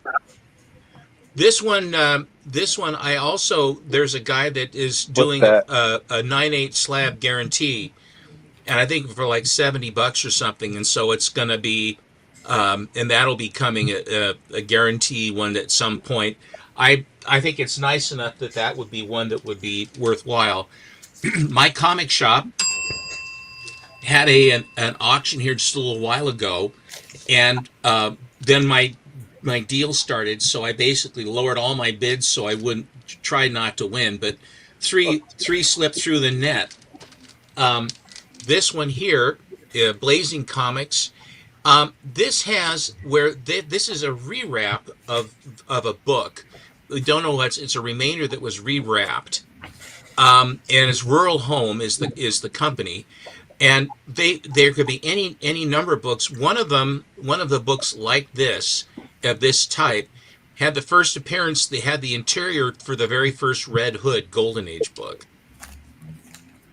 So like that detective. So you don't know really what, but here are the Japanese. This is still during the war, and this Indian guy, Tonto-looking guy, is putting the wham on him and knifing them all.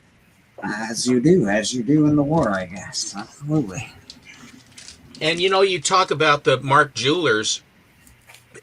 They were pushing this kind of stuff, diamond rings, true love and friendship rings, and all this other jazz long before the Mark Jewelers. And I've talked to, there were some veterans of Vietnam that were saying that they had actually bought the rings for their girlfriends or erstwhile. It makes sense. And they did. And this is the difference between Susan and I. Susan said, "Oh, I bet you they still have the rings that they got." I said, "A lot of them they broke up with a boyfriend and kept the ring and said to hell with you and saddled them with the payments." Yeah. She says, "No, I think they were happy." That's the difference. Well, this one, I prefer the happy ending too, Steve. happy, and it does. I shouldn't say that, but I knew some guys that actually got hosed by that, and it sort of stuck in my head. I just thought how crummy that would be. But this boy is dressed up as a girl, and the monster's about to. I mean, it's just the school show.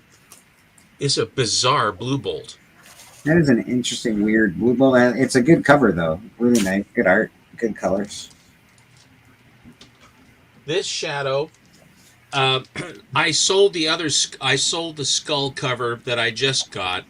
I mean, I traded the skull cover where the guys are inside the mouth of the skull or whatever. But I got this one, which is another one of these. It's a Powell cover. I love the shadow.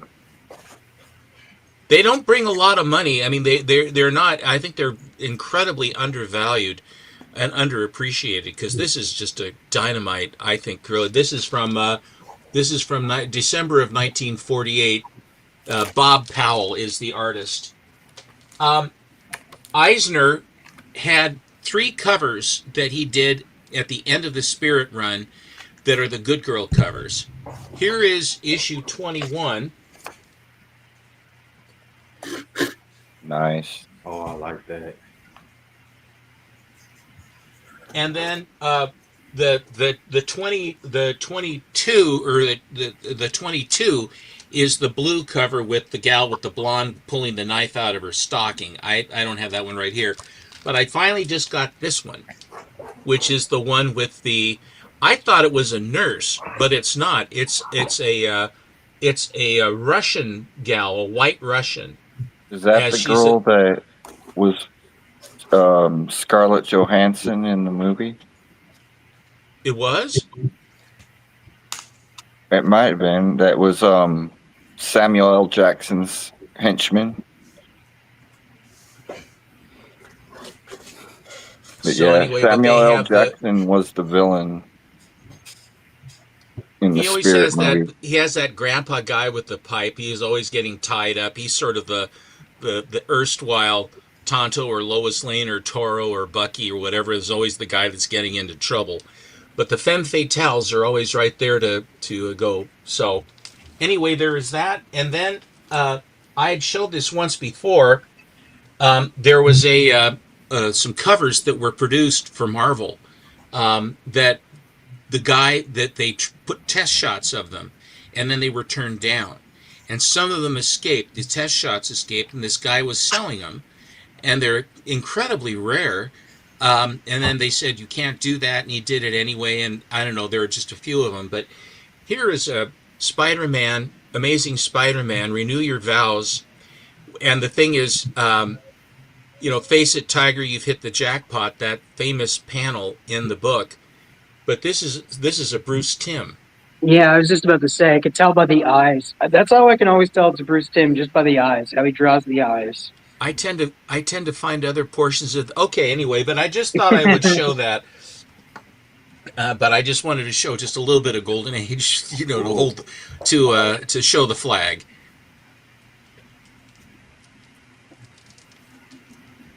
The flag.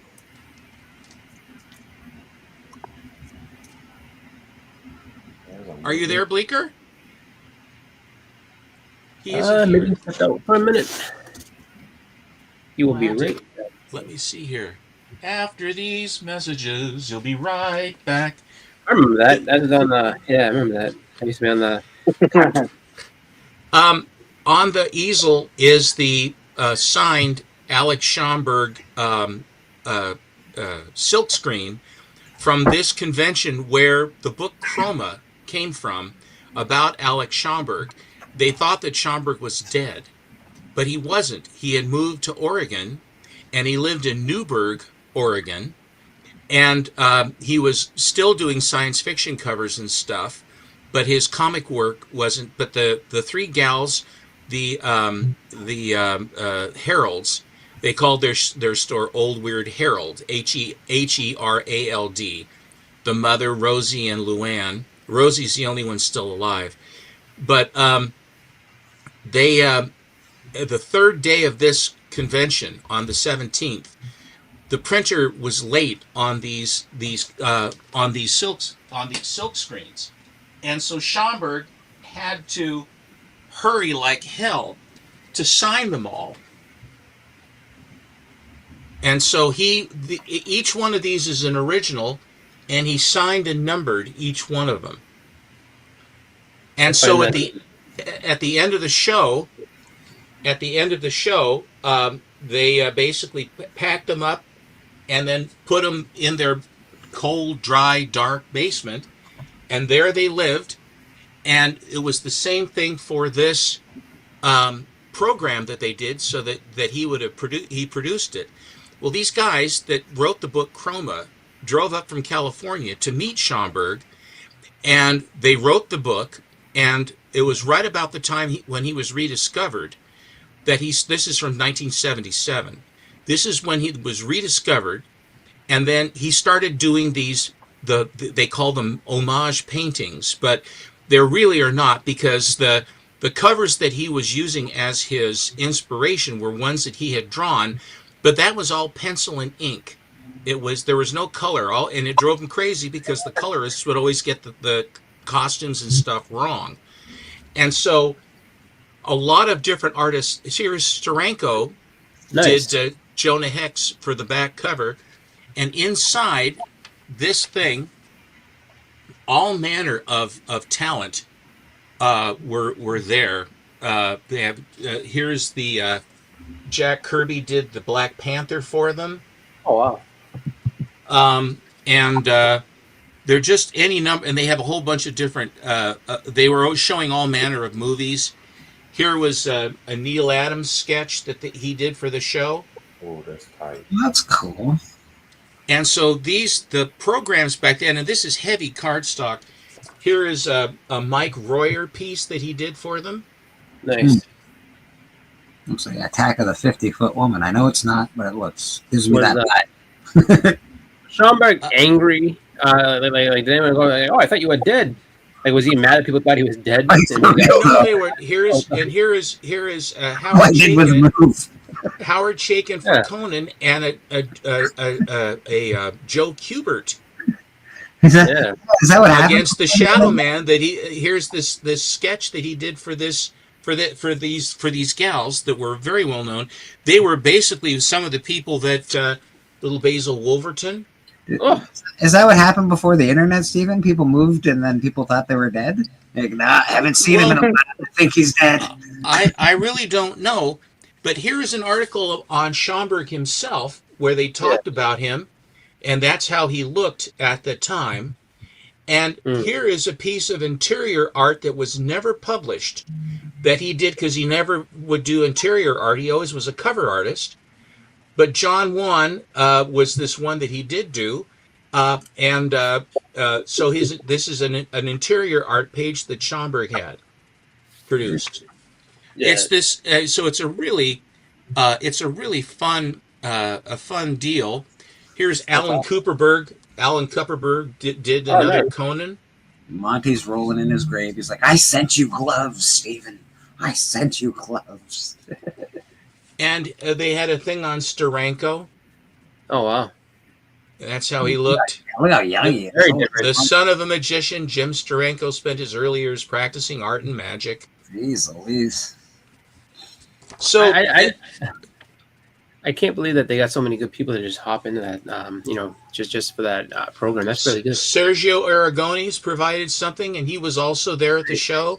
Oh, that's tight. All-American Comic Show, Portland, Oregon. So this was one hell of a big show. Yeah. And the featured artist, to the most part, was Mr. Schomburg, and then Howard Kurtz. Wow. All these people, man. Cull, you're right. Cull, you're absolutely right. Cull. And then here's the Harvey Kurtzman. Oh, nice. On the inside of the back cover. That's really cool. And then Schomburg did the actual cover. That's really awesome. And it has all of the different tropes. It has the frail in the back, a couple of frails in trouble.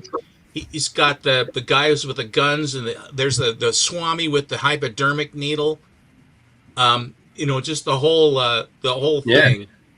All kinds of stuff on that. So that was one of the things. And so what I did at the time when I talked to Rosie about it, I said, well, how many of those things do you have left?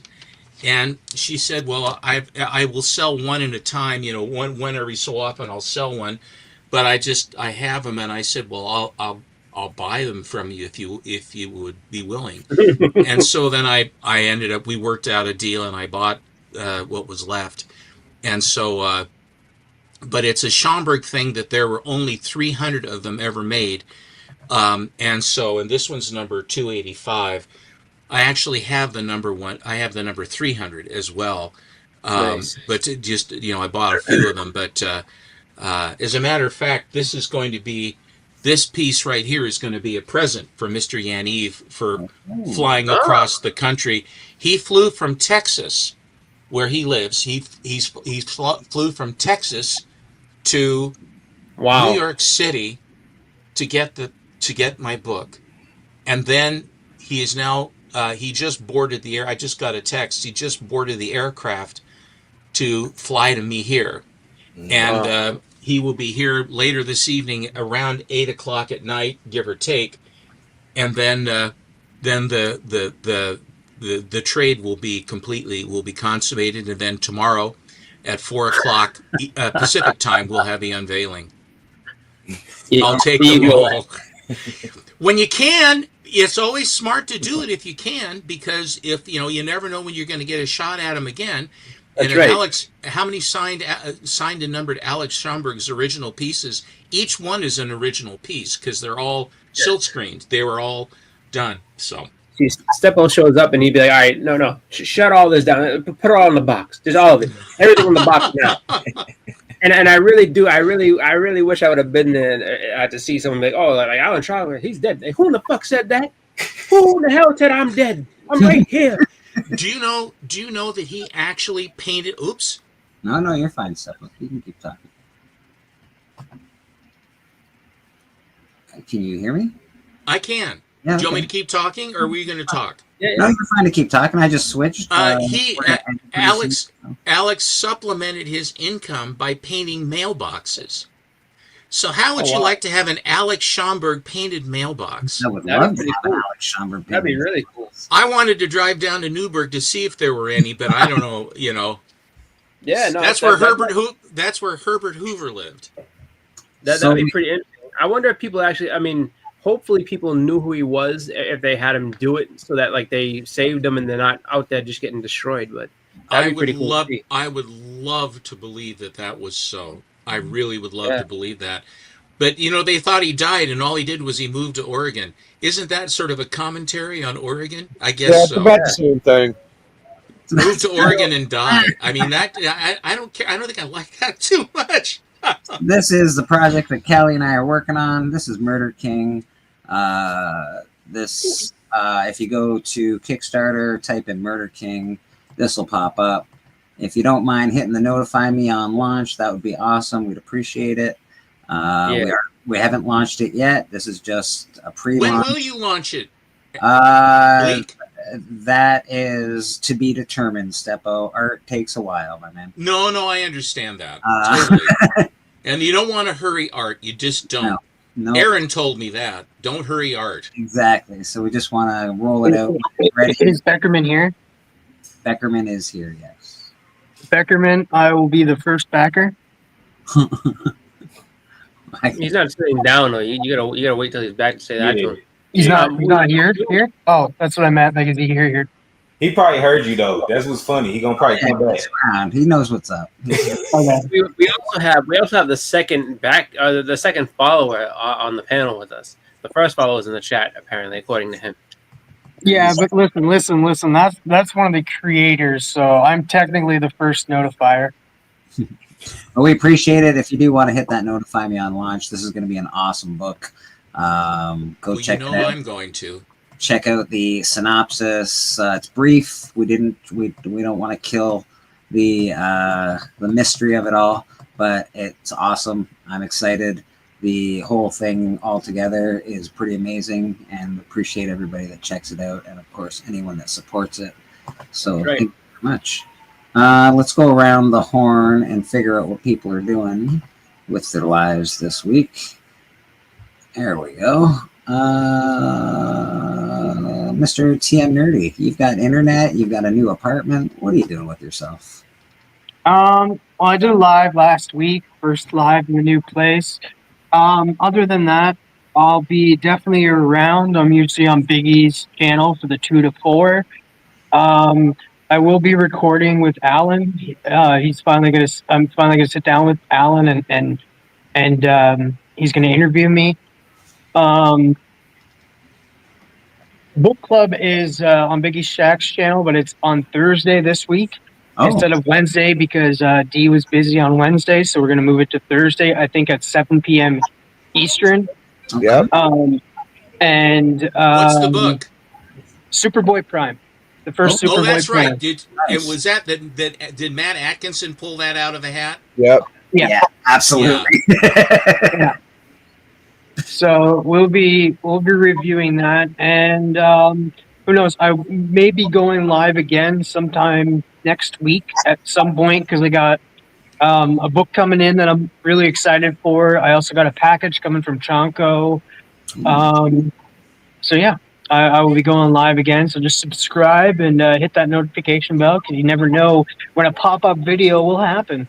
But other than that, I will definitely be also Friday night, the club over on Biggie Shack's channel, and Saturday, Mad Spidey's show, and back here on Sunday. So not much going on, obviously. No, not a lot. It's just a few things. Mr. Boston Chris, you got anything going on with your bad self this week? The Sweet Chin Music on Thursday. Let's see. Me and Huda will discuss if we're going to do a graphic content this week or not. I don't know. I don't think I have too much else going on my channel. I know that this week, it's probably going to be a little busy just because Allie has her first communion, I think either Saturday or Sunday. So probably kind of all over the place. But I will try to pop in where I can. So definitely Sweet Chin Music. Maybe a graphic content. Me and Huda will talk about that. But that's what I have for the most part this week. So. First communion. Is she 12? I don't know. I think was it 11 or 12? Right? No. I'm sorry. Not First Communion. Whatever it is. First Communion. No, what is it? The CCD. It's thing. First Communion. It's First Communion. You're right. That's the right age. My daughter did First it Communion. She's 8, so she's That's right. I guess that's how it goes with the CCD and all that jazz. So that's jazz coming up. So I know that we'll be probably busy with getting that all together. As far as it's a wonderful time, and I remember, even though I'm an Episcopalian, that we had to take all these classes to be able to take communion, so you could understand what it was. And then the bishop of the Episcopal Church came up to our church, and all of us, and of course we're in our best finery. This was, I think, 1960 was when this happened for us. I was 7, and each one he said, I have a statement for each one of you, that whenever I have a confirmation class, this is a statement. If you ever come to me and say this, I will know when it was that you then were able to take the food of Christ. And I said, and it says, strangers no longer. And then as he went by and we had our first communion with him, he either put a dot on your forehead or he put a cross. And it would alternate, and I got the cross on my forehead. I remember, because I was thinking that it didn't matter which one, because the bishop of the church is right there giving you your very first communion. And I remember how the wine burned on the way down. It was not grape juice, it was wine. And and of course, with all the questions of disease and what have you, then a lot of people now would take the wafer and they will dip it into the wine and then eat it like that. But back in the day, it was a nice, clean, fancy linen cloth that he would then wipe the goblet each time, this big goblet that they had up at the altar. And we did it. It was a very, very moving, and then you went back to your seat and then you said your prayers. And I'm telling you, it really focuses you to understand what it is. And I'll never, ever forget that. And I'm sure that both Bonnie and Allie, it's Allie, isn't it? Yep. I'm sure that they will certainly remember this as a very big thing. It was for me, is for me. Yeah. So Mr. good Cat. on them. Good on them. I'm excited for them. Mr. Who Got Comics, how you doing, brother? Are you paying attention? What are you up to this week?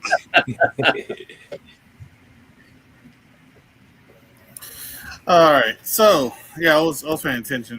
I answered some stuff, but I was taping, so I didn't want to make any noise while I was taping stuff together. So here's my one book. I'll show my one book. Boom! That's a nice hiney. That's my one book. He works out. You can tell. Yeah, that's my one book. I have 2 copies, so I don't need 2 copies. So that's my one book. But I don't think I have any. Well, I might have unboxing. Yeah, I'll probably have unboxing sometime this week. I still have the not super chat, but the channel membership giveaway going on that Beckerman actually joined. And This is a great giveaway, by the way, people. That's a lot of good books in there.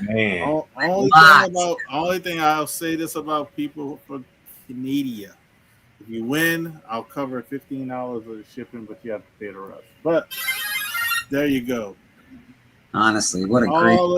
All these key books, every book's a key. The last giveaway was awesome. The giveaway before that was awesome.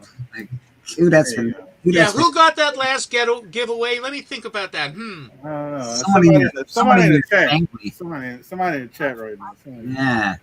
But I got that going on. We'll probably do a graphic content. I'll see if Christina will talk about it, but probably Wednesday. I'm guessing because Thursday they got a lot of shows Thursday. They had a lot. Like, you got the Sweet Chin, and then they're doing a book as well. Book club is on Thursday as well. Yeah, this week, they got moved to Thursday. So I'll talk to Chris about it, but probably Wednesday probably the best bet for graphic content. We're getting closer to some more cons that we're going to be going to. They actually have a convention next weekend in my area. I don't think I'm going to go because I'm only off. I only can go to Sunday, but I'll see. So I might talk about that. It's a little small local convention. Easy. We got movies and stuff that came out. So stuff like that. We'll talk about that. Yeah, man. That's all I got going on. Band of Brothers coming soon. So we got to discuss a date for that. We never discussed a date last time, so we definitely have to discuss a date for Band of Brothers. A little bit more promotion. More promotion, please. I'm not going to get in on that right now. Mr. Rad, what do you got going on with yourself besides doing this awesome art for Stepo, I guess? Just finishing up this commission, and I'll be working on my own book, and just looking out for my cover I got coming out with you. Has Gandalf changed his? He's changed a little, hasn't he? He does look a little funny. I can't put my finger on it. But you want to. Beautiful. Gandalf's a little top heavy. Gandalf's look really. How is that possible? What do we got next? We got Mr. Steven. What are you up to, Steven? I know you got something awesome that going on this Monday. Well, I'm very happy to be here at church. Was tangled up with Easter and other stuff, and I've been absent, and I'm very happy to come here and be on church and to be with everyone. I, of course, have shows with Alan on Mondays and on Fridays. On Monday is our Monday special that we always do, 4 p.m. Pacific time, where we will be just the two of us, and we go over a lot of trends and golden age books, and we will show books and what have you. This time around, I had talked about, I have been able to, the market is interesting how things have been coming out, and I have been able to buy some Flash comics, Golden Age Flash comics that have Hawkman covers. And I like the Flash a lot. As you know, Flash is one of my favorite characters that there is. Silver Age, he's my favorite character. But the Golden Age Flash, there isn't as much there isn't as much action on the covers as there is from the Shelley Moldoff Hawkman covers. The Hawkman covers, even in the 90s, guys were after them, and they're very hard to get. And for some reason, a series of them have come up, and I've been able to finagle and haggle them down. So I had said last time that I was going to be showing those. Hi, Cliff. I was going to be showing those, and I will be showing those as well, and then I will have the unveiling for this thing that it just ramped up, and I have taken at least 2 to 3 runs. Yeah, I've taken at least 2 or 3 runs at this book before, and it just never happened. And then this one, just a very, this is not a book that was owned by Yaniv. It was basically in another advanced collector's collection. And he basically, because he's dealt with all of these guys and has done business with them, he knew where it was, and he made this guy an offer to try to wrest it out of his collection because it was one of his best books. And there's quite a story with that, which I will go into on Monday. So anyway, so this was not on the market.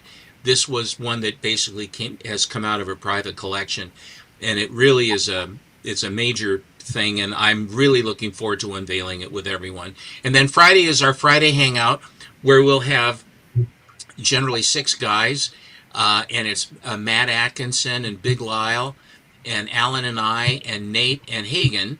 Nate from Hall Yeah and Hagen from Lettuce Comics.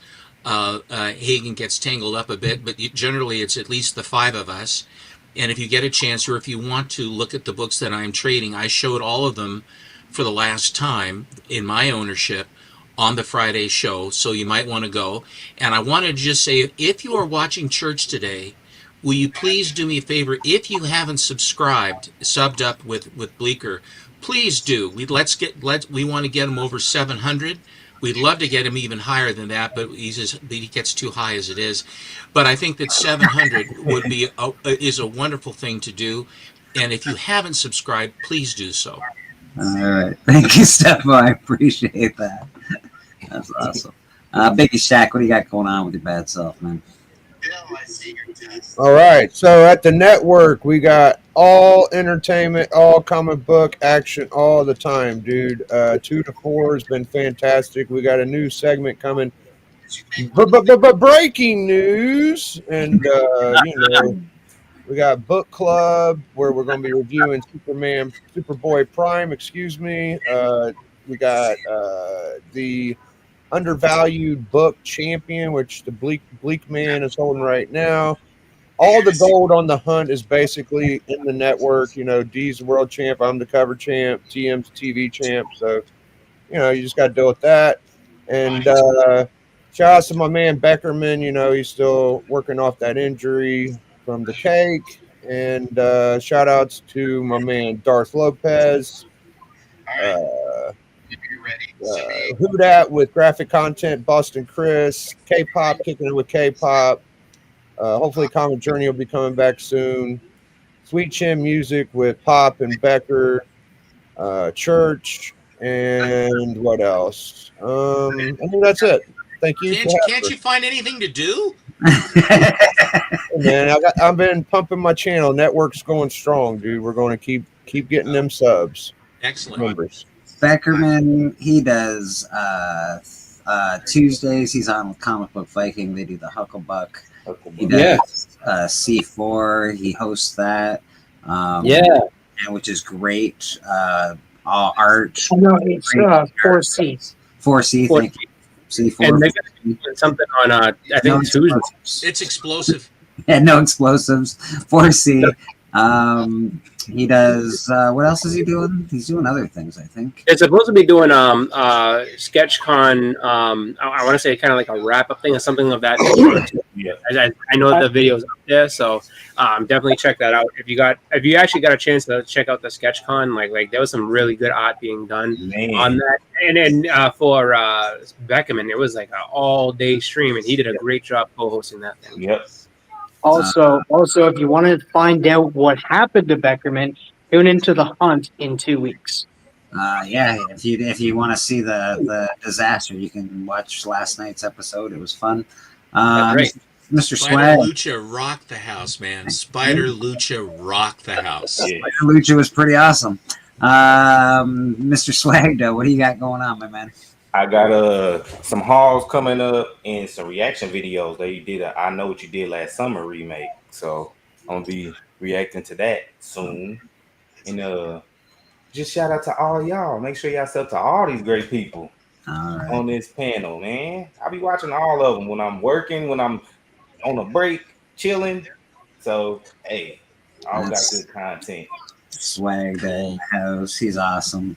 And again, you're always welcome here. Anybody is welcome here. Sadly, when the panel hits 10, that's as many people that are allowed on the panel. So I know people were trying to get in today that couldn't get in. Someone's trying to get in right now, in fact. They can't get in. But give us a minute, and we'll put. I'm sure people will leave in a minute, my friend. We'll give us a second here.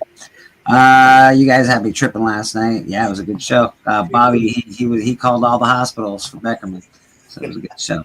Mr. Papa Wheelie, you've got Thursday Sweet Chin Music. You got Papa Sync. You got Papa Fortnite. You got Papa. You do Saturdays with Mad Spidey, I believe, as well. You're on Band of Brothers with us. That is Band of Brothers auction. We do a comic book auction. If you see behind me, anything that you see behind me as far as comic books are concerned, except the ones on the wall, are for sale. So anything in the rack is for sale. As you can see, there's always comics behind me for sale. I just sold a bunch because somebody watched the rewind, and I'm pretty happy about that. And we'll talk more about that when he has his giveaway, because the person that did this bought comic books for a giveaway. Nice. And, that's pretty awesome. So I'm going to be saying you should sub this person up more. You should be definitely thankful as his subscribers. He's buying comics for his giveaway. He's not just giving you crap. He's buying you good stuff. Yeah, it's not stuff that's also given to him from a shop or something for a giveaway. It's something he went out and bought. He went out and physically bought it. Yeah. We'll talk. Yeah, and that's Papa Wheelie. So he's with Band of Brothers Auction. And of course, you can find him here on Sundays at church when he gets his ass out of bed. Steven representing the colors. Boom, there they are. Bleecker Street Comics. I like the shirt. I like it. My man. Yeah, it's a good shirt, actually. I got to make one. Gotta wear the colors, man. You gotta show the colors. I'm just showing my true colors today. There's the true colors. All right, so that's Papa Wheelie. I think I'm next. Obviously, go check out Murder King on Kickstarter. Check us out here Sundays for Comic Book Church. Where else am I doing? I do other things during the week. I'm on the club. I'm on the hunts. I'm hanging out with all these lovely, wonderful people. And yeah, man, just follow everyone. Follow K-pop. I'm not sure if she's doing a show tonight, but she's usually on Sunday nights. So follow K-pop as well. Follow Cliff on Comics. He's been doing some cool stuff. I think they were on this morning with Lady Fantastic. I don't know. Man, follow everybody. That's all I can say.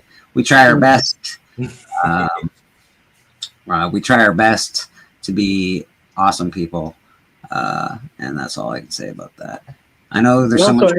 It also just feels good to support people. Makes you feel good. It does feel good to support people. Better to give than receive. Yeah, I'd rather be a supporter of the community than someone who likes to tear it down, right? So yeah, let's get out of here. Okay, bye. See you, everybody. Thanks very much. Thanks for coming.